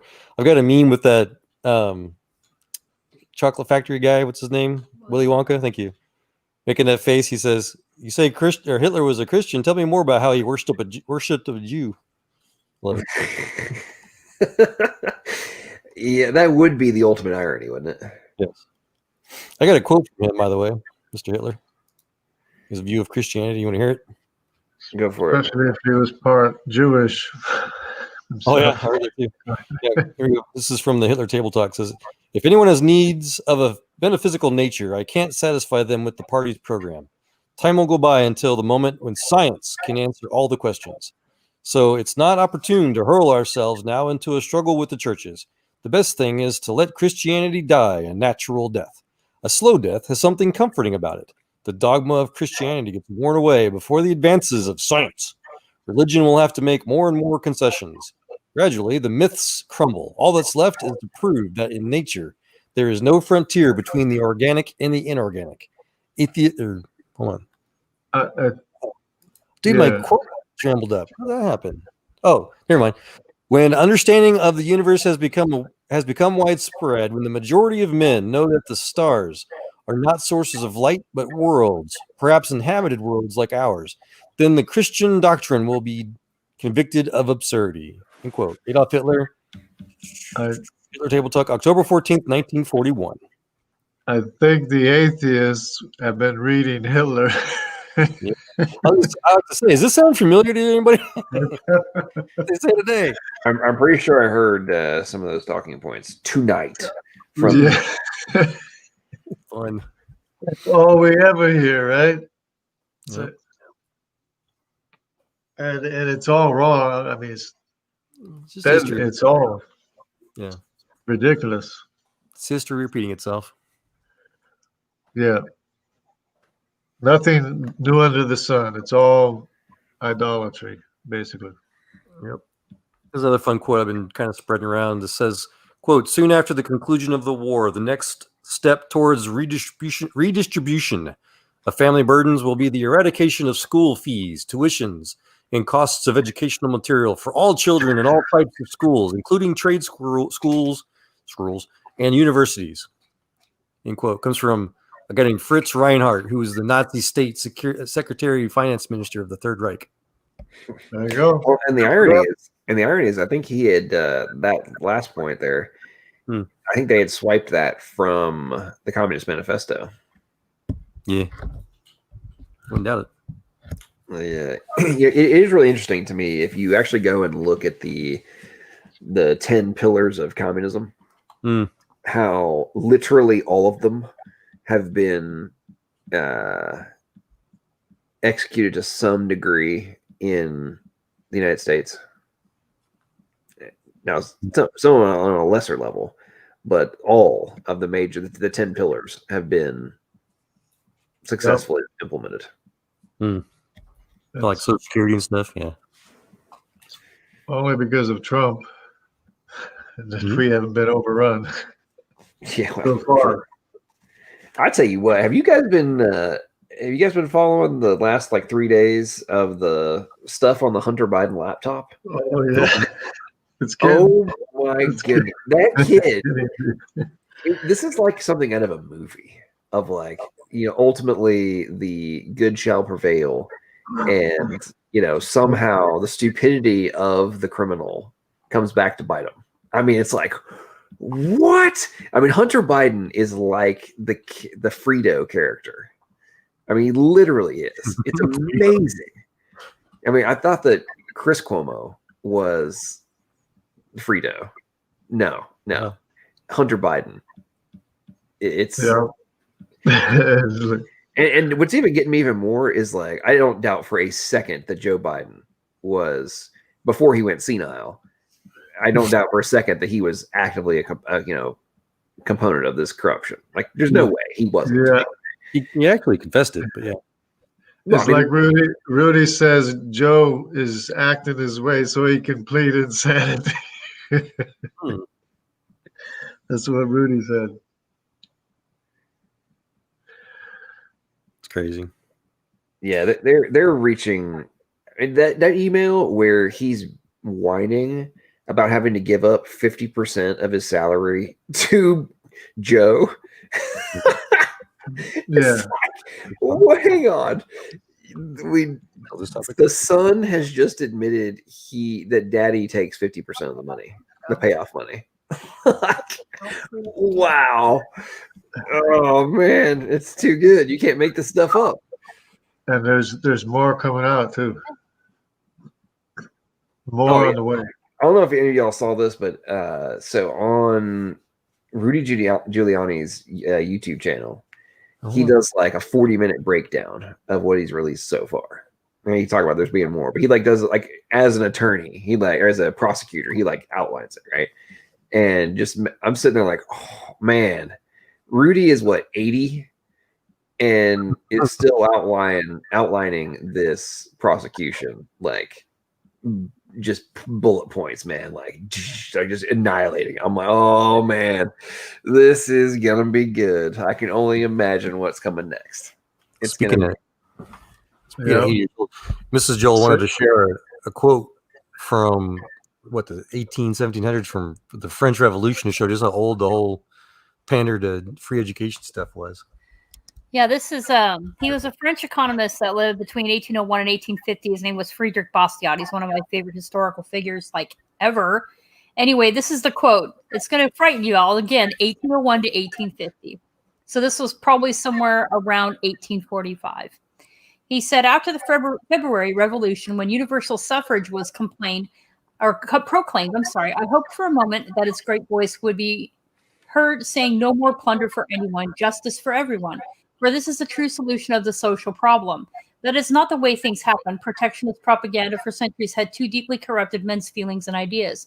No, invoking your principle, every class came bursting into the National Assembly, to make of the law an instrument of plunder. People demanded a progressive income tax, interest-free credit, the right to employment, the right to relief, guaranteed interest, a minimum wage, education free of charge, capital advances to industry, etc. In short, everyone wanted to live and to develop at the expense of others. And by what authority did they make these demands? On the basis of the precedent you set. What sophisms did they make use of? Those that you have been propagating for centuries. Like you, they spoke of equalizing the conditions of labor. Like you, they protested against anarchistic competition. Like you, they scoffed at laissez-faire, that is, at freedom. Like you, they said that the law should not continue itself to be just, but that it should come to the aid of industries on the verge of failure. Protect the weak against the strong. Familiar. Assure profits to individuals at the expense of the community, etc., etc. In short, socialism came and developed, to use the expression of M. Charles Dupin, this theory of plunder. And it did what you do and what you want the professors of political economy to join with you in doing on your behalf. It is in vain that you protectionists have been so astute that you have softened your tone, boasted of your latent generosity, and bested your adversaries with emotional appeals. You will still not prevent logic from being logic. Friedrich Bastiat. See, I'm thinking that. Okay, what was it? What was that from? Like, when was that? When was that? Friedrich Bastiat. Friedrich Bastiat. Highly recommend you read him. When was that from? Like, when was that written? That was like that was somewhere French Revolution. Yeah, it was somewhere in between 1845. So sometime after 1796. Yes. Okay. Somewhere between 1845 and 1850, and Bastiat loved America. Yeah. Okay, so that could have, what he was describing could be the literal platform of Joe Biden. Well, just I know communists in general. It's that's what when we talk about nothing is new under the sun, we mean it. I mean, because you go back in history and research this a little bit. Okay, it's a very heated read. I'm not going to lie to you, but another highly recommended read would be The Socialist Phenomenon by Igor Shafarovich, who is a Russian defector. He's a mathematician. Brilliant. And he goes through, I mean, socialism may have a few different inconsequential nuances, but it's all the same crap, repeated over and over and over again all throughout human history. What we have in America is unprecedented. Yeah. Yeah, Igor's story is awesome because, again, he was a Soviet socialist slave, I like to call him, and he was confused because he was living in the height of the Soviet Union, whatever, and he kept seeing all these people being murdered, while the government was preaching brotherly love. So he kept asking, trying to find these, the we call them the people that study human behavior or whatever, trying to ask them what's going on and why is the government doing this. And he couldn't find anybody to tell him because they were all the ones that didn't, parrot the Soviet state were killed. So he was a pure mathematician, scientist. He decided to do his own research, and he goes like all the way back to like pre-Egyptian times, as far back as he possibly could of any kind of historical record. So he shows socialism is the ultimate quote unquote conservative, whatever you call it, the original, Yeah. Yeah. Well, that doesn't surprise me. I agree with you on the no new thing under the sun is a very, very correct statement. There's no doubt about that. I got in trouble the other day. I was talking to somebody about that, and I said, at first I said maybe there's planetary class self-landing rocket delivery systems might be new under the sun. But then I said there's actually some speculation about that. There's like possible human civilization traces on other planets. So. And the Bible does talk about how technology was advanced. Yeah, I know. Before the flood, like they're trying, like the end time. So I don't know. All I know is that everything that the leftists are screaming about now, as if it's some kind of new, novel idea, revolution, super cool, blah blah blah, free. It's all been tried and tried and tried and failed miserably every century, every generation. It's all old crap. Yep. Same old, same old. I just praise God for the few people throughout history, you know, that in their time, them seeing this, like Friedrich Bastiat, for example, he made a record of it. He wrote all kinds of essays and what have you. Served in government, as a matter of fact. Yeah. And of course, well, his political activity didn't start till he was about 45 years old. Before that, he spent his whole life studying. And when he finally got sick of what he was seeing, he started writing to publications and stuff like that. I think that he, if I'm not mistaken, he created his own publication there in France. And then, you know, of course, he just took off from there. So for the last 5 years of his life, there was a flurry of activity until he traveled to Italy for some reason. I can't remember now. But he contracted tuberculosis and passed away in 1850. But his dying words were, the truth, spoken twice. Yep. Well, When Mrs. Joel nerds out. Yeah, I apologize because I can't shut up easily once I get going. Yeah. but that's what I said. Interestingly, when I was schizophrenic, I said the truth. I just held on to the truth. What's absolutely true. Nice. That's interesting. That reminds me of that John Nash guy I think Joel spoke to you about, at least briefly, not too long ago. He basically did the same thing. He just started, when he noticed that the people that he was seeing, his visual hallucinations were not aging. That's when he realized that, yeah, it's true. They're not real. And he just started denying them access and focused on the truth and what was real. You sound a lot like him. Yeah, just ignore them, basically. Yep, exactly. That's what he said too. I mean, exactly, because the Nobel Prize Committee, whatever they're called, I don't know, I don't rightly care, but they contacted him basically. Of course, they used nicer words, but they're like, we kind of wanted to see if you were still, gone. We wanted to make sure you'd be okay to get up there and accept the Nobel Peace Prize. What was the quote? Look it up. Oh, I forget, but something along the lines. Hang on, let me find it. What was it about? These two guys from the Nobel Committee started to interview him basically. And he asks them if they're real or something like that. He was joking. Yeah. He was totally joking. He was being a smart aleck, which I love too. He developed a sense of humor. I love self-deprecatory. What was the quote though? Did you ever get your chance to watch that movie, Jungle? No. Well, I might have seen part of it, or I might have seen parts. Yeah, I might have seen it or parts of it. But it's interesting that they found out a lie detector test, or a way to tell if somebody's telling the truth or lying. You can put a camera on the pupil of the eye, and it'll dilate. If somebody's lying, it'll dilate, but you can't see it with a naked eye. So if you put a camera on it, but the interesting thing about schizophrenia is that it dilates so much that you can actually see it dilating right in front of you, the eyes, of a schizophrenic. And I looked in the mirror. I remember looking in the mirror, and my pupil was I could see him dilating wildly. And of course, when I went to church and they wanted to check me out and everything, they were looking at my eyes and everything. No. It's pretty interesting because I'm believing all kinds of things that aren't even true, right? So maybe that's what caused it. Well, I'm glad you got out of it. But yeah, it's called A Beautiful Mind. If you wanted a reminder, and I was thinking it'd probably encourage you a bunch, and might relate with. Well, yeah, I think he'll relate with him because the way that he said that he came, came out of it is precisely the way John Nash described how he came out of it as well. Right.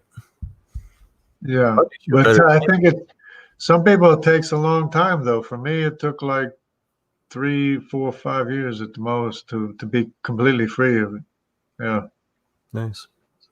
Yeah, I was just thinking it probably make someone a better scientist because you've got to challenge your perception even more so than more people normally do, probably. But yeah, it made me examine what's actually true, what the real truth, what the absolute truth is.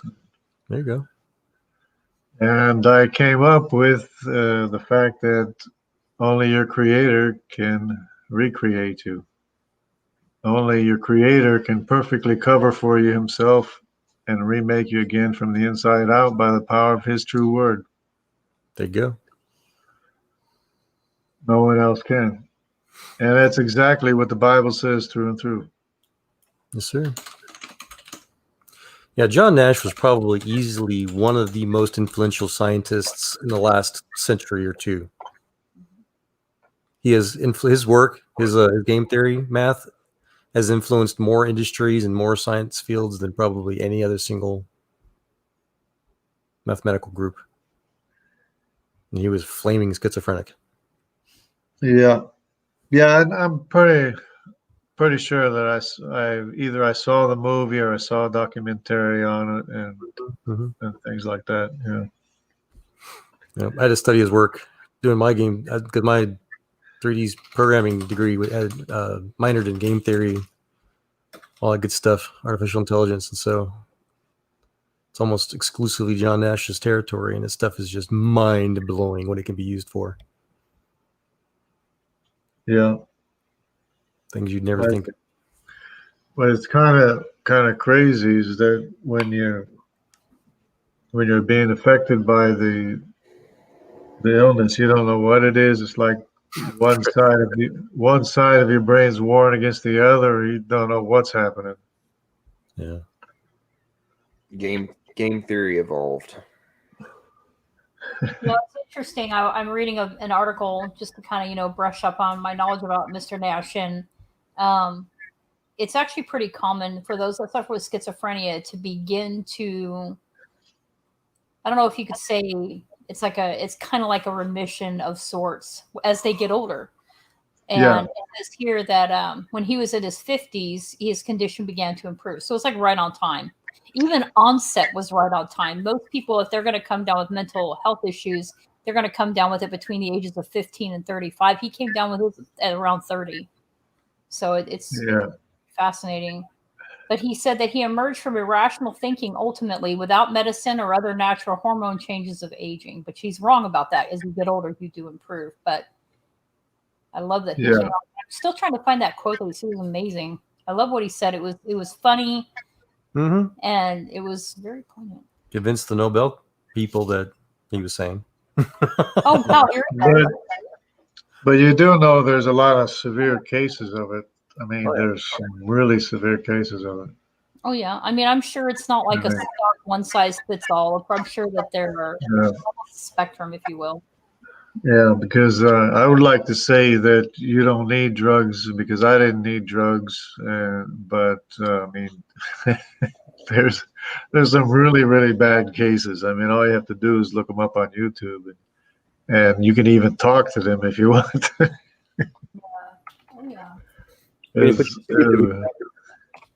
I mean, they are way over the edge, and they're on off one medication onto another medication, double medication, triple medication, whatever it is, and then with each medication, there's withdrawal symptoms too. So you don't know what's a withdrawal system or what's part of the illness or what, it's really bad. Well, I think that's part of one of the things that doesn't get discussed too, and a lot of the mental illness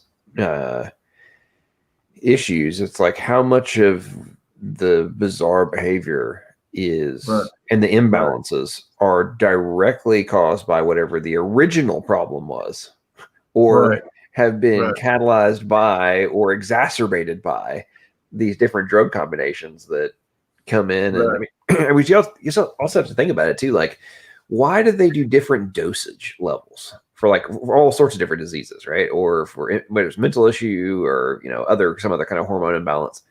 Why are they doing different dosage levels to find the right amount, right? Well, it's because of different expression levels of whatever the protein is or whatever the imbalance is that are trying to counter, right? So if you had the wrong dosage, there's no telling what other kind of cascade effect could have happened just by having the wrong dose initially. Yeah.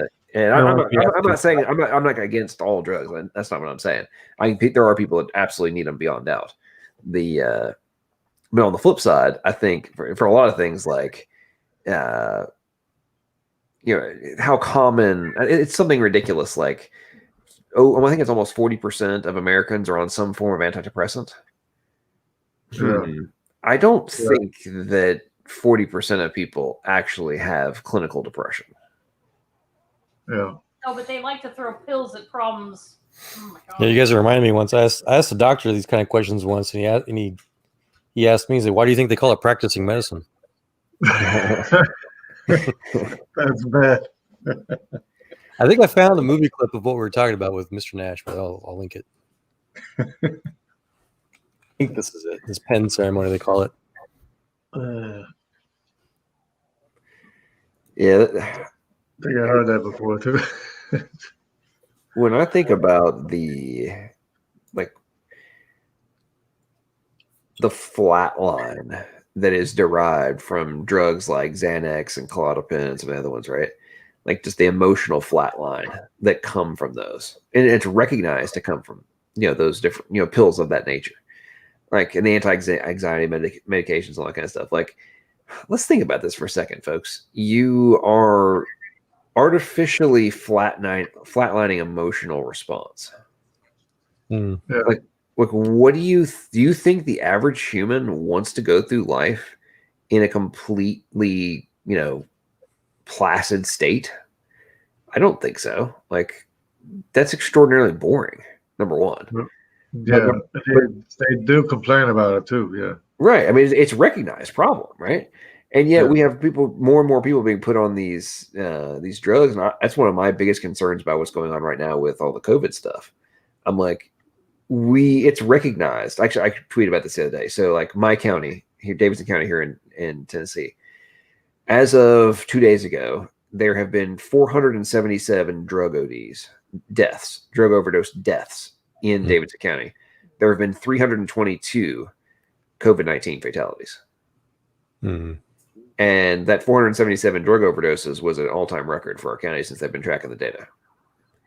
And I know that I'm using, where I live as an example, but I know that's a trend that's happening across America. And it's like, we have more people dying of drug overdoses. Like, no, okay. Why are we not having the same level of freak out about drug ODs? Well, it's because it's not politically expedient. Yeah. Yeah. Oh, I had a meme for that, actually. Do you? Yeah, hold on. See if I can find it. Pictures. It's in my politics. My virus folder. Where you're looking for that. I mean, for me, when you like that ramification, like the suicide rates, I remember reading this was a couple months ago in LA County. These doctors were on. They were talking about how in the first 2 quarters of the year, they had more attempted suicides in their emergency room than was normal for the entire year. This was like in May. It's like, no, we don't. Oh no, we don't have a problem, folks. Everything's fine. Everything's fine. Yeah. Okay. You're either an idiot or you're full of crap. Go ahead. I saw someone posted a link from some worlddata.com type website, and it shows all the different types of deaths, whatever related deaths, and like the top 10, COVID was like below the top 10. Well, of course, man. There's not that many. I found my meme. It says the reason no other country on earth is having a second wave of COVID is because they aren't trying to remove a president in November. Yeah. Well, I don't know. France supposedly is having one. I don't know if you saw Macron has instituted a curfew. Yeah. Yeah, there are surges outside the United States, apparently. Here's another one. I asked my doctor today how long he thinks this COVID thing will last. He responded with, "How should I know? I'm a doctor, not a politician." Well, it is interesting. I will go ahead. I know that people made this prediction, but I will go ahead and just say, if Biden somehow wins, magically, COVID will be cured. Yeah. Crazy. Crazy. Oh man, can you? This is. I am not looking forward to November. I'll tell you that much. No. Well, here I'm in Texas. I'm in Central Texas, and we're not really wearing masks. There's a few people still wear masks, but I don't wear masks. Nobody cares. Well, I mean more in the context of chaos. Yeah. A lot of people in Missouri don't wear masks. Yeah. Well, where I live, in my county, masks are everywhere. You go any county, any direction, and nobody is, or it's relatively rare. It's annoying. Yeah, I live in. Yeah, because you're in the city, so the city you got to do it, I guess. Well, it's so funny. So Nashville, Davidson County, is like hardcore blue, and Williamson County, which is like literally 15 miles south, is the reddest county in America. Yeah, literally, like the percentage of votes, donations. It's like super. Williamson County is very, very wealthy, and I think the average income's like 160 something K in Williamson County, and there's a lot of like very rich people out there. And anyway, like it's like a hardcore every election cycle. It's a crazy like fundraising county for cash cow. Yep. It's kind of interesting. So Nashville is actually the healthcare capital of the United States. There's more like the number 1, number 3, and number 6 largest hospital groups on the planet are all headquartered here. And then when you look at all the parent companies, there's this is like 2 years ago. I remember reading the study. It's over 50% of all healthcare entities in the United States are owned by one of the parent companies that's headquartered here in Nashville. But the irony is, the vast majority of all the rich executives of all these companies live in Williamson County. They had the business headquarters up in Nashville, and then all the execs actually go out and live in Red County, in Red Country. Yeah, I'm hoping Trump pulls it off. Hoping Trump is able to pull it off, like Chris was asking. I was watching something earlier today. Some YouTube guy, some politician, whatever, troll or poll tracker, whatever guy. He was saying that the early voting stats or whatever, that it's starting to make a bunch of Democrats really angry. Apparently, they're reporting because normally the Democrat voters are the ones that are traditionally the early voter, mail-in voter type people, but the early votes are already showing a higher positive and trend rate for Trump. Yeah. Which is supposed to be backwards, supposedly. Well, I think what they're maybe it's the late votes that are always the Democrats. Well, no, he was basically saying how, again, most traditionally throughout all the different election cycles, Democrats are the ones that come out for early voting, but it's not. It's Republicans, or it's not just the voting for Trump. It's just Republicans in general. But I'm talking about the early votes that come in late. Like the day after or something. Yeah. That's not supposed to happen. Hey, Locutus, I don't know if you're still there, man. I wanted to touch on that too, man, because I almost did finish a chemical engineering degree back when I was doing chips, and I was in my junior year, about to I think I was actually halfway in my senior year, and I was in the same thing. I was doing quantum physics and chemistry and all that kind of crap, and just get my degree just to go ahead and get the extra money for it. But I started asking those questions too. It's like, wait a minute, because I was already doing all that stuff. I was already doing the science. And so we were talking about all these things about biochemistry and nucleotides. And I was like, so I started asking my professors these kind of questions that they couldn't answer. And it's what kind of turned me off. As my first time I was a kid, it's the first time it really woke my eyes up about how useless schools are these days. But so I've asked every biochemist and every organic and inorganic chemist I could find the same questions I ask. And so far they all agree that it's not just that if you had all of the proper compounds together, that you couldn't do it. It can't be done. It physically cannot be done. Nucleotides cannot self-form. You have to have a preformed nucleotide to form other nucleotides. It's called a free-floating phosphate bath problem. Sorry. Anyways, I just wanted to go into that. To me, when you think about the recognized paradoxes that they have not solved. Hmm. And then, like, case in point, what you just talked about, right? Like, there's like, that's just one, right? Yeah. That's just one of the paradoxes. And it's like, you guys claim this is all just natural processes. Right. And it's like the end outcome can be executed through natural process, but not the starting point. Oh, wait, actually, it could be, theoretically, if you have an intelligent agent doing it in a controlled process, like in a controlled manner, right, to execute the catalyst or the catalyzation of the process, right? But we can't do it. We can't do it on, to the point you're making, Joel, like, we can't do it on purpose. Right. Well, it's worse than that. Chemistry can't do it. If you put a nucleotide, if you put the basic components, the nucleic acids and bases, in a free-floating phosphate bath, the sugars in the phosphate backbones will, if they're not perfectly prearranged, then, like, basically in a preformed nucleotide chain, they will react in wrong ways. And the nucleotide, the monophosphate nucleotides, will instantly react and create polyphosphates, which are completely useless for life. So it's not just that it's improbable or it's difficult or super complex. It's literally scientifically, chemically impossible. It literally violates the laws of cause and effect.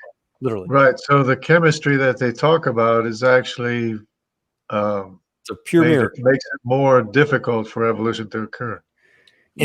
But guys, it was simpler. It was simpler. What you're just talking about, the way things are now, it was simpler back then. If the only way for it to work is if it was something other than a nucleic acid, which all DNA is built off of nucleic acids exclusively. So I don't know. Yes, but there was a PNA, and it was only a. Yeah. What about the information? Exactly. Well, yeah, but no. That was a. It was only a dual. It wasn't tertiary. It was dual back then, and there was. No, you're just wrong. You're just wrong. It happened. It happened. And guess what? As of 2020, the latest explanation for that information is that you didn't have to have the entire code set or code table all at one time. And yet, every biological form simplifies itself as much as possibly can. They're saying you can program an artificial intelligence without a computer. I kid you not. I'll pull up the paper somewhere again. This was 20. This was of 20. I think it was published in either March or May of this year, and it was a paper trying to account for basically come up with a hypothesis of how the genetic code could have formed itself. And I kid you not, their hypothesis was that it was mathematically possible if you didn't have to have all of the codes accounted for at the same time. If you could have at different stages, you could have different codons be assigned, then it was mathematically possible. And I'm like, all proteins require all 20. Well, not all, but the vast majority of all functional proteins require all 20 amino acids, which means you would have to account for, at a minimum, 20 codons to account one for each amino acid. Yeah. So even if you don't have all 64, you have to have at least 20 at the same time. So how are you getting around this? Magic. There's got to be a minimum amount of proteins required for life. Yep, there's no way around that one. I mean, when I remember reading that paper, I'm like, this is actually being published as a remotely plausible explanation for. Well, the thing that was cracking me up is throughout the entire paper, they were admitting that it was only like a hypothetical, like we're not saying this could actually happen. We're just saying mathematically this it can happen this way. We're not actually saying it could really happen this way in real life. Like, what the hell is the point of publishing the paper then? I mean, mathematics is against it happening. Yeah, well, didn't they even actually show the math even though? I wonder. Yeah. I mean, if like you say that the chemistry itself, goes the opposite way of what it's supposed to, then how's the math going to support it? Well, if you're suspending you can make the math work if you're suspending having to account for all the paradoxes. Yeah. You're just doing one piece of it, right?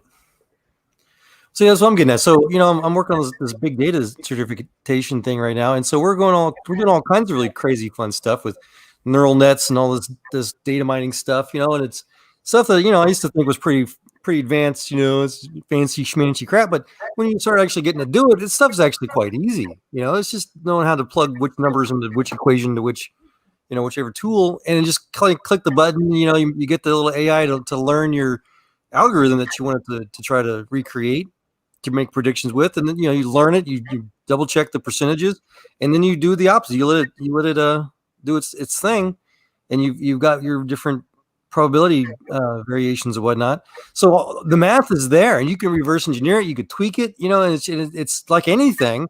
The more you play with it, the more it becomes understandable. So anybody that's going to say crazy crap like that, show them the math. Let's talk about it. Let's find people that do that kind of stuff for fun and really go into the details and see how it unravels. You know what I mean? Well, Joel, according to Leophilius, you are afraid to have those kind of conversations. That's right. Yeah, I'm not a physicist. That's right. I think I'm not a real scientist. Yeah. So no, I would love that. I would love to see projects that literally, try to recreate whatever probability stuff that they want to dream up of to randomly make DNA, randomly make anything information wise. I was going to say that where's all the atheists? We got an Apple Core here in the chat here. Who's Apple Core? What you don't get is that what you people don't get is that if the answer is I don't know how this happens, that doesn't mean that you can assume God did it. Yeah, that's why that's why Christians invented their scientific method, is my answer to that one, Apple Core. The converse is true as well. What's that? Just because we can explain how something happens doesn't mean that God didn't put that in place. I mean, so 1 Peter 3:15 says to always be ready to have an answer for your belief. And so Christians invented the scientific method to do that, to get away from ancient Greek Aristotelian truth statements, as they call it, so we can test things empirically with repeatable observations in real time. So if you don't know something, you use the Christian scientific method, and oftentimes, even crazy people like me, actual, genuine, quote unquote scientists and engineers, we literally pray and ask God for help for a lot of our projects. Like Elon Musk, for once, for example, he almost went bankrupt trying to get the fourth Falcon 1 to cooperate. And he was like, whatever entity's out there, please help make this work, kind of prayer. And it worked. It was a miracle, because we found out later the same exact problem with that booster still existed. And so it should have crashed into the second booster, the upper stage again. But God didn't let it happen. It was a miracle. It was really cool. And so SpaceX, is alive today because of that prayer. But regardless, I give all my other examples. The point is that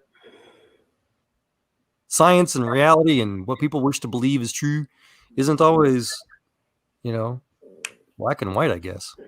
Well, and that statement that's coming from Apple Core is the juvenile nature of those statements.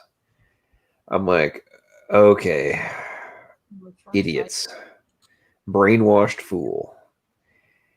If you came across a computer and you opened it up and you're looking at all the circuitry and everything else in it,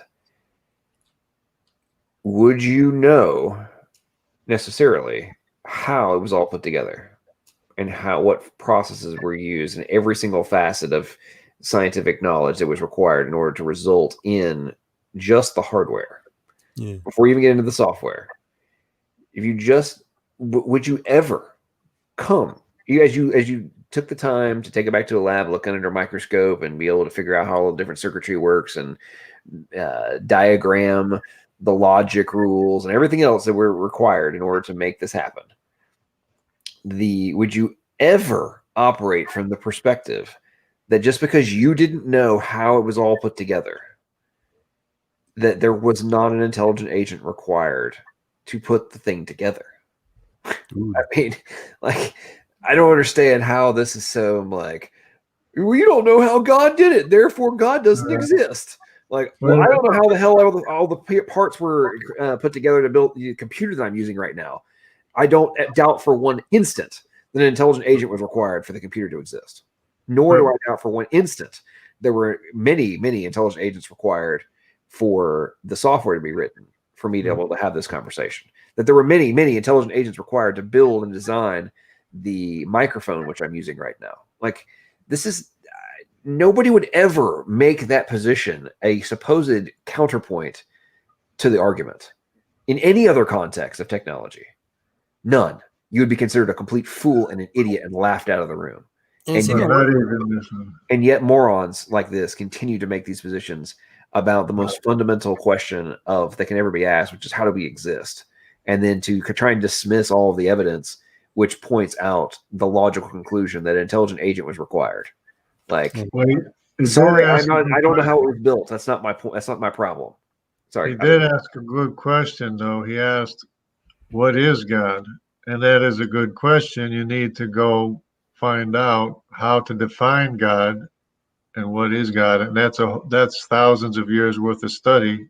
And then, then you can begin to learn something. Well, I wanted to kind of add as well. So even the founding premise is flawed. We know that the code of life, the language of God, it's not random. It's not magic. Through our relationship with God, with our ability to learn things and to apply what God teaches us, we know that things like language, like coding, like the software engineering body of knowledge principles, for example, that we're forced to use to be able to even understand these things, these types of technologies that God himself used, that he teaches us to be able to use for our own application. All of these things, we know that it's not random, like John was pointing out. So, just to assume that God magically did it is just kind of stupid. But Lena, there's no such thing as no cause. All the laws of causality, every effect requires a cause. You can have a cause without an effect, but you can never have an effect without a cause. The universe is an effect. Therefore, the universe has to have a cause. So every scientist that ever did anything with astrophysics or cosmology, Albert Einstein, I love how he puts it, that God is the first cause. That's simply it. What retrocausality is that reverse causality? That's ridiculous. Sorry. I hope that answers your question. Yeah, well, and then he says, prove it. It's an assertion based on lack of knowledge. It's not an assertion that a computer has a designer and maker. Yeah. And it's not an assertion that we have a maker and a designer. Yeah. It's an observation. Right. It's a scientific observation. Exactly. We could test and see repeatable, observable evidence, the fact that we are designed in our own code. Hey, Lena, I think what you're referring to with Leo is no cause. No, I don't think he's referring to retrocausality. Yeah, what is that? That's in like the delayed choice experiments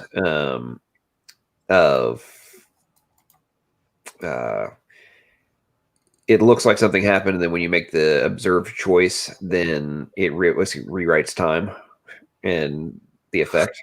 What? Okay, so time travel? No, it's not time travel. It's with quantum. It's with quantum mechanics and the observer problem. With it's time travel.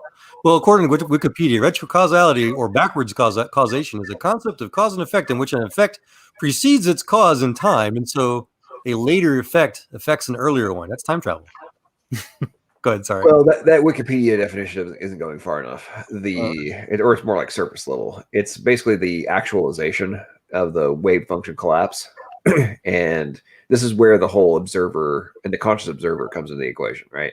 Of the it's one of the things that the people like Leo are trying to discount, which is what we're now observing, is that when we come up with all these crazy experiments to try and account for the dual split experiment, right?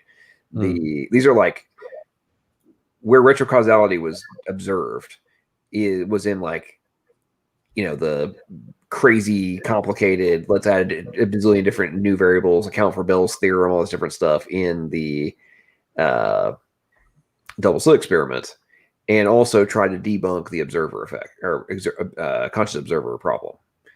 And what they ended up running into was, we did all this crazy delayed choice, all this kind of stuff. But what we observed was when we actually made the observation, it's like it rewrote time back to what our choice was.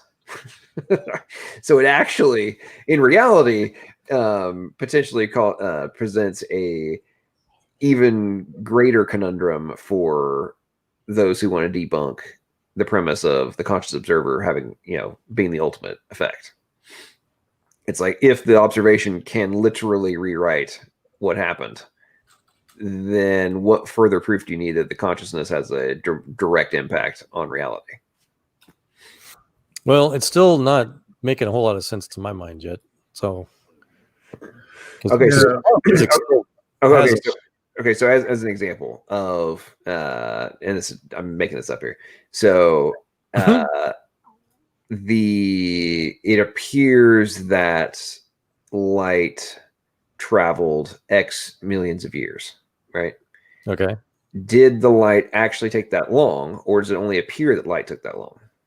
Yeah, we got all kinds of time dilation, and it could have taken It appears to us it took that long. Right. It took a curvy path. Light does not travel in straight lines.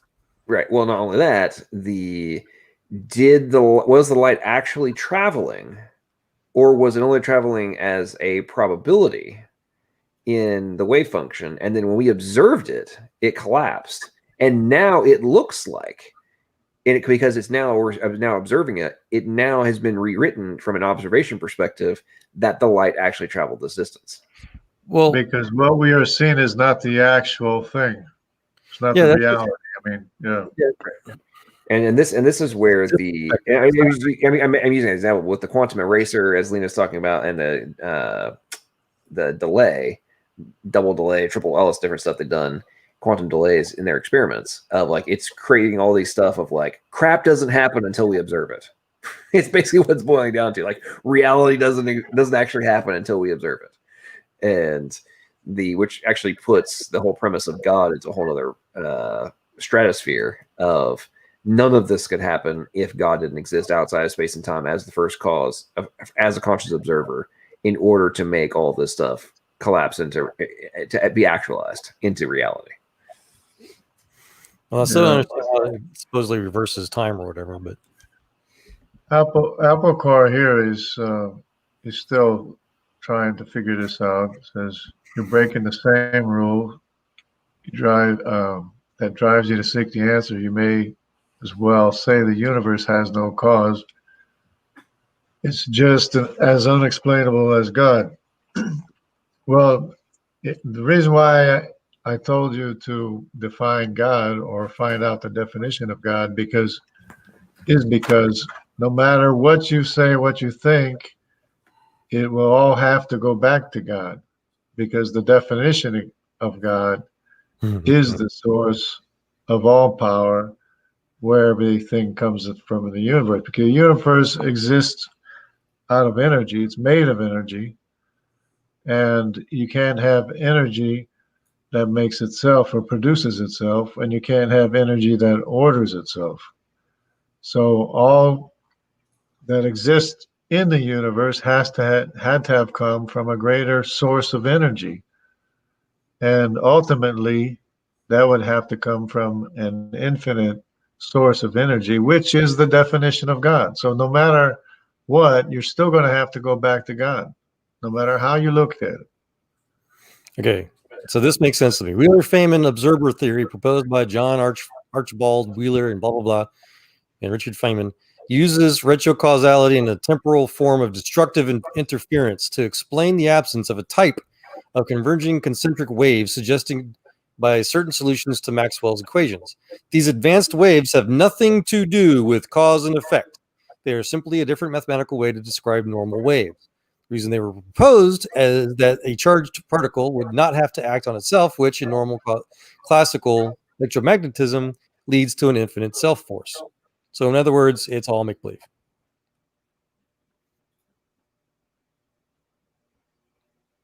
Why is everybody quiet? It's make-believe. What's make-believe?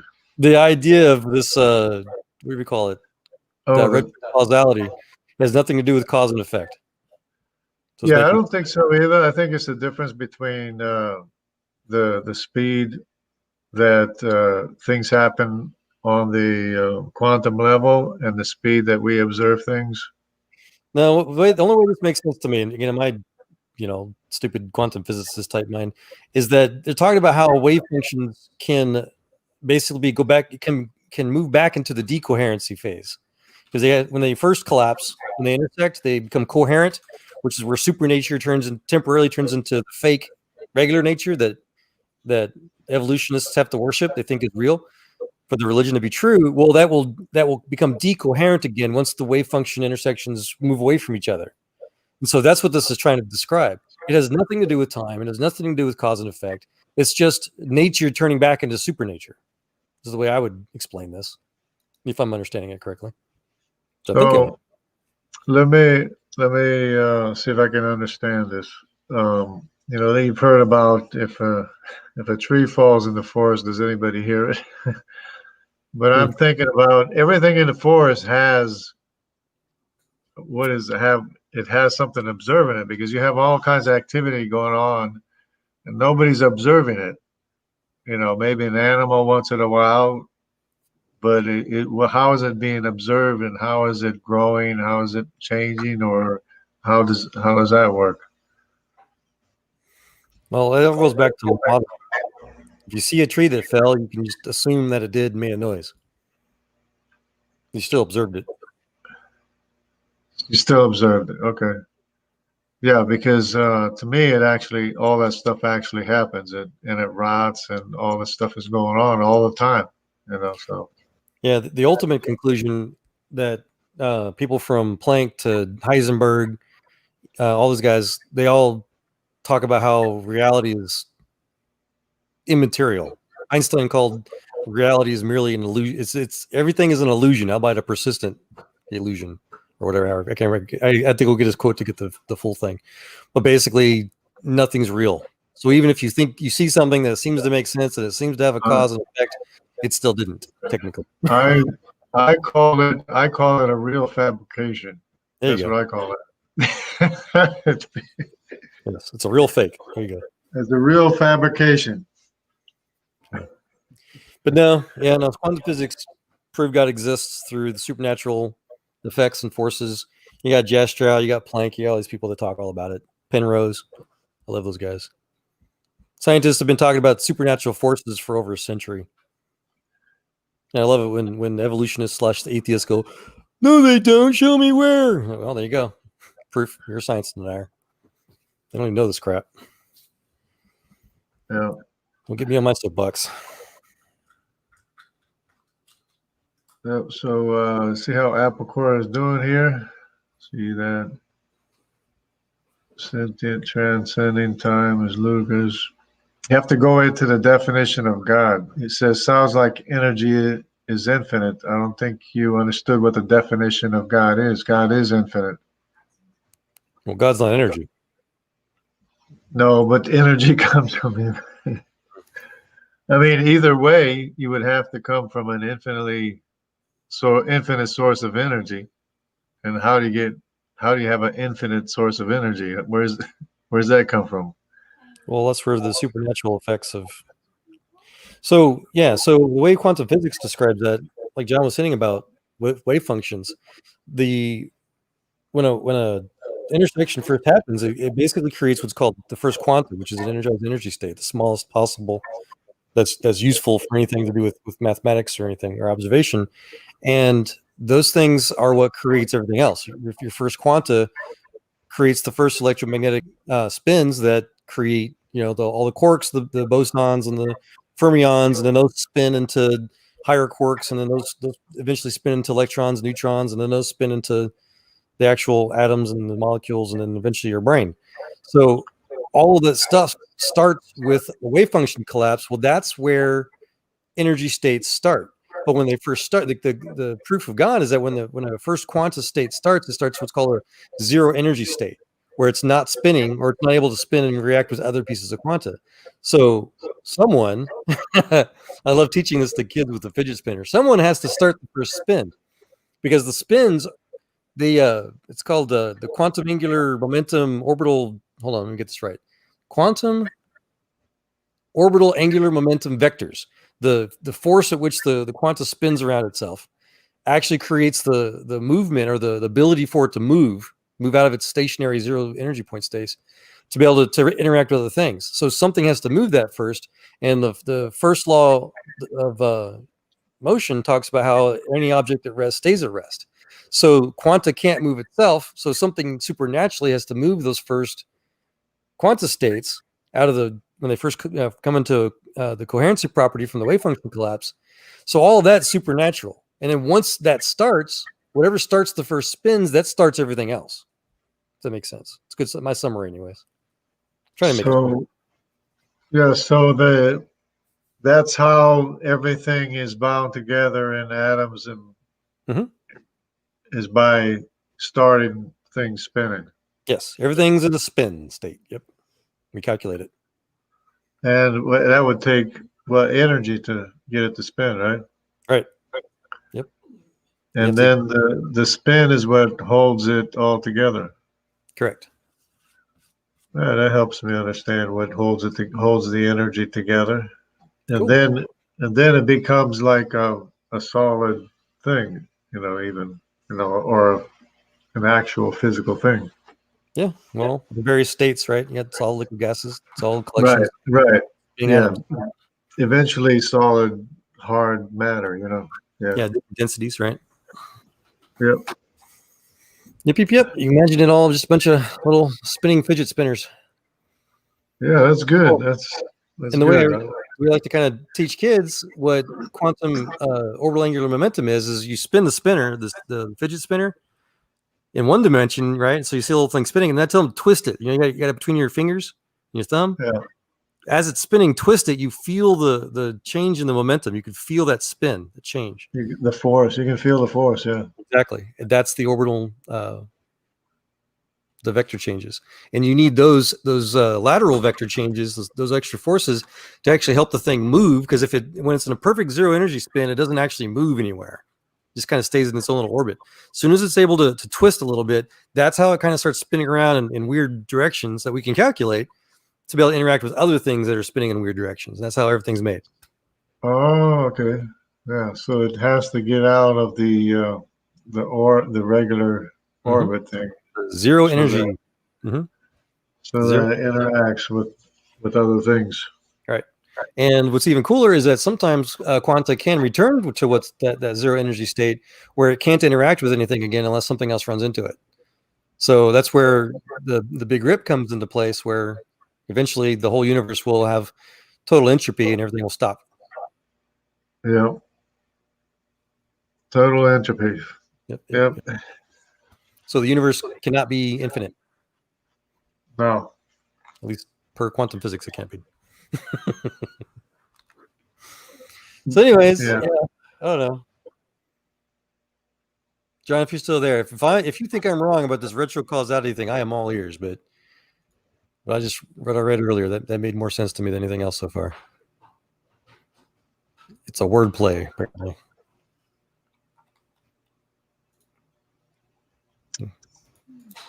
Where'd John go? I don't know. Hopefully he didn't I wanted to ask if anybody, a little bit earlier, if anybody wanted to know what it was like to be schizophrenic. That's not a really neat thing to be talking about, but Well, if you want to share, sure. That movie, Beautiful Mind, he basically his hallucinations mostly manifested as other people, a little girl and then kind of a younger guy that he talked to, and he had full conversations with them. I mean, they were creative, people that were not him, or maybe they were him, but still. Yeah, that's right. I I had this one guy I called Moses and the other guy I called Paul. And I talked to them. I talked to them back and forth. Yeah. Yeah, dude, actually sounds kind of potentially cool. No, it's hard to let go of it. It really is. If you talk to one, they don't want to let go of it. Well, that's they're friends. They're friends, you know. Yeah, you build a relationship, right? Yeah. I remember there was a line in this movie where one of them, I think it was the younger guy, asked him, "How do you know that I'm not real?" And John's reply was, "Well, because you never age, you never grow old," like Kelly was saying. And he just kind of smiled and kind of slowly disappeared. It's like, all right. I feel bad for people in that situation. I'm grateful that they're not having terrifying hallucinations. Yeah. You know, that the hallucinations play a positive role in their lives. Mm-hmm. But still, I can't imagine, and I don't know, maybe you can explain it better. I can't imagine being in the position of finding out that these people aren't real. These people you've come to love for years and years, and it just shakes up everything. And you're like, I can imagine you questioning, well, what the heck is freaking real? You know? Exactly. Well, it's not as glamorous as it seems because there's bad people too. There's good people that aren't so good sometimes, and there's bad people, and it's really tormenting. It's really tormenting. It's overall, it's really torture. But is that I didn't think I was saying that the positive hallucinations, at least you have that, but still, to me, it would be terrorizing to find out that any aspect of what I perceive as real is simply not. It would send me into a tailspin. I'd be like, okay, well, then what the heck is real? What's real? You know what I mean? Yeah. It would make me that's what I had to do. I had to actually not believe what I was believing, even if I did believe it, even if it was so convincing, because I would do things that were like miracles, and I believed that they were actually real because they seemed so real. I mean, I could, there's speaking telepathically to people, and you could see people react to what you're telling them telepathically. They would actually react to what you're saying, to them telepathically. It's so real.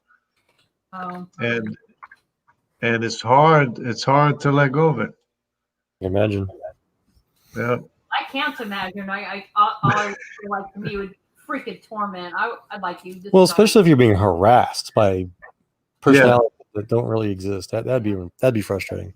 Well, yeah. John Nash had that. What was that? Some kind of CIA operative or whatever? Oh yeah. Yeah. He did have like a bad guy. Mm-hmm. Excuse me. Yeah. And it was messing him up because the little covert agent guy kept trying to tell him all these weird things that he thought were real. He was being literally visited by some, government agent guy. And so he was telling other people, well, I've got to do this because of this. And they're like, excuse me?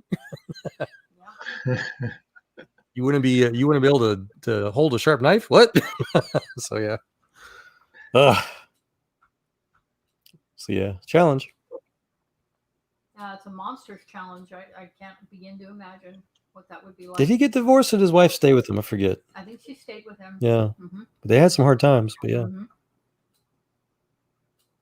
They fell in love while I was in school, I remember. Mm-hmm. But yeah, no, he was a genius. Absolute genius. Well, I mean, there's a couple of them. I mean, you think of like Nikola Tesla. Fell in love with a pigeon. Well, that wasn't schizophrenia, though, was it? No, well, it might have been. I don't know. But all I know is that some of the most brilliant minds in history have had to struggle with other issues. You know what I mean? That the normal person or average person doesn't have to struggle with. But the gift that they give with their brilliant minds, that can't be understated. You know what I'm saying? So I don't look at people like you or John Nash, of course, not in Nikola Tesla, as being some kind of inferior, because you're simply not. You guys can contribute just as much, if not more, exactly, than the average person. So yeah, I don't hold any negative judgments. Yeah, so Apple Core has another statement here. So God is an exception to the rule. God supposedly solves. Okay, so you have to think of it like what is contingent has to be contingent on what is not contingent. That's the only way you can solve the problem. well, and what is not contingent is God, and what is contingent is every physical thing, including, of course, energy, which Apple Core is laws doing of physics. The common atheists, what they're doing is they're claiming to be their own personal God. Apple Core is saying that he sets up the rules, and that so there must be some sort of exception to some rule that Apple has made up in his own, his own universe that God has to solve. He doesn't look at it in reality. So God is the creator; it's God's universe, and we're supposed to figure out how God did it. And God's word says that He'll teach us if we just ask. I like to equate it to how, our own dads, if you have a good, healthy relationship with your father, your dad usually wants to teach you things about life. You want to work in the garage with dad. He wants to teach you how the car engine works. He wants to show you how to break down a lawnmower engine. He wants to show you everything and make your life useful and show you how the things that he's done in his life, apply to things you could apply into your life. That's how God is. God's created all these things, all these purposes, all these the science, and He wants to teach us so we can create with Him. I love it. Is that what needs to not be forgotten here is that everything that is comes from God. Every single solitary thing, every issue, every problem, everything. So, yeah, the way quantum physics describes that is that part of the wave function collapse from supernatural reality to natural reality includes what's called our local consciousnesses. So our consciousness is itself a wave function collapse, and it's not a physical or whatever. It's still an immaterial thing, but it's part of reality. And God creates our consciousnesses not only to be able to observe His creation, but to also observe what quantum physics calls God's global consciousness. So we can actually know God. That's the whole purpose and meaning of everything. Yep. Knowing reality, knowing the truth. It's not assertions. So I was in high school and I was a young atheist, I was a big science geek or whatever and computer geek, but I didn't care about God. I didn't care about religion. In fact, I was studying different religions. I was studying occult and Wicca and all this other stuff. And my brother, though, he became a Christian a few years before me, and he went crazy. He was on fire for God, as he put it. He was going all over the planet. I mean, he was like a year younger than me, and he was, spending his summers going to like Ecuador and Botswana, freaking Venezuela. He's going to all these crazy places doing ministry and missionary work. And he's like, one year he's like, come with me to this convention thing, this Christian thing, and I didn't want to go, but. But long story short, he convinced me to go. I was like, okay, I'm gonna study this stupid Christian religion, because I was studying all the different religions just for the heck of it. And the night before the little concert convention thingy, we're all, him and his friends and I are all stuck in this hotel room together. And I'm looking up at the night sky trying to fall asleep, literally just sleeping on the floor. And I look at the sky and I say to God, I tell God, it's a little half-hearted prayer, that if you're real, prove it. I'm not going to believe in I'm not going to believe in God that can't prove that He exists to me.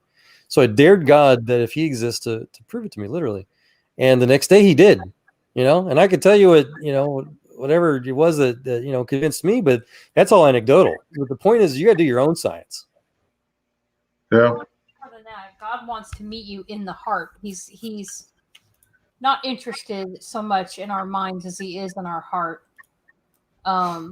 And that's something that has shown up very clearly in the story of Nicodemus in the Bible, because he was very much a head type person, and he had all kinds of questions as they pertain to the head. But God's main focus, primary focus, is in the heart. That's why He says, "If you seek Me with all of your heart, you will find Me." Yep. So I encourage you to seek Him with your heart, because that's where He will meet you. Then you'll get to see all kinds of interesting things. In Apple Core, you're only really talking about yourself, man. You're only talking about atheists. They're the ones that have that blind faith and they have to rely on the idea that they don't know something. So the the God believer, what do you call it, the person that knows God, they do know everything they want to know. If they don't know something, they go find out. Again, that's why Christians invented their scientific method, to be able to test what they think they know, and then we'll just go ask the creator of all things, you know. Exactly. If we can't figure it out through our own little method that we invented, you know, that God taught us how to use, essentially. There's a Bible verse. The history. That's the history of science. Yes. Exactly. Hold on, there's a verse that Kelly actually showed me years ago that made me fall in love with her. Here it is, Joshua 33, 2-3, or Jeremiah, 33. This is what the Lord says. He who made the earth, the Lord who formed it and established it.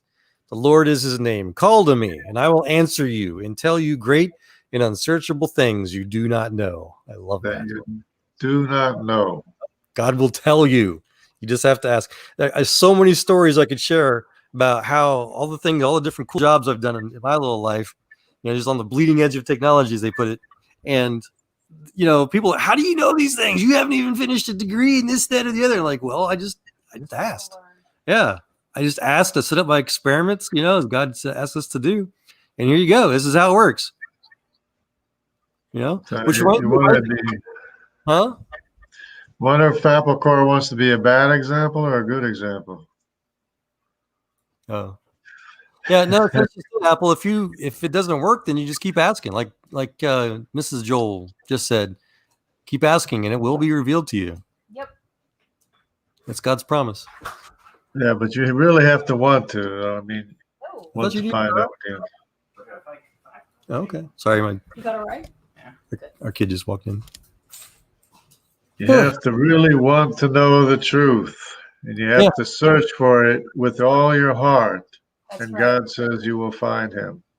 Yes, that's James, I think. James chapter 2. Don't ask if with double-mindedness, whatever. Yeah, if you search for me with all your heart, you'll find me. Yeah. God knows if you're faking it or not. Right. Exactly.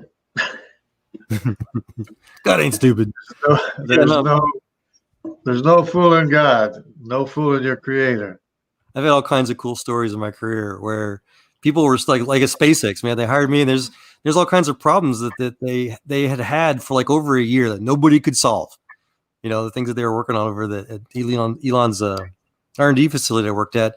They hire me, and you know, I'll struggle with it. I try to figure it out, and I'd lay my head down on the desk and just pray a little bit, and it's boom, this idea comes out in my head out of nowhere, and it solves it. You know, and it's just, you know, that's God. You know, I love it. Yeah. There's this treasure map in Israel that's called the Copper Scrolls, the Dead Sea Scrolls, and the rabbis worked on it for, I don't know, 30, 40 years or something. They couldn't figure it out. This investigator from Oklahoma looked at the scrolls, and he spent 5 minutes looking at it, and he figured it out. There you go. See? It's inspiration right there. And of course he's a Christian, you know. Well, that's between you and God, Apple. That's all we can tell you. And when you do die, you get to know everything. So it's all good. But you can ask the questions. Keep asking the questions. You can ask the question and be honest with the answers. Yeah, and to answer the other question. So again, if you apply the Christian scientific method, you can test things, and they won't necessarily always be right or true or correct or whatever, but they can be, you know, good enough. Best practice. Yeah, there you go. Best practice. Perfect.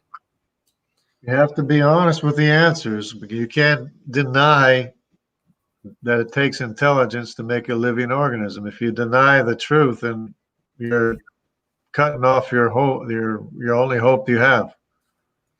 Yeah, so natural processes repeat themselves often because they're natural. So if life was created through a natural process, then we should see all kinds of life constantly being created out of natural processes. We never see it. People look at an artificial process that creates life that we can't recreate with our own advanced technology, and they just say, "Oh, this is natural," when it's not. It's the exact opposite.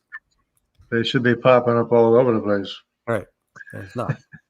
They assume, oh, well, if we just wait trillions and upon gazillions and, you know, whatever infinite amount of fantasy fake amounts of time, it might happen. Yeah. Enough people lie to them. Oh, yeah, that's how it happened.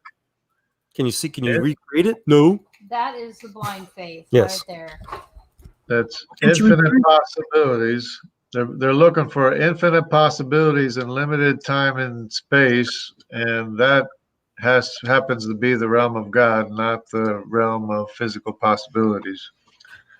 Besides the other facts that everything has to be interlocked and actually put together, fully formed. It can't just fall together. Yeah. Well, there's so many things. Even the DNA molecule itself can't just fall together, because chemically it falls not together. well, yeah, there's chemical forces that prevent it. Yeah, so Apple Core, you're making the same self-logical fallacy again. You're assuming that there's some sort of goalpost set that's invisible, and that's your lie to yourself. You don't get to set the goalposts. Well, he's trying to set his own goalposts for things that he wants to believe can't be met. So why don't you ask God who he is rather than asking him to fit in your very finite box? Ask God who he is. Well, he's saying that he's defended Christianity. He's been a Christian for years, which is, no offense, man, but that's a lie. Because if you were a Christian, you would know what Christ says about being a Christian, and you don't have a choice about it. So you don't know what Christian is. Well, then you couldn't have been a Christian. If God never answered you, you were never a Christian. You were just a fake. You're what Christ complained about. He said, many shall come today and say, Lord, Lord, didn't we cast out demons and heal the sick and raise the dead? And Jesus said, I don't know who you are. Get away from me. That's an obedience issue. Well, no. God speaks to everybody. Christians God speaks to everybody. It's just that people don't listen. Apple Core, he speaks to you, but you're probably not listening when he convicts you of your sin, righteousness, and judgment. Right. And a lot of people, a lot of atheists will claim to be whatever, local religion, is popular in their areas so that they can, for one, they can avoid the stigma of atheist religion. There's a big stigma about it. All kinds of research studies about that. And then for two, to basically get the social benefits. So people will lie to themselves. Oh yeah, I believe in Christ, when they really don't, like you just did. You never really believed in Christ. Otherwise, that there's nothing. I'm not going to go into it because that's for you to learn about for when you do genuinely meet God. But all you've confessed here is that you've lied to yourself. Or someone lied to you about what it means to become a Christian. See, it's real simple. Well, there's a. Go ahead. Yeah, he's saying that we don't know him. We know you perfectly fine. You're not some special human. You're just like the rest of us. We know you just as easily as we know ourselves, man. Exactly. We know the conviction of God, and we know you have the same conscience as we do. Yeah. Here's the thing. Yes, you lied. We can call you. I say you lied because you just confessed that you tried to pretend to be a Christian. You can't do that. You're not an alien. You're a human. Oh, sorry. You go ahead. You go first, Jungle, real quick. Yeah, you're just a human like everybody else. What I was going to say is that there's a message, and it's unfortunate. There's a lot of purported Christians out there claiming to be Christian. They have this real big teddy bear in the sky view of God and big old pie in the sky notion that they can continue in their sinful behaviors even after, they've committed themselves to Christ. And they'll it's like what is it? Some kind of false grace salvation message. Yeah, but as long as they ask for forgiveness, they're fine. Yeah, which is wrong. That's right. The thing about being a Christian is you have to repent of the sins. That means confess them. That means stop doing them. Yeah. And you have to follow God and Christ and want to really digest what Christ wants you to do in order to become one of his children. The Bible says God will not be mocked. So I would encourage you to seek God with all of your heart and repent of your sin and declare Christ publicly. Yeah, then you'll be a Christian. If it helps any, it's not that I'm calling you a liar. You called yourself a liar, or anybody calls themselves a liar when they said that they used to be a Christian. But Jesus even said how to tell the difference between a fake and a genuine believer. Mm-hmm. So you asking that question, that proves for us you never bothered to actually pretend to be a Christian. Well, I mean, you pretended, but you never really, knew the Bible, you cared about what Christ said. It's all myth. Right. No, you didn't. If you wanted to know, you would have known these answers to these questions, right? Right. You wouldn't be saying what you're saying if you ever were a Christian or knew anything about being a Christian. You would never be saying what you're saying right now. Yeah. because Christ answered all of those questions, not just in the Bible, but even if you had a genuine, real relationship with Christ, which is what being a Christian is. Because you would know how to define a Christian, and you're not even showing that you know what the definition of a Christian is. Prove what? It's a false convert. It wasn't. He said prove it. Prove what? See, it's just you're going off weird, like brainwashed replies. I don't know. Trying to help. He's saying prove he wasn't a Christian. Ask. Sorry. Prove he wasn't a Christian. Yeah, because he's asking questions that every Christian already knows. Yeah. We just did. Yeah. You're asking questions that only your non words would ask. Yeah, your words are giving you away. Yeah. For example, Jesus said you can tell a tree by its fruit. Yeah. Judge people based on the fruits they give. That's a basic, kindergarten level grade, milk message of the gospel of Christ's teachings. But you don't know that. So you couldn't have been a Christian. You have no idea what Christ even said. You just faked it. You lied. It's so sad. And most of these people that claim to have been a Christian have the same line of reasoning, and they don't even know what a Christian is. Right. Well, but they know that God is evil and that God likes slavery, though. They know that, which is stupid. That's all they know. They're just hypocrites. They're just liars. They don't care. Yeah, and everybody's going to die anyways. Speak for yourself, Jungle. I'm never going to die. Yeah. Oh, if you got genuine questions, Applecore, I try to help, but especially about science and technology. But if you genuinely wanted to know these things, we're the last people to ask. Go ask God. Yeah, because we're telling you that directed working mechanisms for a purpose always have a designer. And we don't seem to be listening very well. Yes, that is true, what you just said, Apple, because you do not know basic Christ's teachings. I don't know what you did for 10 years or whatever, or what your argument was with atheists, but you must have done it for show. Otherwise, I'm sorry. You're like asking questions that I would expect from somebody who never knew Christ. No, it's just scientific observation. And was never educated in Christian teaching and what the Bible actually says. Yeah, you're basically the type of, to compare your scenario, there are kids today that go through 18 years or whatever, of their life, go through the public school education system, graduate high school, and still can't read nor write. It's basically what you kind of did. You went through a school, you did the motions, you did whatever, you found the right teachers to kind of lie for you, to fake passing some test, but you never learned anything. That's all. Happens. Yeah, and basically you were probably lied to your whole life too, trying to convince you that you were a Christian or whatever it was, and without actually telling you what a Christian is. Exactly. That's how Jesus was saying to the Pharisees and the Sadducees. He complained. He said, "You'll go clear across the ocean to make converts fit for hell worse than yourself." Something like that. That would be like the Pharisees. Mm-hmm. That's what I'm saying. Which Paul was one of them. Yeah, Jesus. He griped out the religious folk the most. Oh yeah, of course. So yeah, I don't know. Paul studied under Gamaliel, one of the greatest Jewish teachers ever, and so he was the one that Jesus was talking about. Well, it's not necessarily that God didn't talk to you. It's just that you don't know anything about what Christ even said that his own disciples wrote down 2,000 years ago. You literally don't know anything in the Bible, the basic stuff. Paul talks about milk and the meat, scripture. You don't even know the milk. So to say that you were a Christian for things is like, what?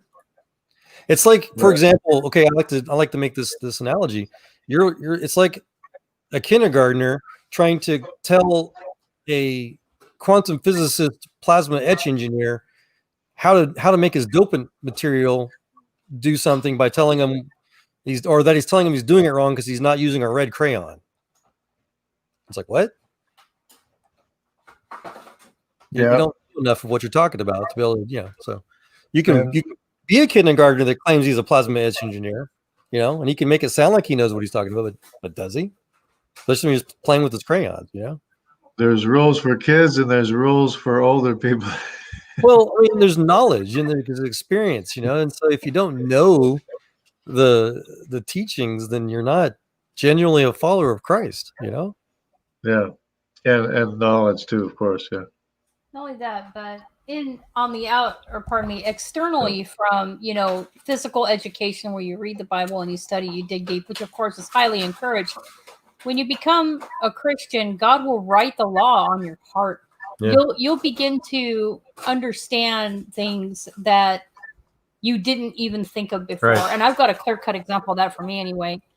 And that's that I struggled with forgiveness, and I still do to a pretty decent extent. It's one of my bigger problem areas. And I was wondering, how do you love your enemy? What does that even mean? And I was a early Christian. I struggled with it for a really long time. And come to find out something I didn't even realize, that love isn't just a feeling. It's an action. It's a verb. It's something that you do. So I remember praying to God, help me to love people with my actions, even though my heart is not in it. I mean, I confess that openly. And C.S. Lewis described it beautifully, and I can't remember the quote. I'm going to have to loosely paraphrase. I apologize for that. I don't have it memorized. But that if you love somebody with your actions, you will come to love them eventually in your heart too. Emotionally. Yeah. So that really helped a lot. So even when I'm still struggling with a particular individual, I always am kind. I always go out of my way to help them and to love them with my actions. So that's one example of where I didn't even realize that was something that is true, that is biblical, that is correct, according to God's standards. I thought you had to feel love for your enemy too. You know what I mean? I totally misunderstood things, but God wrote that on my heart. And so I understood it without even understanding what I was doing. Does that make sense, Joel? Oh, yeah. I was thinking of all kinds of examples in my own life. But You can't compare yourself with other people because the standard is perfection. Standard is Jesus.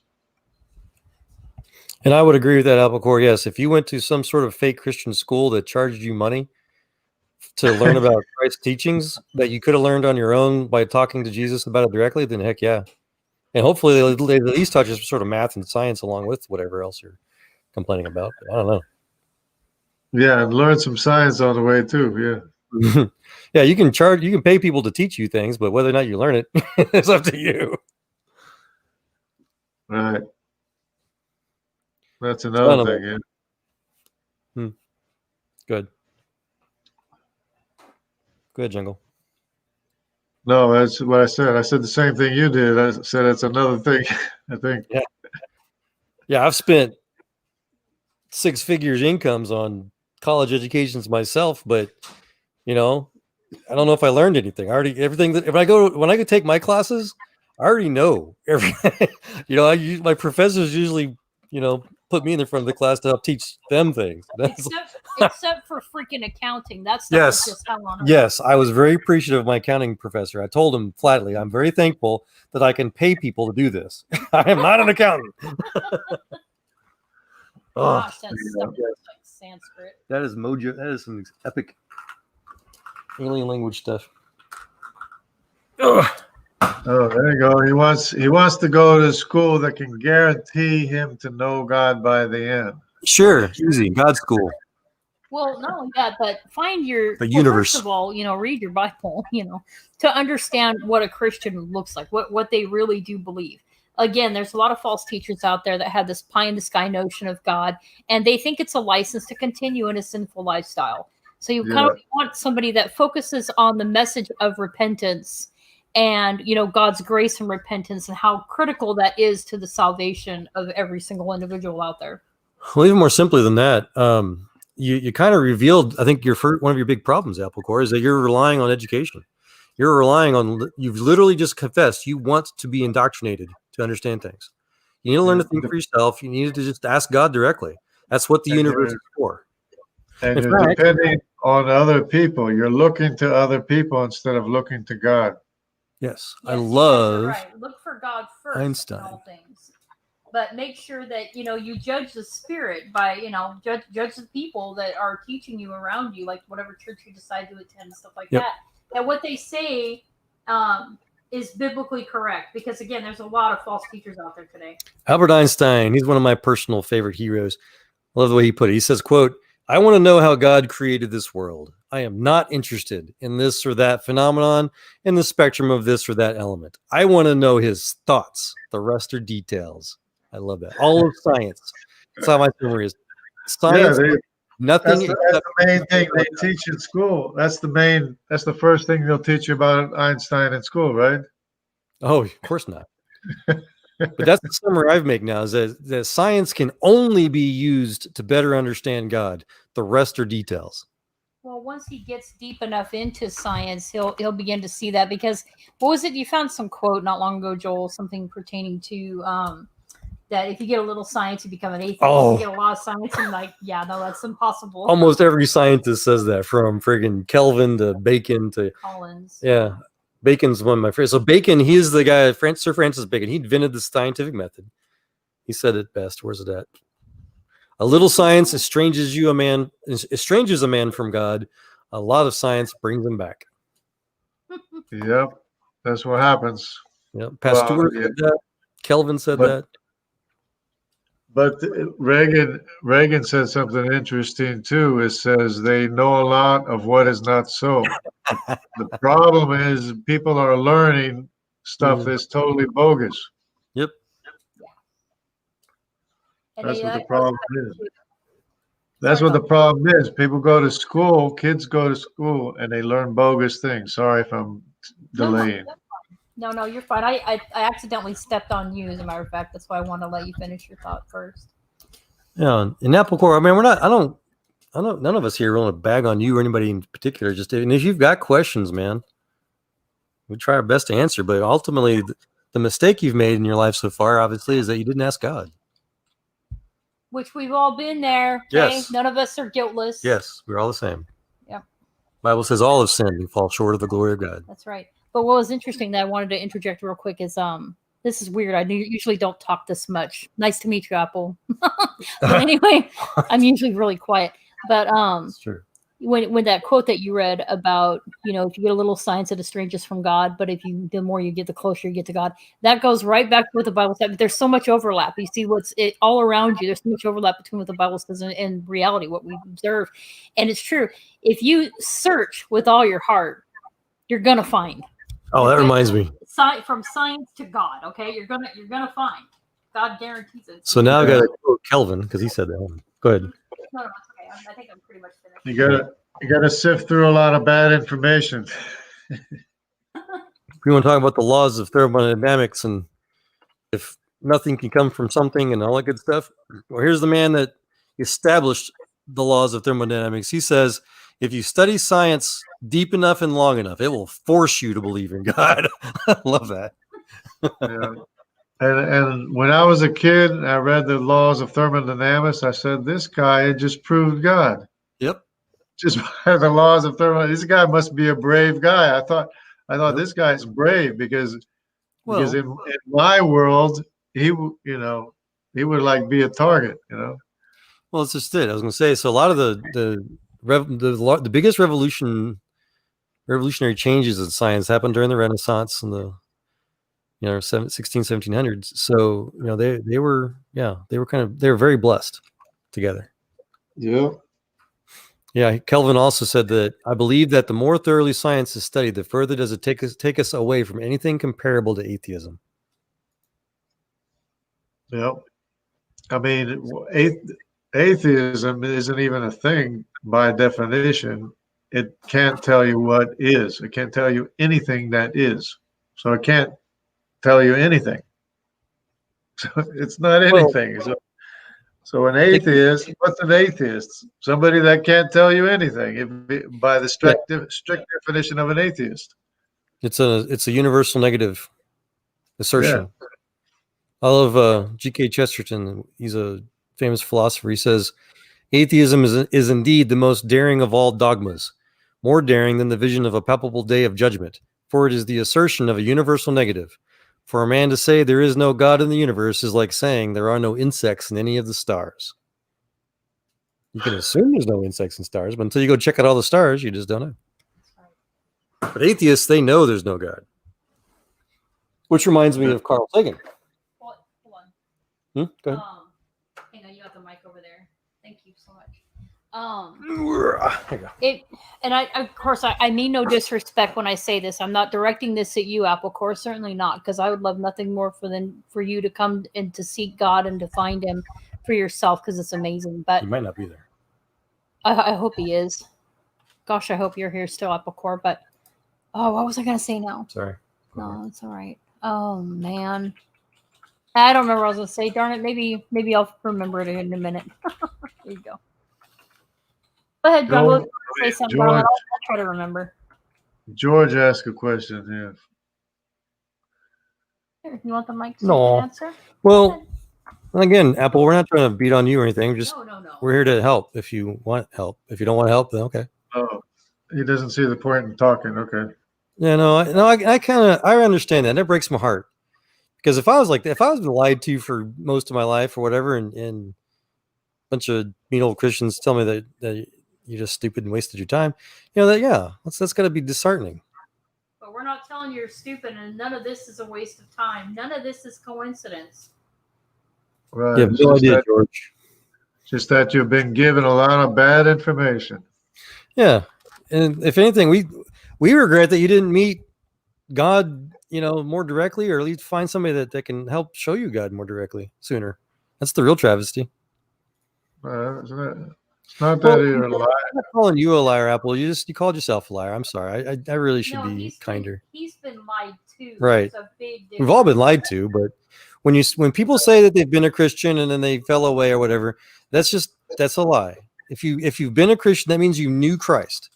And to know Christ means you know His message, you know His teachings, you know everything about Him, because He'll tell you, He'll teach you directly, not just through the Bible. Is just a primer. It's just a textbook. It's a science and history book.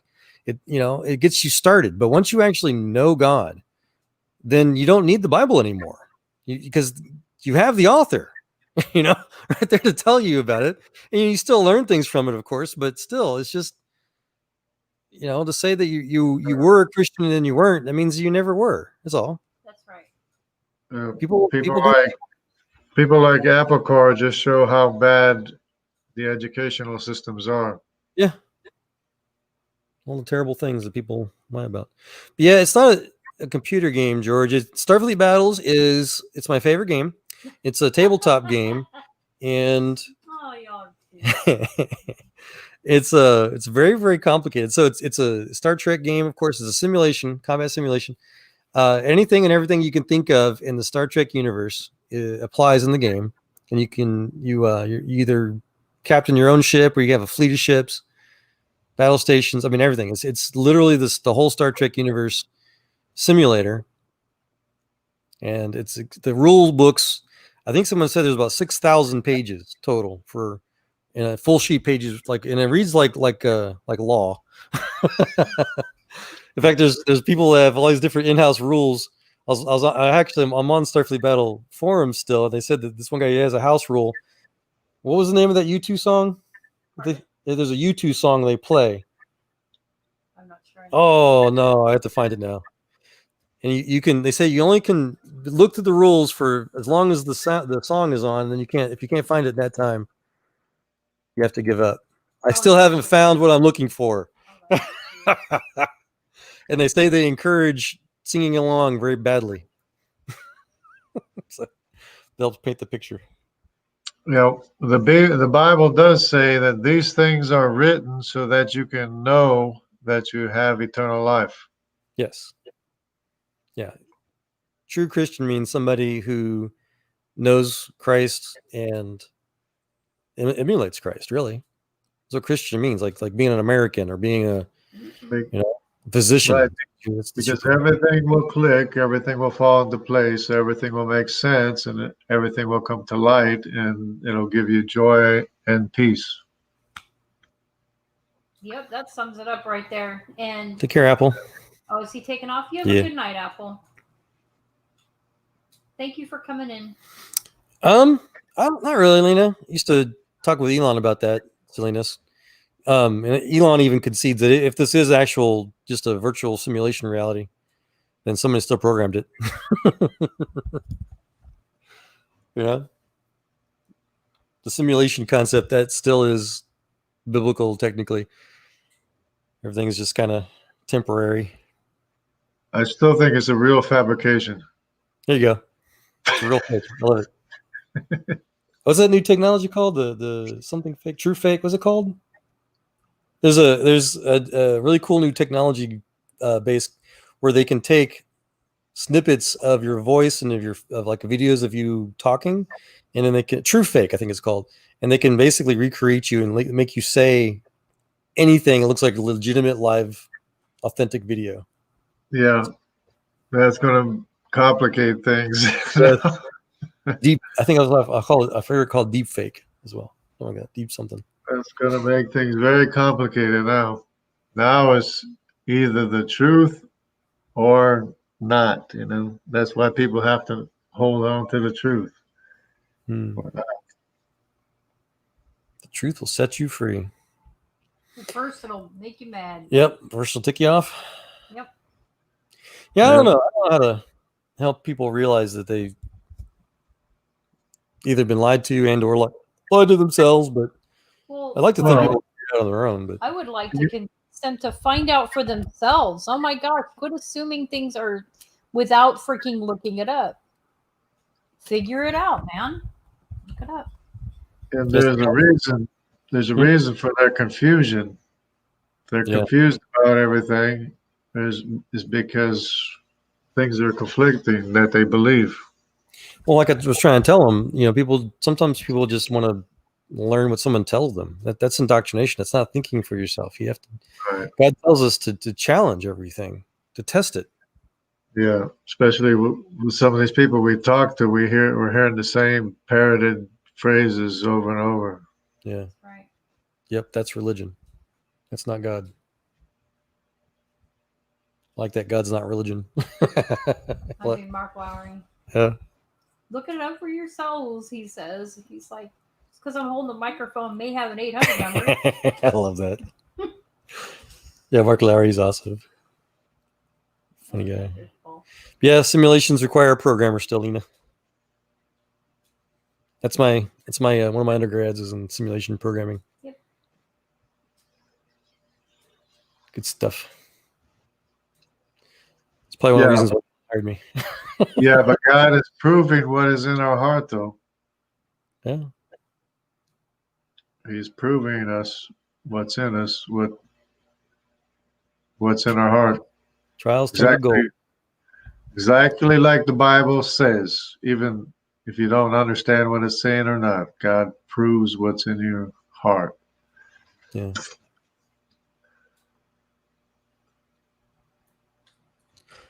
Oh, goodness, guys. Yeah. It's all kinds of stuff. A lot of it's meaningless. It all points back to God. That's the only thing that matters. Yeah, the only thing that matters is how you react and how you act. No, he doesn't, Lena. And what you say. Yes. You can't help anybody if you're not telling the truth. Yep. Your word is your bond, as they put it. You're only worth as much as your word. Something like that. I forget the saying goes. But no, he doesn't really believe it, Lena. It's just good talking stuff. He's not real open about his beliefs. He's real private. He's what's called an Enneagram type 5, like Mrs. Joel is. So he's real private, real personal. I don't know if he's a 5. No, he's either 2 or 5, right? Or 3 or 5? Not a 2. Or 3, I meant. Yeah, he's possibly either a 3, a 5, or an 8. Well, the thing is that he's not very vocal. He's very uncomfortable talking about his personal life, but he does pray. He bows his head at lunch. He's hard to listen to, though. I mean, yeah, he is, because again, he's very uncomfortable in especially in public. You get him in private, he's awesome. Yeah, it's like George Bush. George Bush was a total crack up. You put him in front of a camera, but behind the camera, George W. Bush, man, the guy was just a normal dude. He's awesome. He's my 8th cousin. Oh yeah. Just a sign out there. Yeah, I heard something like 50% of Americans are related to the Bush family or something silly. Yeah, 50% of Americans, or even I think Hollywood, are descended from Cleopatra or something like that, too. For what it's worth. But that's neither here nor there anyway, because that goes way back in the time anyway, so probably more than that. Yeah, Elon's trying to hack the human brain now. The Neuralink coming out.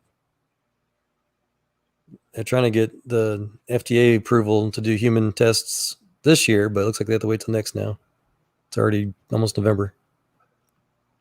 Yeah, well, I'm glad this year is rolling to an end, and apparently I might have an immunity to the SARS-2 novel coronavirus. Yeah, I'll tell you, I'm convinced it's just a normal, regular seasonal flu that was exaggerated for politics. Well, it does have a strange genome, apparently. Yep. No, it's a coronavirus. There's millions of them. As a matter of fact, it's a coronavirus, but it seems like it was tampered with, because they said it had even AIDS in it and stuff like that. AIDS, sections of AIDS or something like that. I don't know. That sounds like conspiracy. I mean, it's possible, I guess, but if it's artificial. But AIDS is a virus. HIV is a virus too. But 2003. So there's an old TV series. What was it called, Kelly? I don't watch TV. Oh, well, I didn't watch either, but there's a clip on it. It's on YouTube. There's an old TV sitcom, little sci-fi type thing they used to play. I forget the name. I can look it up if you're interested, but they had a scenario they actually got from the CDC, gave them the storyline for this plot of a new coronavirus, SARS coronavirus, coming out of China. That was a mystery. Nobody could figure out what it was, where it was coming from. That was that could be not cured, but it could be it could be reduced with chloroquine back in 2003. Yeah. The same exact thing we went through. Yeah, but you know that there's this scientist from China called the Bat Lady, right? You're familiar with her? Yeah, Bat Lady? Yep. I watched Carlson. She was celebrating the fact that she could get this virus to jump from animals to human. Yeah, and she was saying the Chinese military were involved too. So yeah, I know. I heard all that. I understood her broken language. That's the Bat Lady. I don't even know what happened to the Bat Lady, but this other Chinese lady comes out and says that this is all intentional. This is whatever. Yeah. Yeah, I would say he doesn't. He's like us, just richer. Money doesn't make him some kind of weird alien entity. Yeah, in fact, he goes broke on occasion. He dumps all his money in something. Back when SpaceX, right when SpaceX was looking at bankruptcy, he literally put all of his own money into it to the point where he couldn't pay his own rent. He had to borrow money from friends. Yeah, well, that's what an entrepreneur is. Somebody that's willing to risk his own money. Risk everything he has. Yeah, he's divesting himself right now because he was really angry. He was really frustrated with the whole Corona thing. He was calling it fascism, and he was really vocal about it. And so yeah, he sold I think all but one of his homes now. He divested everything except for I think Neuralink, Tesla, and SpaceX. and he's trying to focus everything into Boca Chica, the South Texas starport, trying to get everything to get to Mars. That backup plan he's been working on. He was supposed to. The original plan was not to start sending foundry material until 2024, and have a good technology curve buffer for that. But now he's accelerated that to do it 2 years early. So 2022 now is the current target date, which 2024 is going to be hard enough. Yeah. They're putting I remember when I was trading penny stocks, and of course I'm just a mechanic working and everything, but it took me a while to get used to like losing or gaining thousands of dollars at a time. I agree. This is on Tangulo's channel, man, but he left it on for us to continue talking. So sorry, Yeah. Can't pull you in if that's what you're asking. Because in the year 2000, I know that's a long time ago, but in the year 2000, the stocks were jumping like crazy. They were just, the penny stocks, right?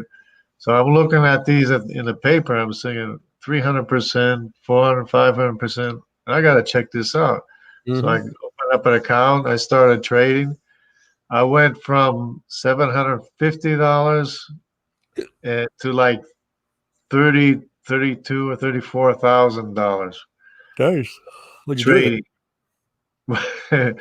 And I had this. I would talk to this gas truck driver at the airport, and he, as soon as I told him, he said, "Sell it, sell it." And shortly after that, the market started crashing, and by the time I got out, it was like I had half of it left. It was like $15,000. That's still pretty big. Yeah. Yeah, I did the same thing. I had a bunch of stocks and bonds and stuff before the 2008 crisis, and I divested like a year early for other reasons. And I didn't know the market was going to collapse like that, but I got it just in time, man. I lived on it for about a year. Yeah, I was looking at these stocks. We were watching these charts and everything, and my friend at the airport, one of my friends that was working there, he worked on a ramp. I worked as a mechanic, and we're looking at them together. And I said, "So I like this stock. I think I'm going to buy $5,000 worth of it." And he says, "Yeah." I said, "Yeah." So he put $10,000 worth of it. So like the next day, we're upstairs watching the chart, and it's like 9:30. Going on 10 o'clock or something like that, and I'm seeing this. Because I was used to how they would jump and surge. So I said, "I'm selling." I said, "I'm selling," and then he calls his broker. He sells. So I got ended up with like $15,000 from 5,000. He put 10,000 there, ended up with 30,000, went out and bought himself a Bronco. A Bronco, whatever. It was silly stuff back in the day. Crazy stuff. Yeah, Joel's AFK for just a moment, but he'll be back. Yep. Yep. It was funny. That was back in the day. Those are fun days. And it was like from one day to the other, We bought it one day. The next day we're up in the terminal watching it go from, 5,000. Mine went from 5,000 to 15,000. His went from 10,000 to 30,000. So. Can you hear me? Yeah. Oh. I got a retired medical friend of mine that had the same kind of thing earlier this year with COVID thing. Yeah, a little bit. Yeah, Yeah, when the stock market tanked earlier this year, yeah, I think he said he made like $15 million this year. Yeah. He had a portfolio of about $7 million that he'd saved over the years.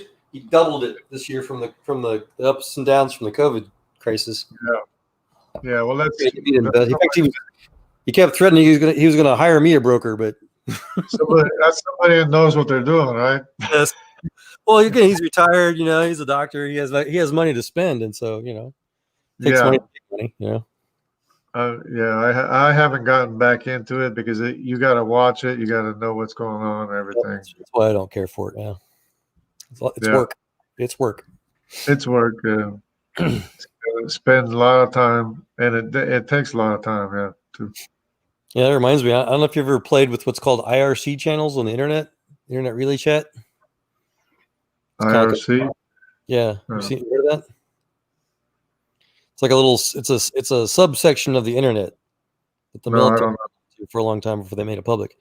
But you do? Are you aware of it? No. Yeah, it's just a text chat type thing, and it's off the regular internet backbone. But anyway, so it's used for just silly stuff, people's games and just chat channels and stuff like that. And there's one time I was bored and I just started just browsing random channels, and I didn't even know what they were, and started just talking with people there. I was like surprised there's people in these weird sounding channels, and we're talking about politics and just everything under the sun. Until some of them started talking about something about stock, and then they find out that I wasn't a stockbroker, and they're like, "What are you doing here? This is a stockbroker channel." I'm like, "What?" Just talking. Like a little secret little channel that the stockbrokers were sharing information with that they probably weren't supposed to be doing, but. Oh, that's no good. Yeah. Well, I mean, it's little day trader stuff. I don't know. That's day traders. Yeah, but some of that is kind of sketchy stuff, though. Yeah. Yeah. But I'm sure people are making their money. That's for sure. But people complain because they say it just milks the market, it milks the money out of the market. Well, you make some, you lose some. I guess I don't know. It's way too many rules. That's for. Yeah.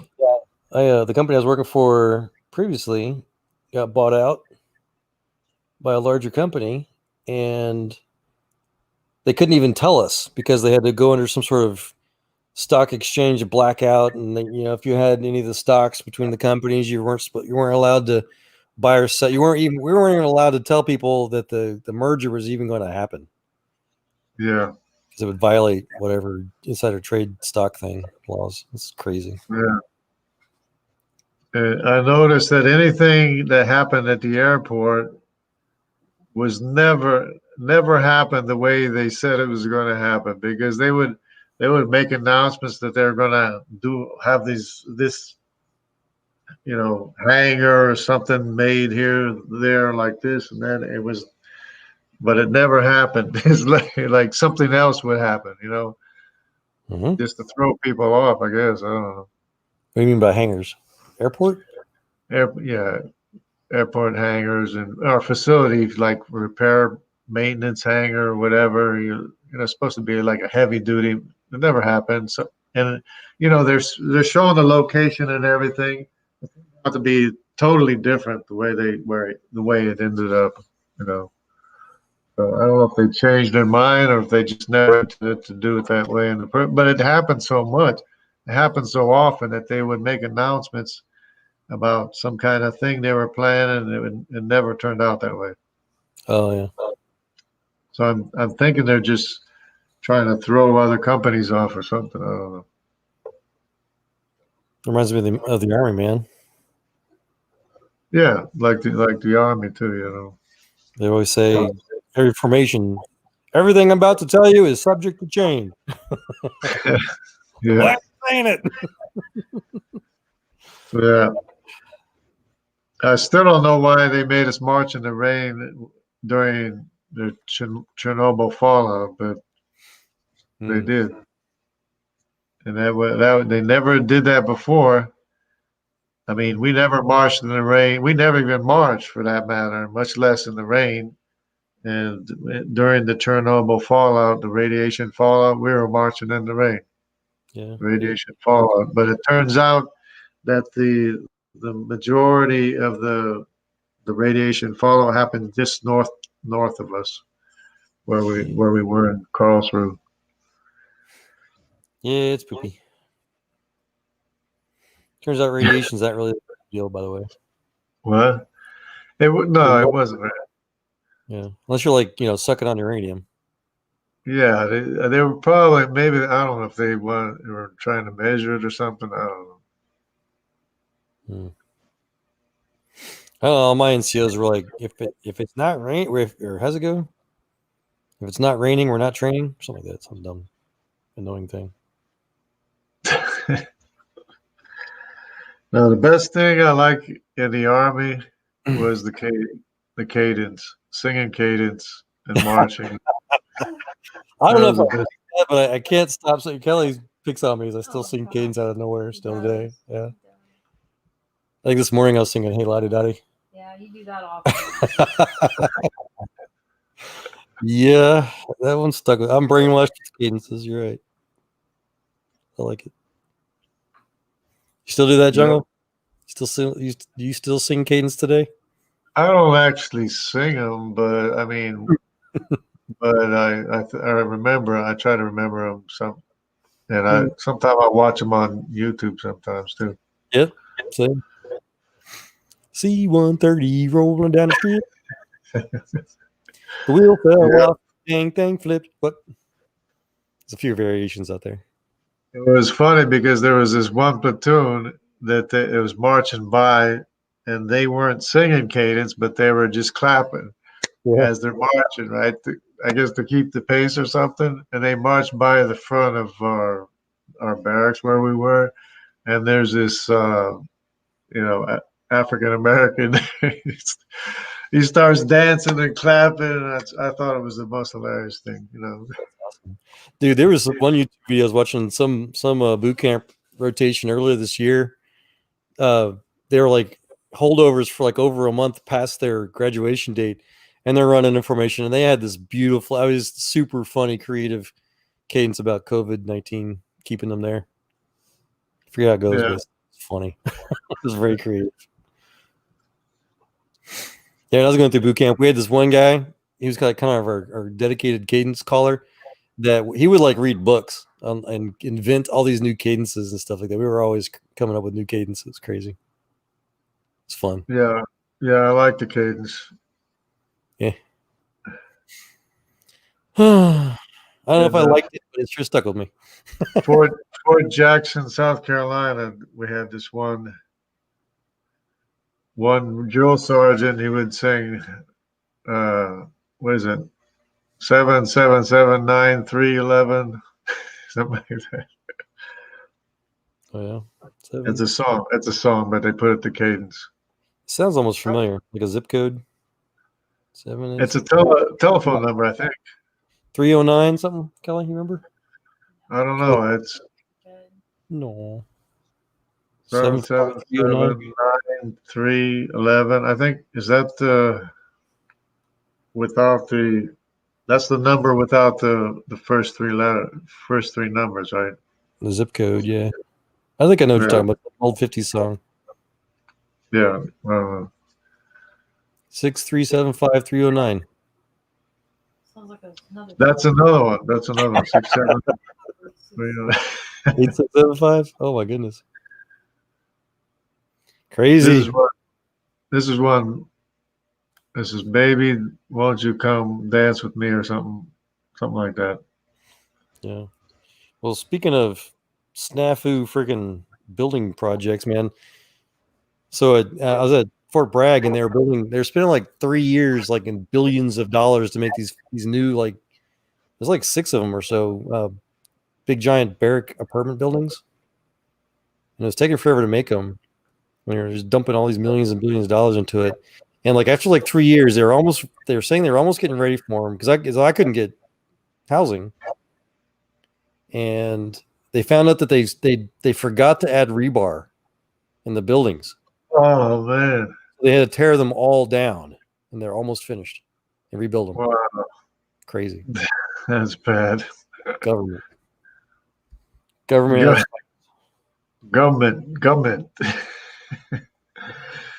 As a. Yep. Yeah. All that money gone.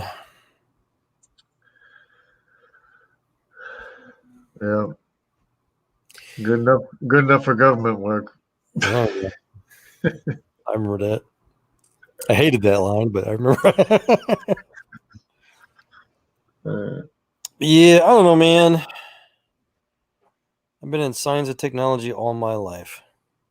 And all it does is prove God exists. It's crazy to me. People don't believe in God. Crazy. Yep. Hey, J. Martin. Hey, Iger. That's the number. 8675309.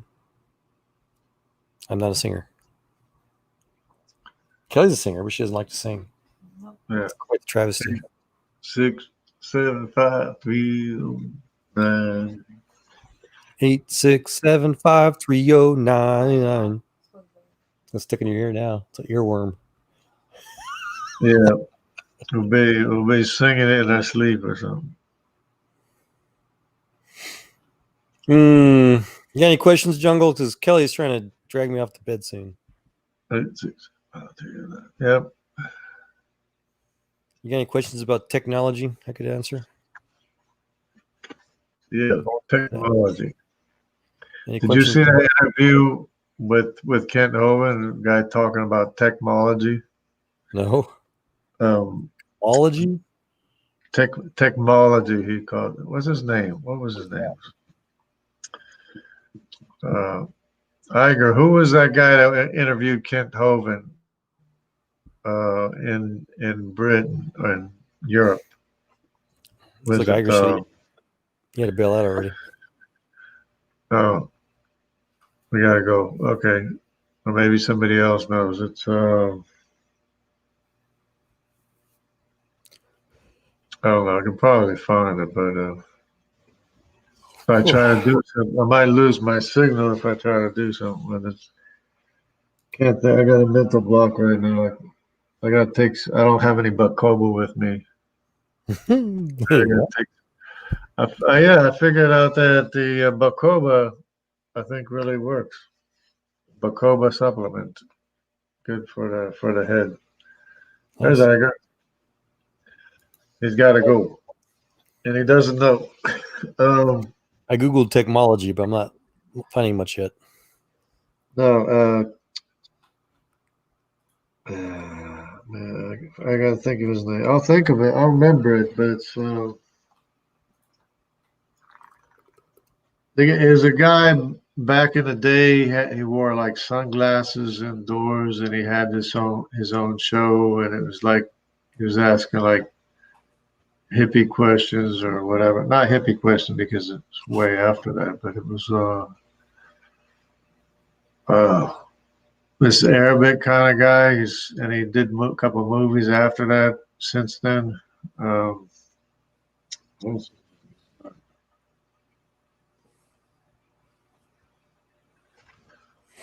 Yeah, it reminds me. I had a legit question, flat Earth question for you about because I think I've heard the answer, but I forget what it was. The idea: what happens if you sail or fly past Antarctica, the edge? Is there an actual edge, or does it like loop around, or what? No, nobody has gone through the ice, across the edge of the ice, or over the ice. Can you? Nobody knows. But can you go over the edge? You might fall off. Maybe somebody has tried and they fell off. I don't know. What if I launch a rocket across it? Oh, maybe they'll come back around the other side. I don't know. If it falls off one end, it should come up the other end, just like the sun, right? Oh, put a camera on a rocket and send it out there and see what it looks like.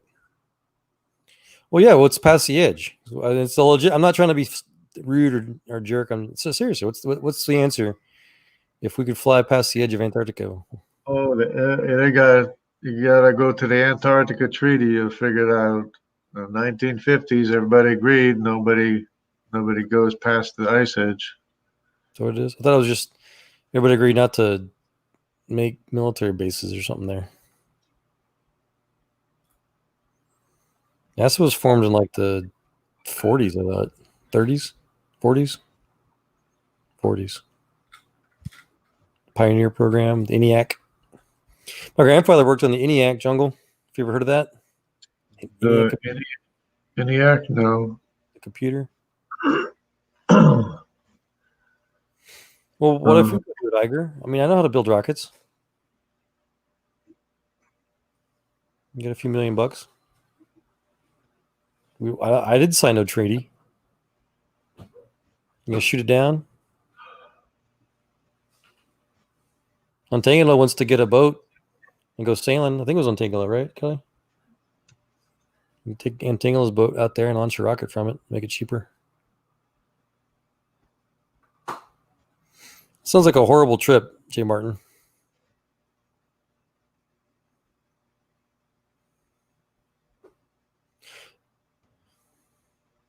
Well, some say Niagara's for another day. Next time we get the chance to talk. Just curious. Might look it up tonight. I don't know. My mind's thinking. If I drop by, it's because I'm Googling here. There it is. His name is Ali G. Ali G. Sounds Ali G. Look up Ali G. interview with Kent Hovind. He talks about technology. What's the summary? Do you know? It was just he was interviewing a panel of about 4 or 5 different people of different religious views, and Kent Hovind was one of them. And he was asking Kent Hovind the dumbest questions. It's hilarious. It's a hilarious video. But yeah. Was Kent having fun with it? What? Was Kent having fun with it, or was he kind of being frustrated? Yeah, Kent was looking at him like he's crazy, you know. But it was funny. It was pretty funny. I mean, that's cool. Let's check it out. All right, sir. Yep. Oh, gee. Take it easy, Aga. If we ain't got no more topics, I'm gonna go, I guess, head to bed too. I have a buddy who went to Antarctica on a cruise ship. Yeah, I was trying to explain to Iger that you can take a daily nonstop flight between South America and Australia, 14-hour flight. You can book it on Qantas from any part of South America to basically to any part in Australia. It's a non-stop flight, 14-hour flight that would be impossible on a flat Earth. But I think you explained it that the outer edges like that are there. Like there's no equator. It's like it's long, so. Well, he said something like wind currents or something. But see, you would have to go north. I said you fly south and reach Australia, but on his flat Earth, you would have to fly north. Or east or west, right? Like sideways.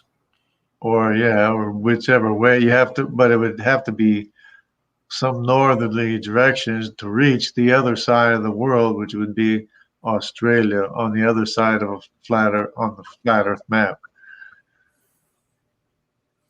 Yeah, I guess the magnetic poles are if you look at a flat Earth map, South America would be on one side of the flat Earth map, and Australia would be on the opposite end of the flat Earth map. But if you look on a globe, South America and Australia are fairly close together. Right. Dude, I was on a 14-hour flight from Alaska to South Korea, man. Those flights suck, especially when you're 6 foot tall. Yeah, but it wasn't on a newer aircraft, right? What was it? A 787? I mean 7. I don't know. It was in the late 90s. If that helps. Oh, late 90s. Yes, probably. I don't know. 14-hour flight. That I didn't know anything was capable of 14-hour flight. Mm-hmm. That's what they told me. Is it a military aircraft? Or? No, it's civilian. It's some jet airliner. It had 3 rows of 3 seats, and I had all 3 seats in my row to myself, and it still wasn't enough. It sucked.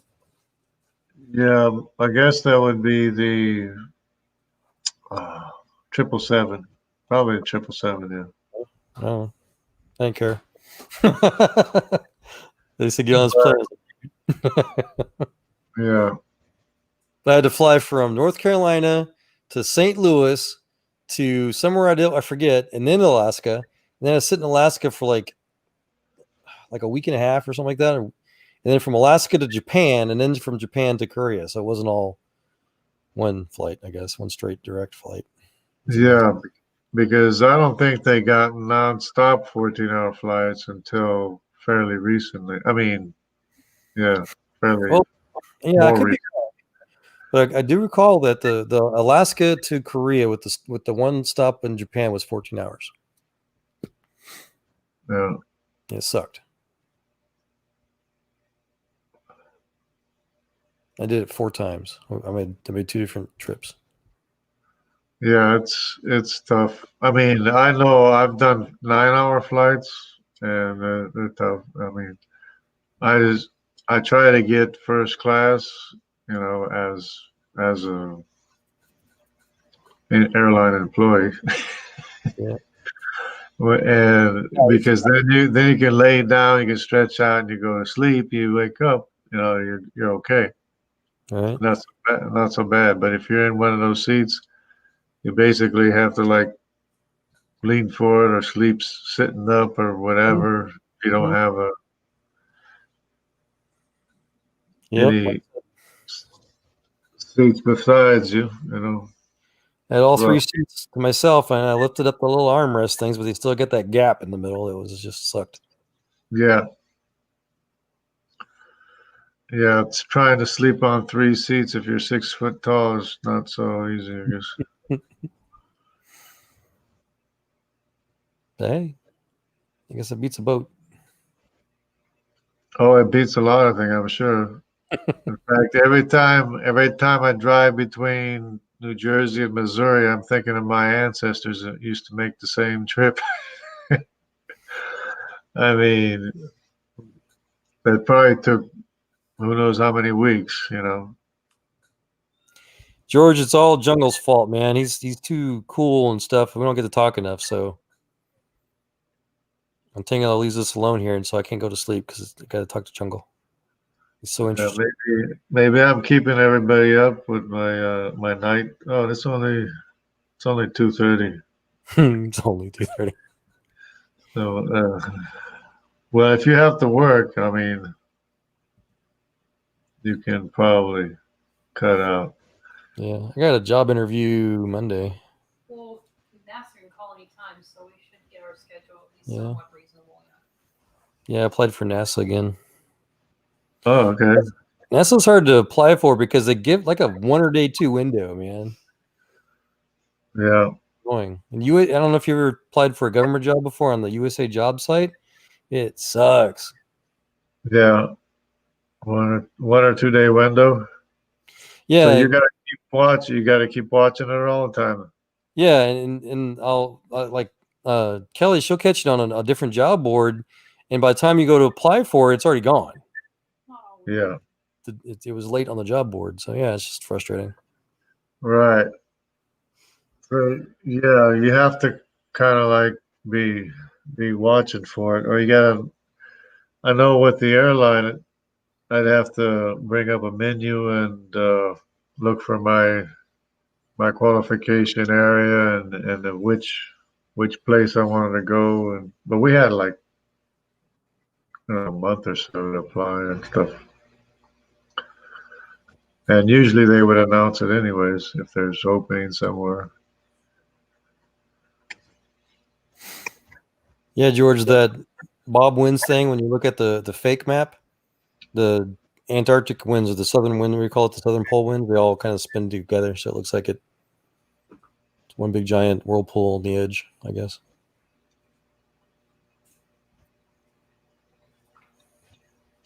Bob wins. Yeah. There's all kinds of cool websites out there that show the wind patterns in real time and live wind patterns,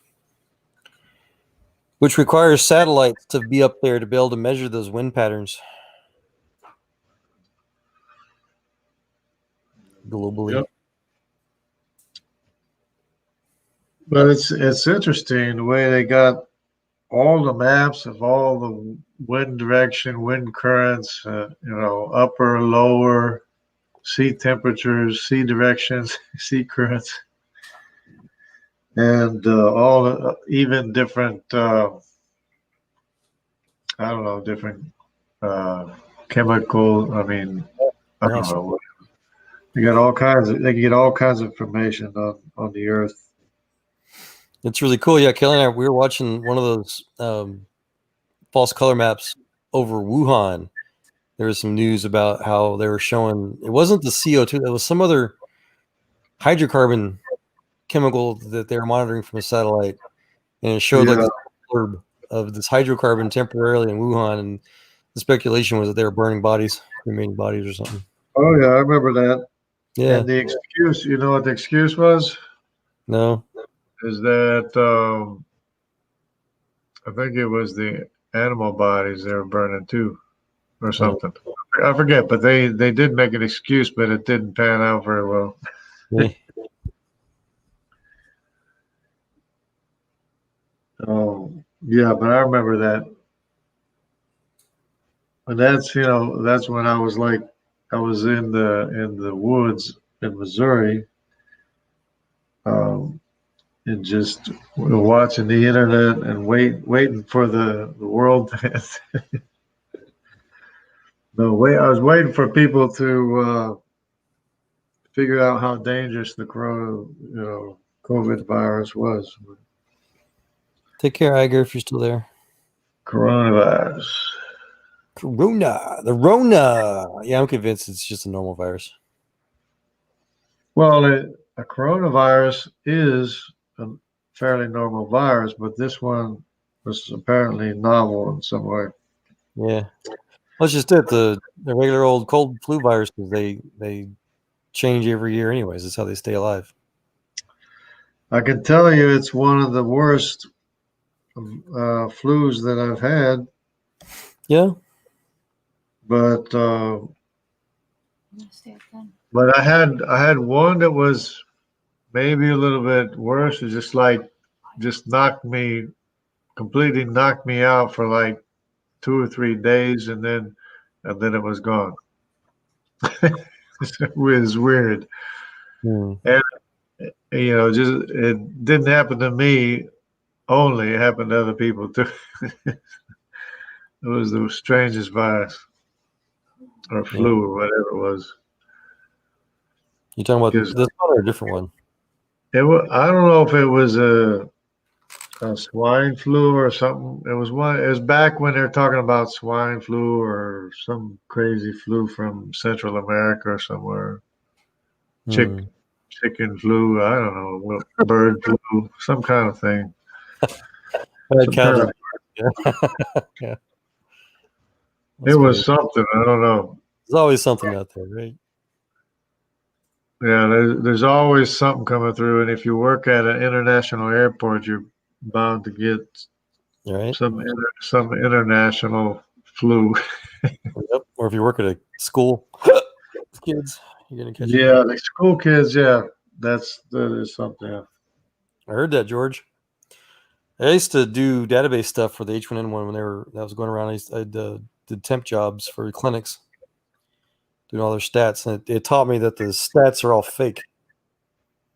Sucks really bad. The whole idea of trying to do medical research, whatever, and all these numbers and categories and all this stuff that they do for the vaccines, it's all fake. It's full of human error, because it all requires, all the nurses and the doctors that administer the stuff, and they have all these rules for all these things to do inpatient and outpatient stuff, and all these people that fill all these questionnaires out. It looks, like people are interested in the information, but they're not. It's so fake. It's just, it was heartbreaking. The doctors, the clinics, they don't really care. All they care about is that they're getting their little government money stuff and justifying getting the what do you call it, the stipend stuff, research grants and whatnot. That's all they care about.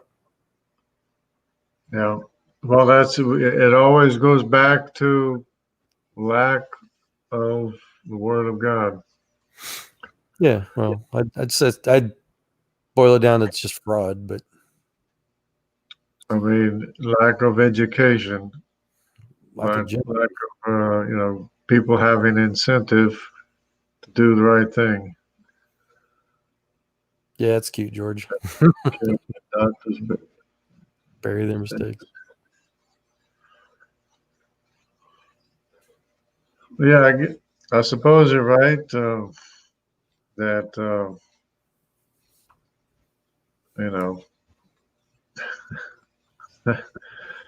people aren't going to have an incentive by the Word of God, or unless, well, you know what it is that the Bible says not to forsake the public reading of Scripture.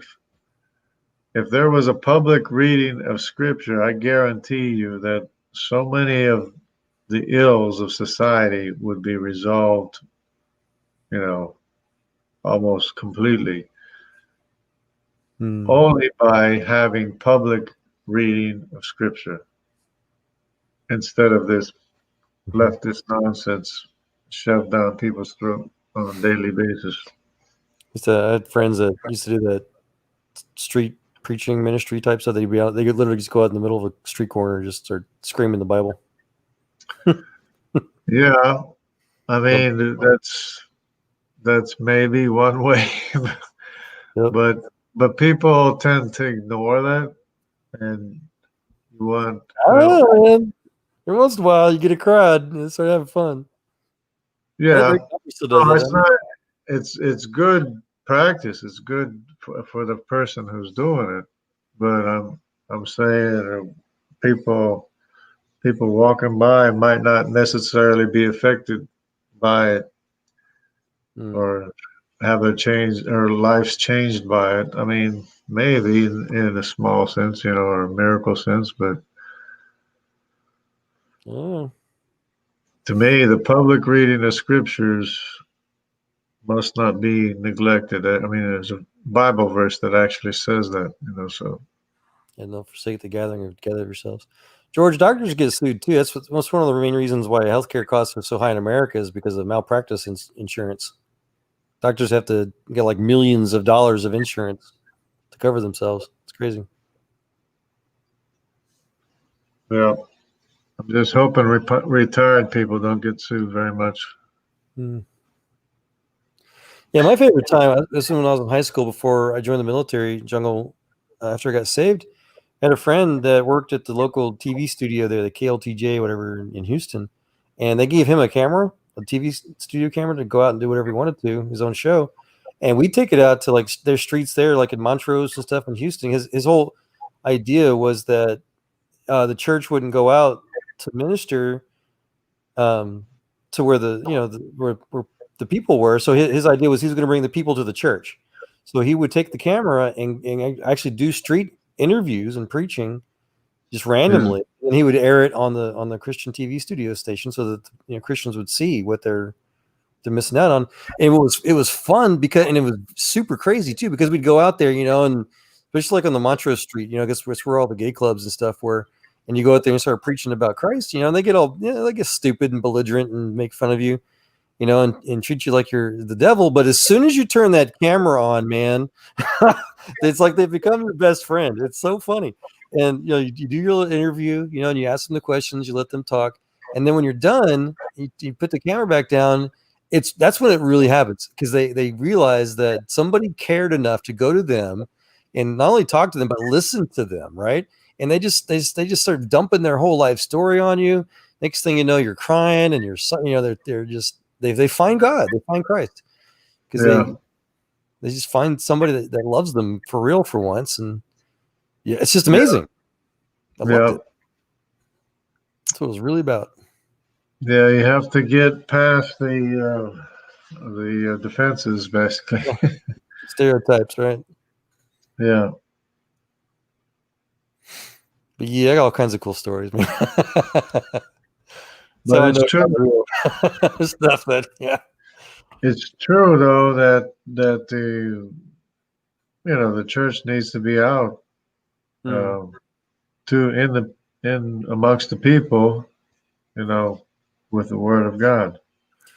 Yeah, so that's part of the answer to like what that Apple guy was talking about. How do you know who's a genuine Christian? If you're genuinely in love with Christ, you do what Christ asks, which means going out to help other people, spread his word. Yeah. So especially for like introverts like Kelly and I, man, we hate having to go out, but we love people enough because of God that we do it. Right. Right. If I did what I wanted to do, I would just basically become a hermit. Yeah. Same with us. And we don't do that out of any sense of obligation at all. Because when you genuinely love somebody, you want to do what they want, what they like. And so it's out of genuine, stuff that we want to do for God. So Oh, sorry. When I was growing up, I admired the cook that we had because when I was younger, we had this cook from Canada. She was single, and she was the greatest cook.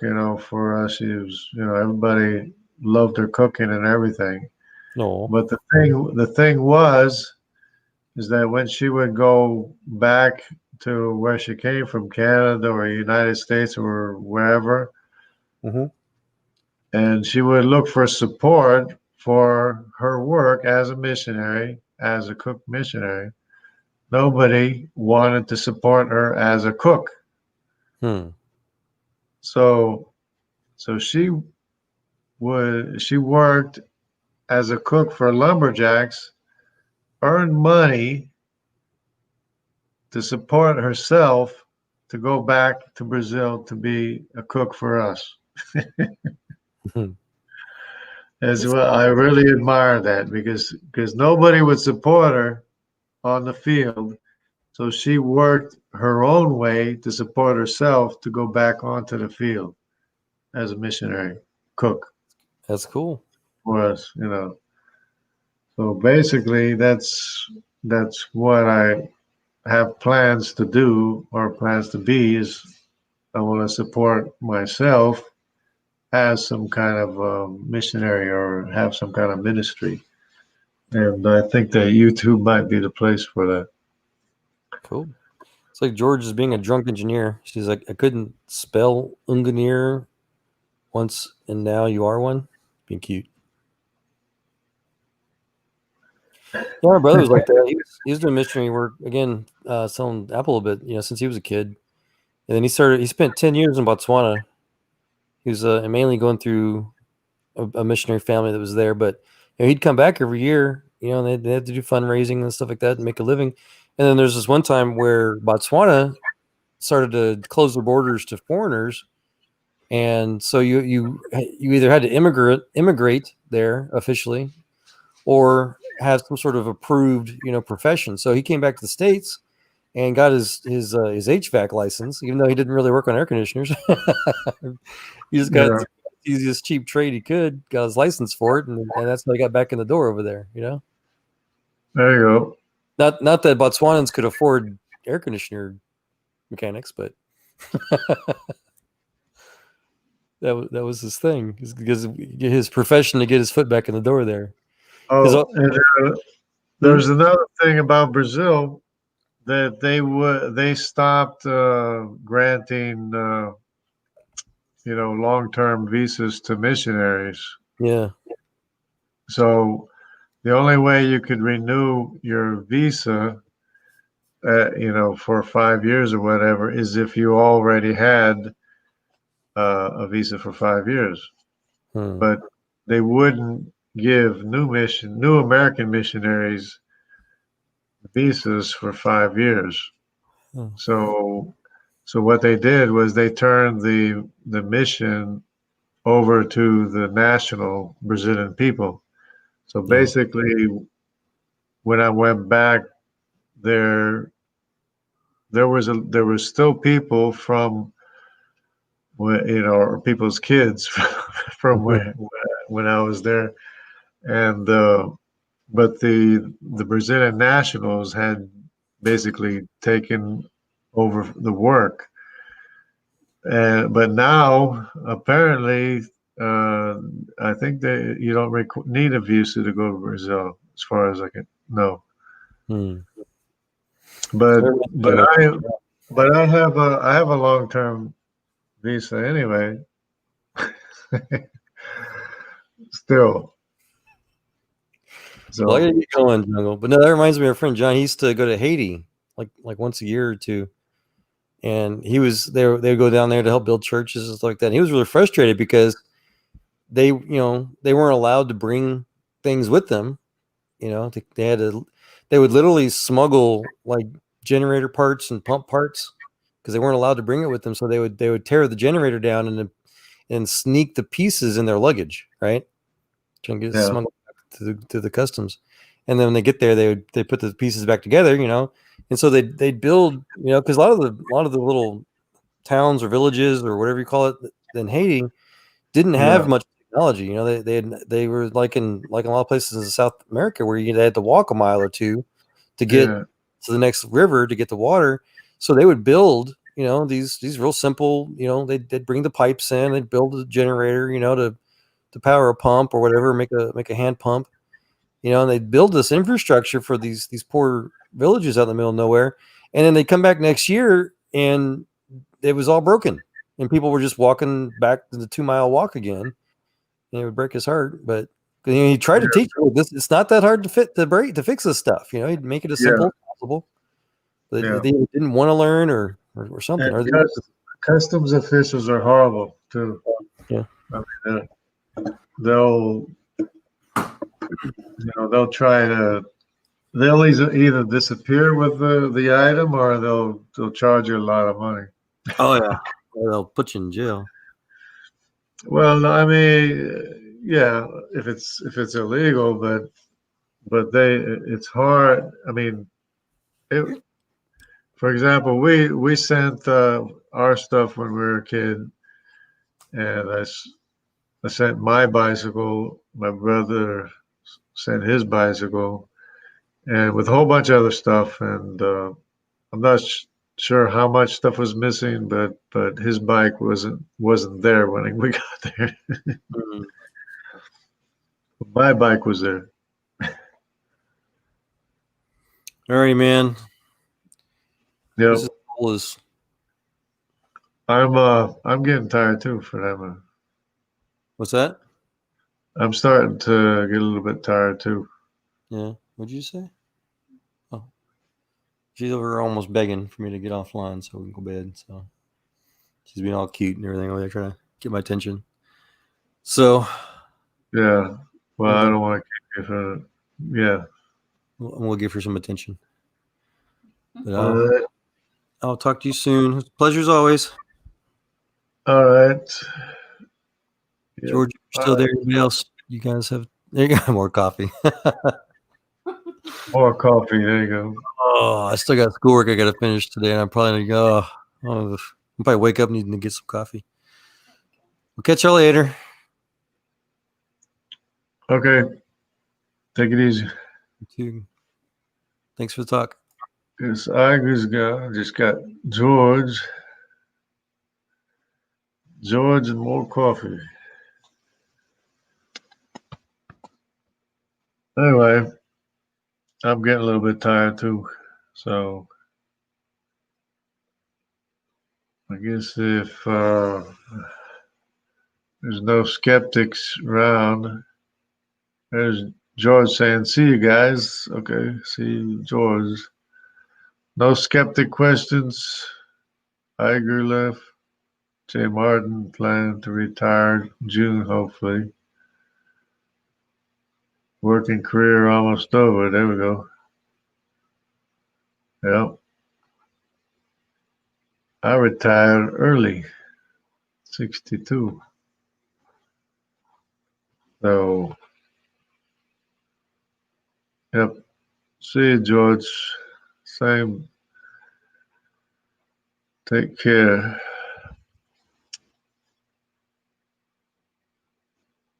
Yeah, if I have to go back to work, I have to go back to work, but I don't think I will have to. I'll just sit back and relax a little bit and watch the waves and the sunrises. The sunrises and the sunsets around here are beautiful.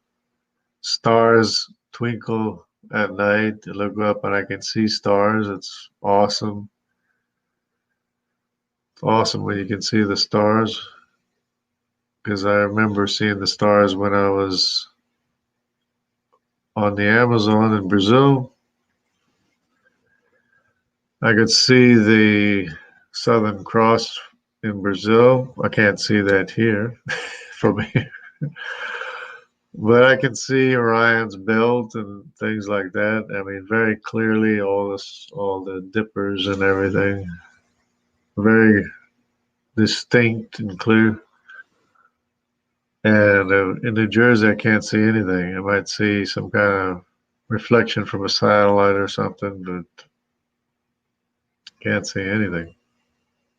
And it's kind of sad, but I mean, that's why Neil deGrasse Tyson said he didn't know there were stars. He says, why are they showing these charts of stars? There's no stars, and you can't see stars in the sky.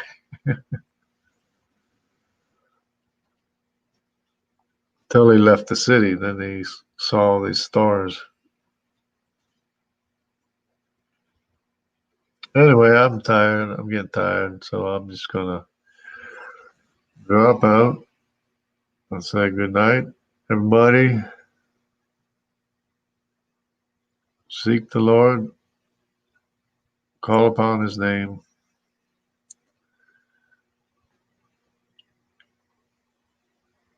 and let the righteous become more righteous, and the wicked will become more wicked.